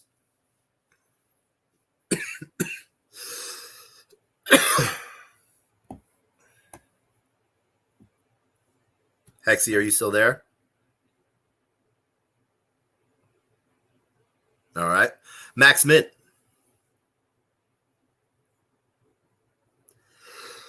Yeah, I think Hexy was in the transitioning from listening to speaker, but it looks like she's just connecting right now. Yep. Hey, Max, you're unmuted. I'm unmuted. I was finishing something up. I'm not providing liquidity yet because most of my Zen, depending which chain it is, matter of fact, nearly all of it is still wrapped up in mints. But when they start to come, that is my plan to provide liquidity significantly to more so the secondary chains, because Zen does have a fair amount of liquidity. I have significant mints, and I want to then turn those into liquidity positions, and then profit off of those for a period of time, and then help to strengthen the chain and Zen on that chain, so it can become more relevant. And I know there's numerous people, I'll go ahead and say it, when look at an avalanche, I know there's numerous people that are planning on doing that. And we almost, I hate to say it this way, but almost don't care what the liquidity is today, because at the moment during this mass adoption phase, price is irrelevant. It's all about right now getting your hands on as much Zen as possible, no matter what chain it is, and that's simply by minting. But I'm very content with the direction it's going. Per the earlier conversation with Honey Deals on XN or X1 allocation, I'm fairly active in the Telegram, and for months and months and months and months, we've been telling everybody who walks through the door that yes, it doesn't matter what you burn, you'll get an X1 allocation. And I would just feel horrible telling these people that no, I was wrong. You're not going to get it now. You can't. Yeah, there's other ways to burn, but there's been such a focus on these quote moon parties that are now that 333 thing that I think it's just a huge rug to pull out from underneath numerous people, because we've been telling them one thing for so long, and then to change it up at the last minute. And I mean, the allocation will be fair.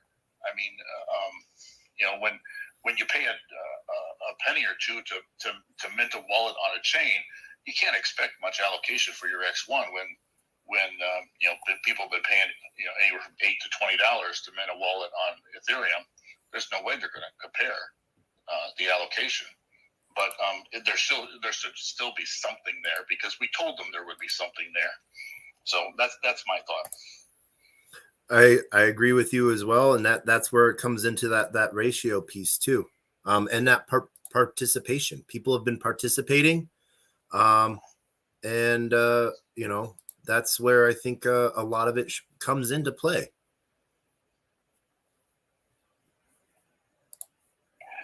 also to a question regarding the 333. So September 1st, I think it starts. So 333 should end, I'm guessing. Oh my goodness. I always make a note to myself, never do math in public, but it ends sometime in the beginning of August, I think, maybe. So the Bitcoin halving. So I'm trying to figure out why their timing is 333. Is it because they're trying to time the halving to get into the bull run? But if that was a strategy, why not push it out a little bit further to maybe, I don't know, April of 2025 instead of cutting it short in August? But what are your thoughts on that? I think Jack loves numbers. And 333 sound, is a lot cleaner than 222 or 111 or 444. Some of his early conversations with different people, you've sort of seen Jack go into some of his esoteric beliefs a little bit, and the power he has, that he believes in numbers and stuff like that. And so I think 333 sounded amazing to him, and I don't really think he was looking at where it put date wise. He might have been, or and it might have been one of those things where he looked at it date wise, and it could have been landed on the birthday of his daughter or a family member or some important figure or some important date, and he's like, oh yeah, that means I should do that, so it could be something as simple as that. Simple than for tokenomics, he said that 1/3 of the XN will go of this auction, and 1/3 from 1,000 is 333. That too, Yeah. I don't think about that. Yeah, you're right. So there's a lot of different ways to look at it. I think if we spend too much time in the weeds, we miss the forest, and we miss the entire show, I guess you could say. And so when we get into an aspect of arguments of, chain wars, I guess you could say, that alienates everyone. And a saying, even if you're dragging someone through the mud, you get mud on yourself. And I just think that we as a community should just trust. If we benefited from something so far, I don't understand why we want to doubt now. We're putting a lot of weight on someone's shoulders. And I think that I don't know if, for people that saw Jack in videos before Zen even launched compared to now, just his hair color change. This man has taken on a lot. Taco. Yeah. Yeah, I just wanted to add to that as well. Jack has put his all into this. He's literally doing streams. He's always on Twitter Spaces. Like, he's always spreading the word of Zen. Like, I just want to, I just wish the whole community can just unite and just, find a way forward, because it's like we're trying to destroy everything that's been created because we're fighting over like numbers. Like, we need to see the bigger picture, and find the solution. And remember that this is Jack's vision, and he's got this plan in his mind. And if we just follow, if we find the compromise and follow the plan through, we can all win. We don't have to destroy everything we've built so far just because few people want to have their way. Like, we can meet in the middle. Let's just make this work. Keep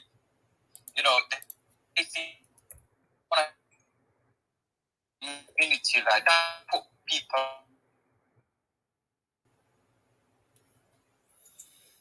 Yin Yang, you transformed at the end of that. So what I want to maybe repeat just to make sure I heard you correctly. Don't alienate was basically what, and and trust the vision rather than having your own finger in it. And I might be putting my own finger into explaining what you said. Is that what you were sort of saying?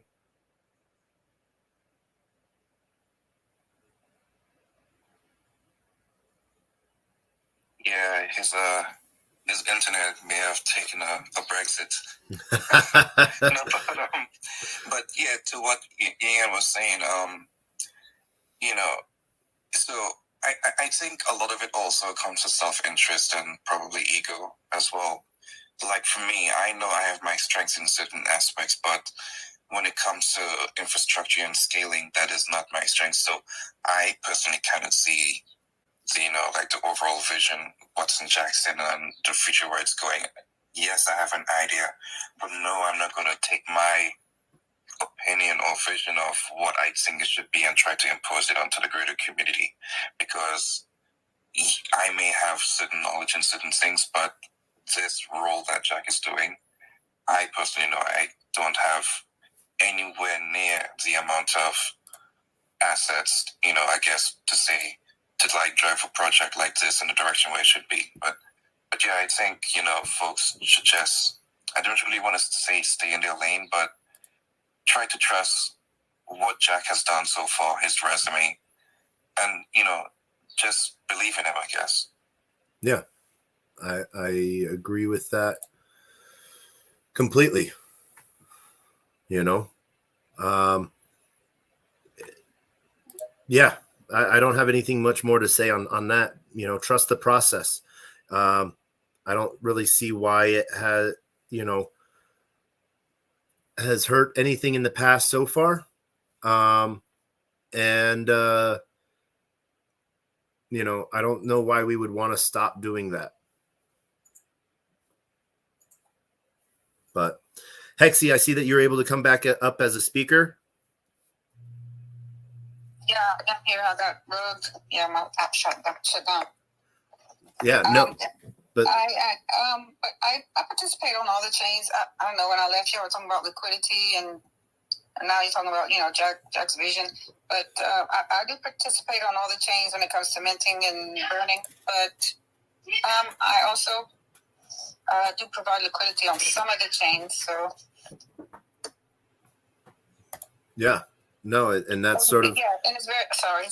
Someone in the house was yelling. I had to mute the mic a bit.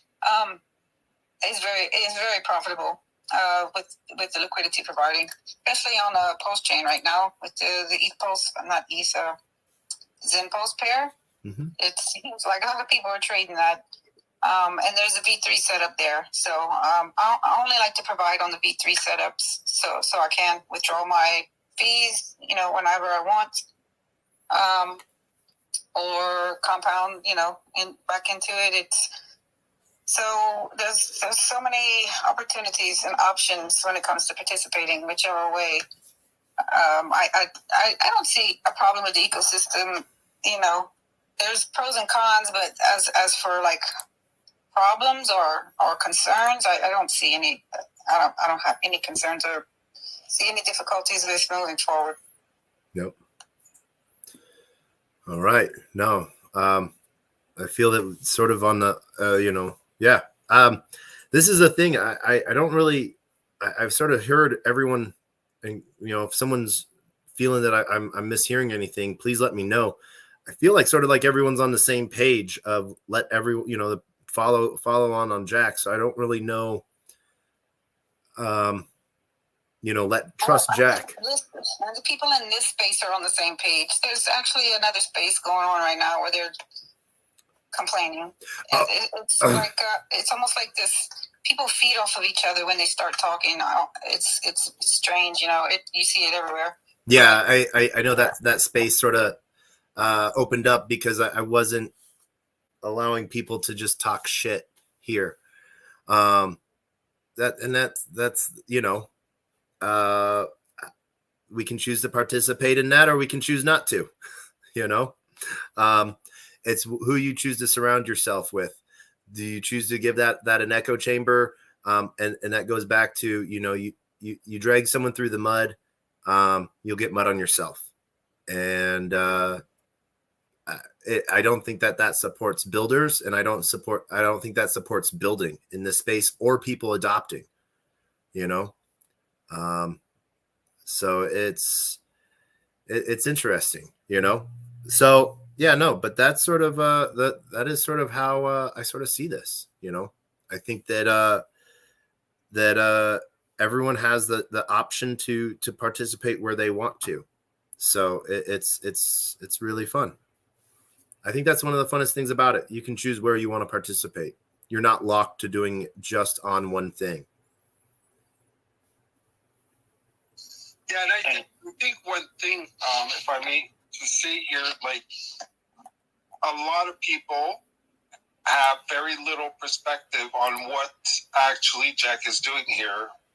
Not because, you know, it's not easy to make the difference between Zen and for a newcomer and crypto, or it's like a project that's completely designed otherwise, like something that's made to pump or that's been established for a long time, like completely different tokenomics. What Jack is doing is a complex system. It's a lot of innovation of ways of going about it. All this burn to get to X1, for example. And the timeline as well. We're in an inflationary phase. If you back up enough and you have the full picture and you look at it from every side, it's incredible the amount of things that have been accomplished and that is being accomplished, and like this, the amount of success. I think a lot of people, like, they lose that perspective. They're wanting to make gains in the short term. You know, we're still in inflation. X1 is yet to come. These things need to be, you know, reminded and put into context. Yeah. You know, like, have you ever seen this, Taco? Like, how often have you seen developers like Jack and Zensu, and the amount of work put and the amount of stuff, and also the availability in the community? Like, how many times have you ever seen that? I've seen it around the selflessness also, because a lot of developers and project owners, they would have allocations, and, you know, like, they want to take a cut for themselves, like, right off. But like the selflessness, what he's doing, really impresses me. But yeah, Taco, what were your thoughts? Sorry. I've seen it in communities, you know, before. You know, like we talk, you know, if we talk about ETH's early days, and we saw the fork, we saw a lot of toxicity then. And you know, it's one of those things where the founders did what they thought was best. Might not have agreed with it, but we all sort of followed suit eventually. And we profited from it. The entire ecosystem benefited from it when we trusted the builders. And everyone building on it, you know, that benefited from it. It was one of those things to where we got to see, you know, this sounds horrible when I say it, I guess, you know, they had to follow suit, or they had to, you know, choose to go their own way, you know, and when they chose to go with where the designers, the builders went, it ended up benefiting everyone else. Yeah, it might have seemed really dirty at the time, but it was one of those things to where, in the end, it's where we are today. And now we see ETH, you know, the Ethereum Foundation pivoting again from, instead of working to move ETH into a more scalable, faster blockchain, they felt that, hey, we're actually doing a lot better as settlement and providing support and backbone to all of these layer twos that are growing off of us. So instead of trying to go do our own thing, let's roll it back and let's make sure what we're providing is a solid platform for all of these people to build off of. And I think that I'll be honest, I thought that was a really good pivot, and we'll see how that turns out, you know? So I think that's the thing with growing pains. Look at, Doge. Okay. Look at how long Doge took to have any value. I thought it was the dumbest thing on the face of the planet. You know, and I got it. I collected it. I was part of you know, Doge work Reddit groups where we basically handed Doge out to each other like it was rain, you know, or not even rain, like it was trash. Someone made us laugh, we gave them Doge. Someone made us cry or angry, we gave them Doge, you know. Someone participated, we gave them Doge. Or we participated in some other form, we got Doge. I gave someone $1 million Doge tip for a freaking joke, you know, and years later, you know, if we look at that value of what I gave him, you know, I give him $250,000 at his highest point, you know, but he probably did what we all did, was just hand it back out, you know. So the fact that Jack had an 8-year plan of hyperinflationary and Zen lost so many zeros right from the get-go shows that a lot more people are aware and participating. And we're looking at something for an economic turnout a lot quicker, not remembering that this is an 8-year plan plus, you know.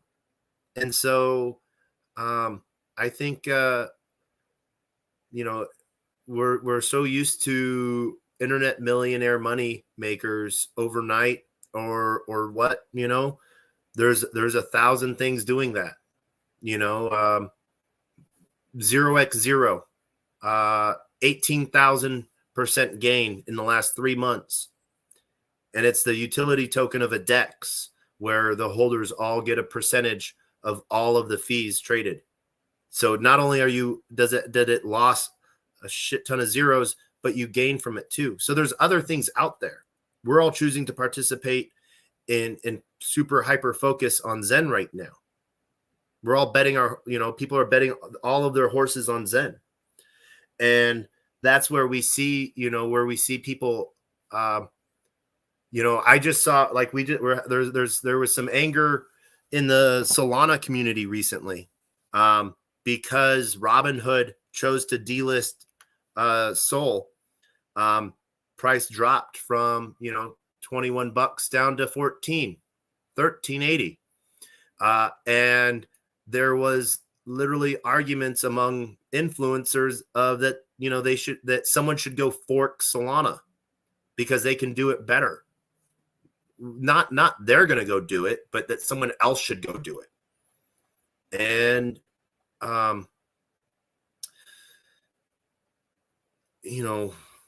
sometimes we look for those short gains to be able to carry us through for that long term. But I also think we forget that this is a long-term thing. It's immutable. It's not going anywhere. What we need to do is position ourselves as either builders or builder supporters, because as we see regulation come in, what they're going to focus on is the toxicity.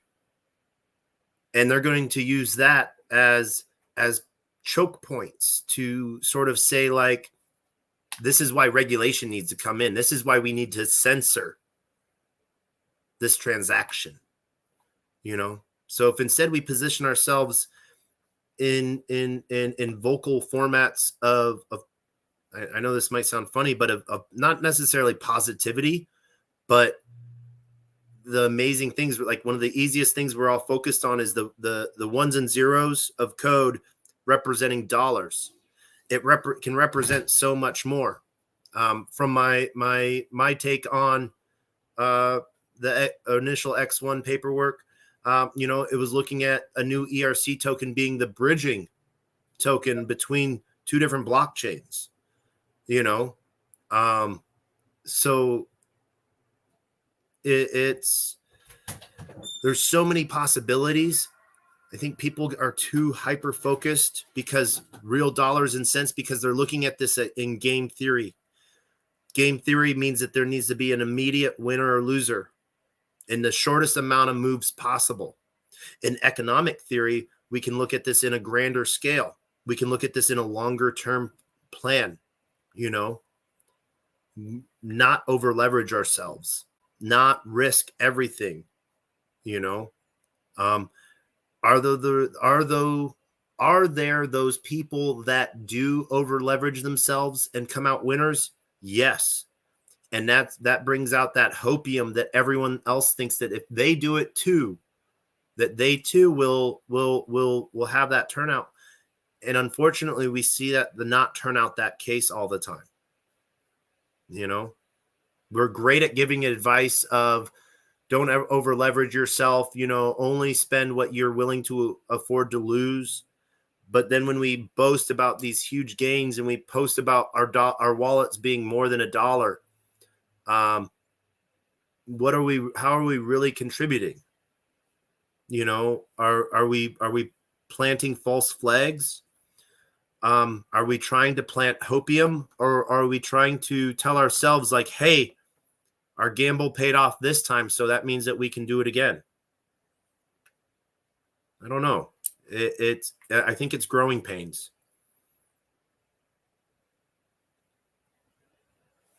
I think there's, in the legacy market, there's different kind of vehicles, and in slices of a portfolio, and in crypto, that's not been. I think for many people, that's not been considered so much, but like they're just doing crypto, right? And they're seeking the next or the best coin that's going to pump. Everything is kind of like there's not much difference between one or the other. I mean, it was way more before, but in the last few years, it's been kind of just like, what's the thing to buy? And everything's kind of high risk, and it's a lot of gamble. But I think we have these different vehicles, and Zen is one of those.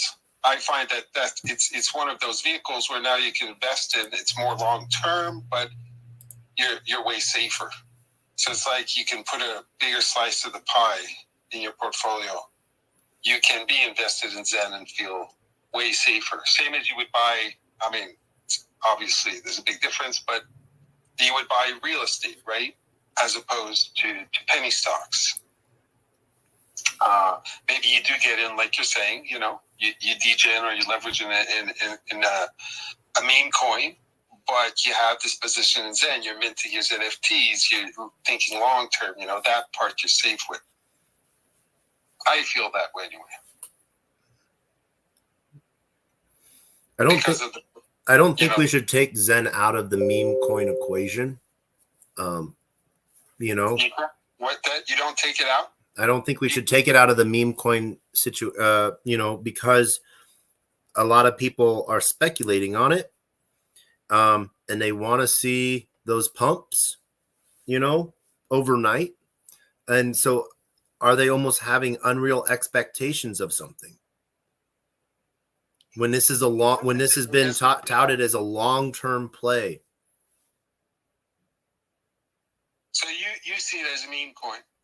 I'm saying it's a long-term play. Okay, in that way. Okay. It's a hyperinflationary token where I can spend $40 and go and buy it, or I can spend $4 and delay my gratification and get the same amount. And that's a bad ratio of current gas fees and stuff like that. But that's just sort of, what I'm using as a, point, So if we look at the long-term play, I think that rather than looking to make it rich overnight, if we look at the idea of adoption, getting as many people onboarded into it as possible, at the lowest choke points, the lowest stress points might be some of the other chains, where gas fees are not expensive, a new chain, so I do stuff. I do stuff on Near. I do stuff on Aurora. Aurora is Near's EVM version, Aurora just upgraded and they came out with Aurora Plus, where it is your own individual chain, gasless chain that allows you to do stuff within the Aurora ecosystem and then trade back to either Near or to ETH.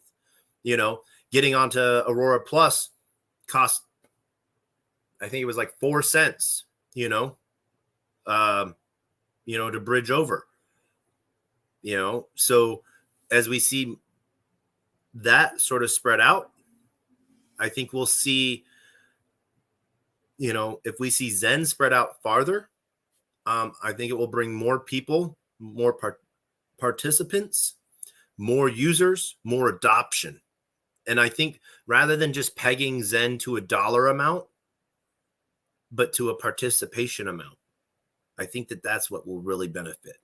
I think by taking out the he said, she said, we said equation, even taking my own voice out of it, I think one of the biggest things that we can do is, I listened to someone talk about it, and, anyone can participate. Choose your chain. There's 11 to choose from. 2 more are coming up. Okay, but talking about chains, what I'm afraid, or maybe not, maybe it will be better. At the end, it's X1 chain that will be the winner, because it will be the better chain for everybody, and it will be fair launched, first principle. Mm-hmm. And on this chain, you'll have lower fees like on Matic, and the best speed of transaction. So when the X1 will start next year, people that will come new to the Zen community, they will wonder on which one to go. Of course, they will want to go on X1 because it's a new technology, new first principle, and all people will concentrate on X1 chain, and they will start to mint Zen on X1, because even Jack told us that, and it is a very good idea to have Zen tokens also on X1 chain. Yep. Because it's very good for the chain, for the fees, for the liquidity, for everything. Like he saw already what's happening on all of the chains of all this transaction and minting, and it will be very sustainable if we have a new Zen token on X1. Yep. So what will happen then with these chains where we mint today? They will lose some popularity. They will lose some adoption, because people will start to mint on the X1, the new chain. Yeah, and that's one of those things too, where you participate, and there's so many different ways to participate, and I think it comes back down to the economic value of how you participate. And so I get pulled on this because, should $1 that you spend on ETH be valued at $1 that you spend on a different chain? It should be. It should be. And I agree with you. But now, so if it costs you $50 to create the same amount of tokens that it costs you $1 to create on another chain, I don't think it should be token to token. I think it should be, the value of gas to gas. So we do come back to that dollar peg, but we come to the ratio of gas used. And I think that leaves a lot of room for people to grow into, and so, you can go mint Zen on X1 right now. I've done that. I've participated because I don't know. Yeah, I did that also, but I understood that this one doesn't count on DevNet. Jack has said 2 things that I think that we might have forgotten about or gotten buried. But what he said when he was building. So one of the reasons he was building an upgradable Polygon Edge chain was that it can be upgraded. until it gets to the point that it's running right and it can be locked into play. And this is what I heard. This is what I heard is, and so he's like, and then I can just delete the word test in front of it. And in this case, we have already XZen tokens there, and they will not count because the distribution allocation of XZen tokens on mainnet, it will start from 0. Yep. And so we'll see what happens there, but that also proves participation, and I think that will be rewarded as well. Yeah, Jack said that he's gonna make a website where you can go in and put your wallet in, and you can see, based on the number of burns you've done, how much real XN you're gonna get. So he's working on that. Yep. Okay, but another point to take into account, nobody's talking about, nobody, even Jack, is that we have different speed of minting process on different chains. And some chains will come faster to its end of cap 300 trillion tokens. Mm-hmm. And for example, Ethereum will leave behind. So for example, when all tokens on all other chains will be finished for minting, Ethereum will still go on. And that, correct me if I'm wrong on this, but I think that's because more people will have created mints, and so it will get to that total supply faster. Because wait a second, what are you talking about? Cap 300. What is this number? I'm not. I saw the distribution of token of formula in the light paper. It's on Zen Turbo, or you see the curve of the total supply and how it will change over years. That's like an estimation. Estimation, yeah. Yeah, it's a fictitious number based on current lines, but it could change if there's more adoption. If there was like 10 million more people started to mint, it's just follows the trend, right? The current trend, but it's not a cap. Okay. So on other chains, the total supply could be 3 times, 10 times more than on the Ethereum. Yeah. At the end of the mint process, not today, but at the end of the mint process. In 8 years. Right. Well, there's no end per se. You still can mint, but yeah, it'll be very low. And the supply depends on the burns. Don't forget, brother. It depends on how much supply gets burned on each chain. So because some of those chains, the fees are cheap to burn, they could end up getting burned fast too in the future when more adoption comes. So don't just... Okay, but yes, you're right. But I'm talking now about the total supply minted, not about the total supply in circulation or after burn. Total supply minted.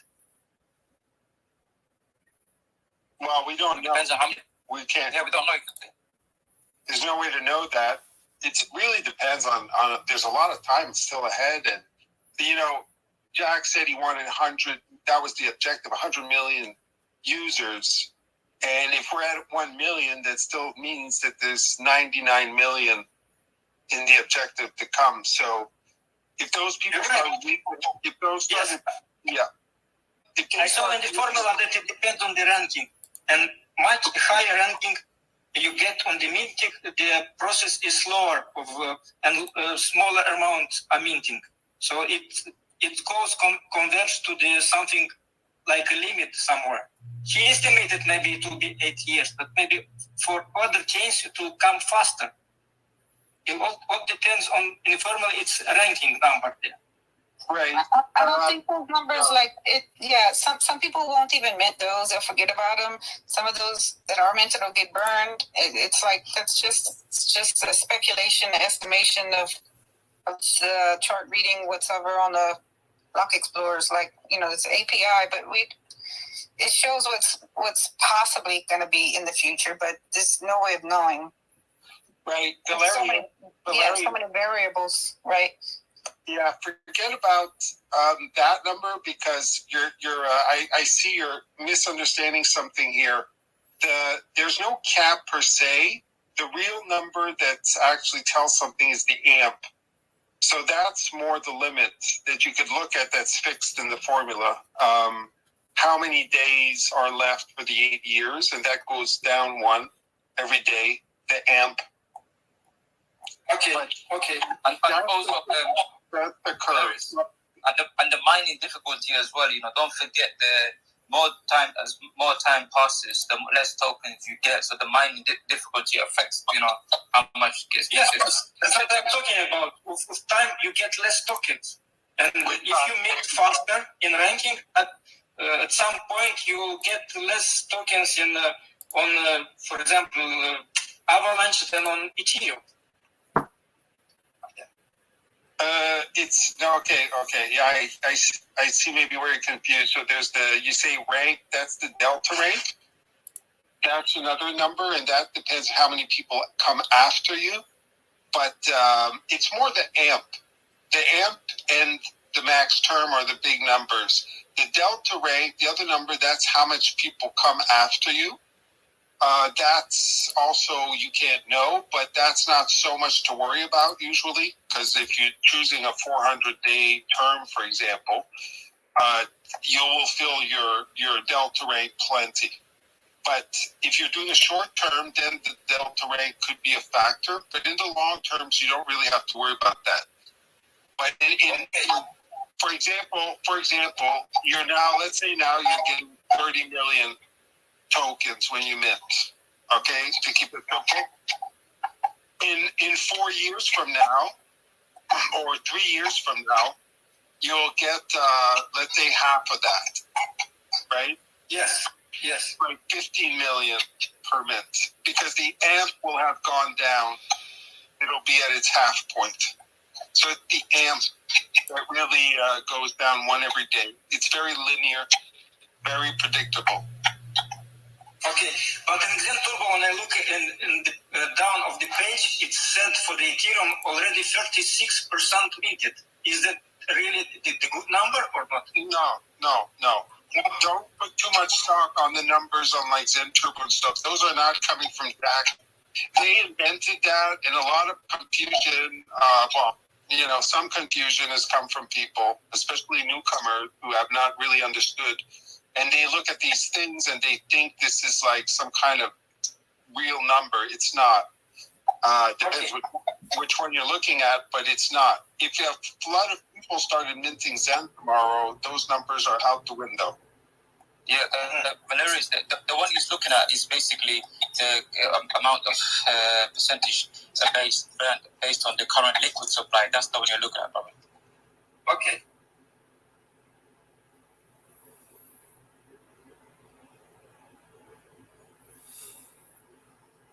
I think, I think that this might be a good call for final thoughts. I want to thank everyone for tuning in to TacoBytes, your daily bite of Degen, episode number 300. This has been a good piece here.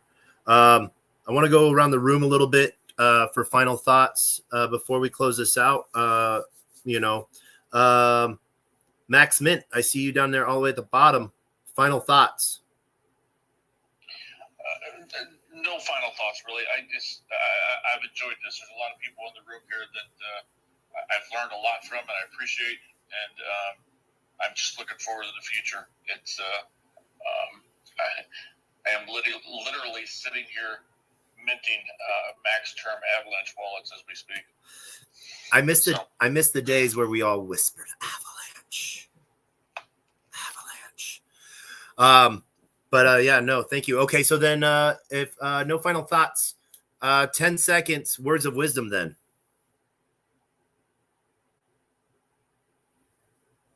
Growing pains. That's how we grow. And we're doing it really well in Zen. Yep, we are. Also don't eat the yellow snow. That is the best words of wisdom. Valerius, final thoughts.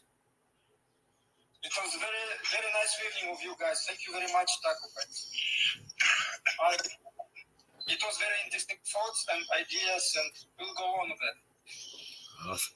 Thank you. Buddy-san, final thoughts.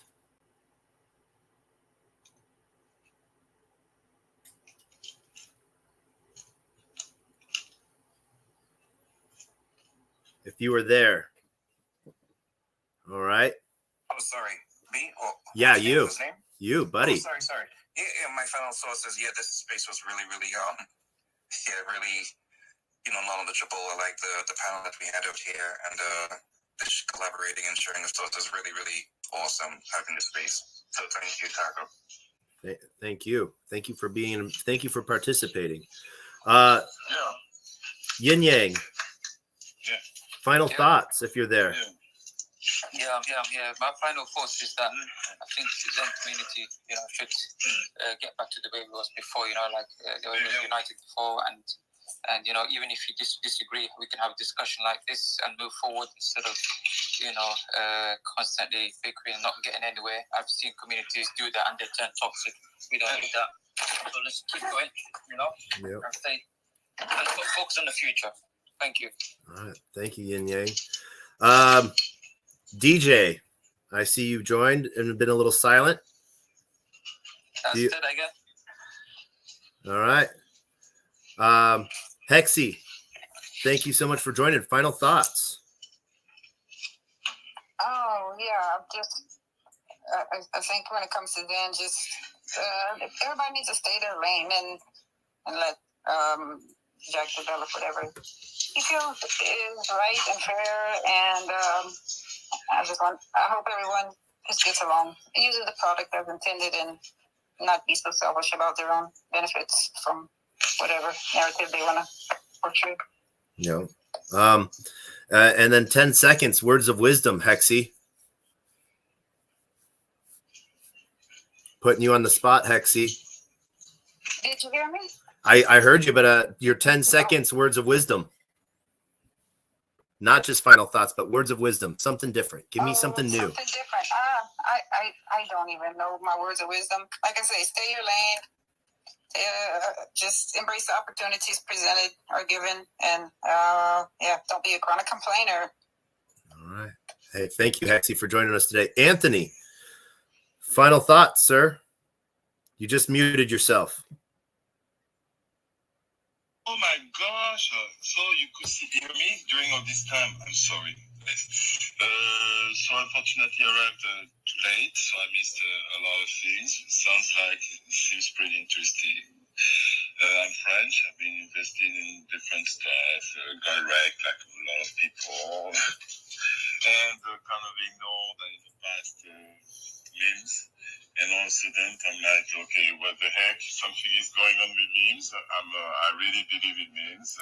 I'm into Pepe Pochen, and I saw you, and I'm like, okay, I like to learn, so that's why I crash here. And I'm gonna probably listen to your replay later on. And anyway, one of the things I told to the community I'm hanging out with, but in fact was a memes community, I told them, look guys, we have Twitter, we have Ethereum addresses, we have the mask address also, but we can share some addresses, so dumb address also, of course. So I dare to send you a little tip, Taco. So I sent you a few potions, because I believe in not a war, but a brotherhood, a friendship, some kind of trust. I believe that if everybody, and I'm finished in 2 seconds, if everybody was tipping each other with meme coins that cost nothing, especially now, imagine in a few months what it will happen. It doesn't cost that much, and at the same time we're bringing the people to different blockchains, different coins, but more than anything we're living a positive energy. Voilà, that's all. That's all. Merci beaucoup for joining us, Anthony. Honey Deals, I've seen your hand up, I've seen you go up. Thank you so much for joining today. Final thoughts. I was clicking on the command console, but I missed that cue earlier. Thank you, man. Thank you for the great Zen vibes, the Zen education, and especially the Zen vibes. Yeah. Thank you. It's been, I don't know what you've been doing these last few days, but it's been a little bit of a rough ride, but I'll just reiterate when I was staying when it was not my turn. You know, this crypto space, it can be a rough space, and there's a lot of you know, can be contention and tension and you know, all kinds of shit, right? But the Zen space is like, we're trying to do things better and different, and it's normal, all this stuff. But overall, I think it's going great. And oh yeah, by the way, just a little bit of alpha. I think we're gonna have some good news very soon from Jack and Zen 2 in regards to this, like reevaluating the community and the fair distribution with the other chains. Yeah. And yeah, it's growing pains, but it's tremendous. Yeah. Especially with Jack and Zen 2 listening to everybody. Yep. Smart DeFi, Big J. Final thoughts as we if I can tear you away from your long trade real quick on XRP junkie. Sure. Yeah, no final thoughts. Great space, man. I'm glad I got a chance to actually tune in for a full one. I appreciate all the speakers that came across. I got to do a ton of more research on Zen now. You guys got me peaked. And I guess my catchphrase is DeFi smarter, not harder. There's good solutions out there for all bottlenecks that were created at the beginning of this crypto thing. And just kind of look around and see what's out. You know, take your head out of the computer. I know we're all heads down so much, but there's a lot of new stuff out there. So keep an eye out. But appreciate you. Definitely. Thank you, Big J, for joining us today. With the way the market's been going, I want everyone to remember that you know, hedge your bets, and follow your head, not your heart. Sometimes remember to take profit, because it actually makes the game a little bit easier when you do that. And so, yep, we do see XRP dropping like a fly right now. Oh my gosh. Oh, wow. That is all right. That is a drop. I want to thank everyone for joining us on the 300th episode of TacoBytes, your daily bite of Degen. Remember, this is the best daily show on Twitter and on the YouTubes and the twits and everything. We end this space the same way we always end every single space. So if this is your first time here, this is how we do it here. We end with our final thoughts and our words of wisdom. And that is, a closed mouth cannot be fed, and you cannot feed a closed mouth. Meaning, if no one knows you're looking for opportunity cannot come a knocking. And if opportunity comes a knocking and you do not answer, it will keep on walking. And we end with the best joke on the face of the planet. This is how we have ended all 300 plus episodes. And when I say plus, if Twitter rugs us, we restart the space. But we have done an amazing 5 hours and 5 minutes today. So I want to thank everyone for joining, listening, participating. Proof of participation is an amazing thing within blockchain. But we end with the same joke on every space. And I ask for someone to help me with this joke because it is an amazing joke and it's done out of love. And those that have paved the way before us. But knock, knock. Who's there?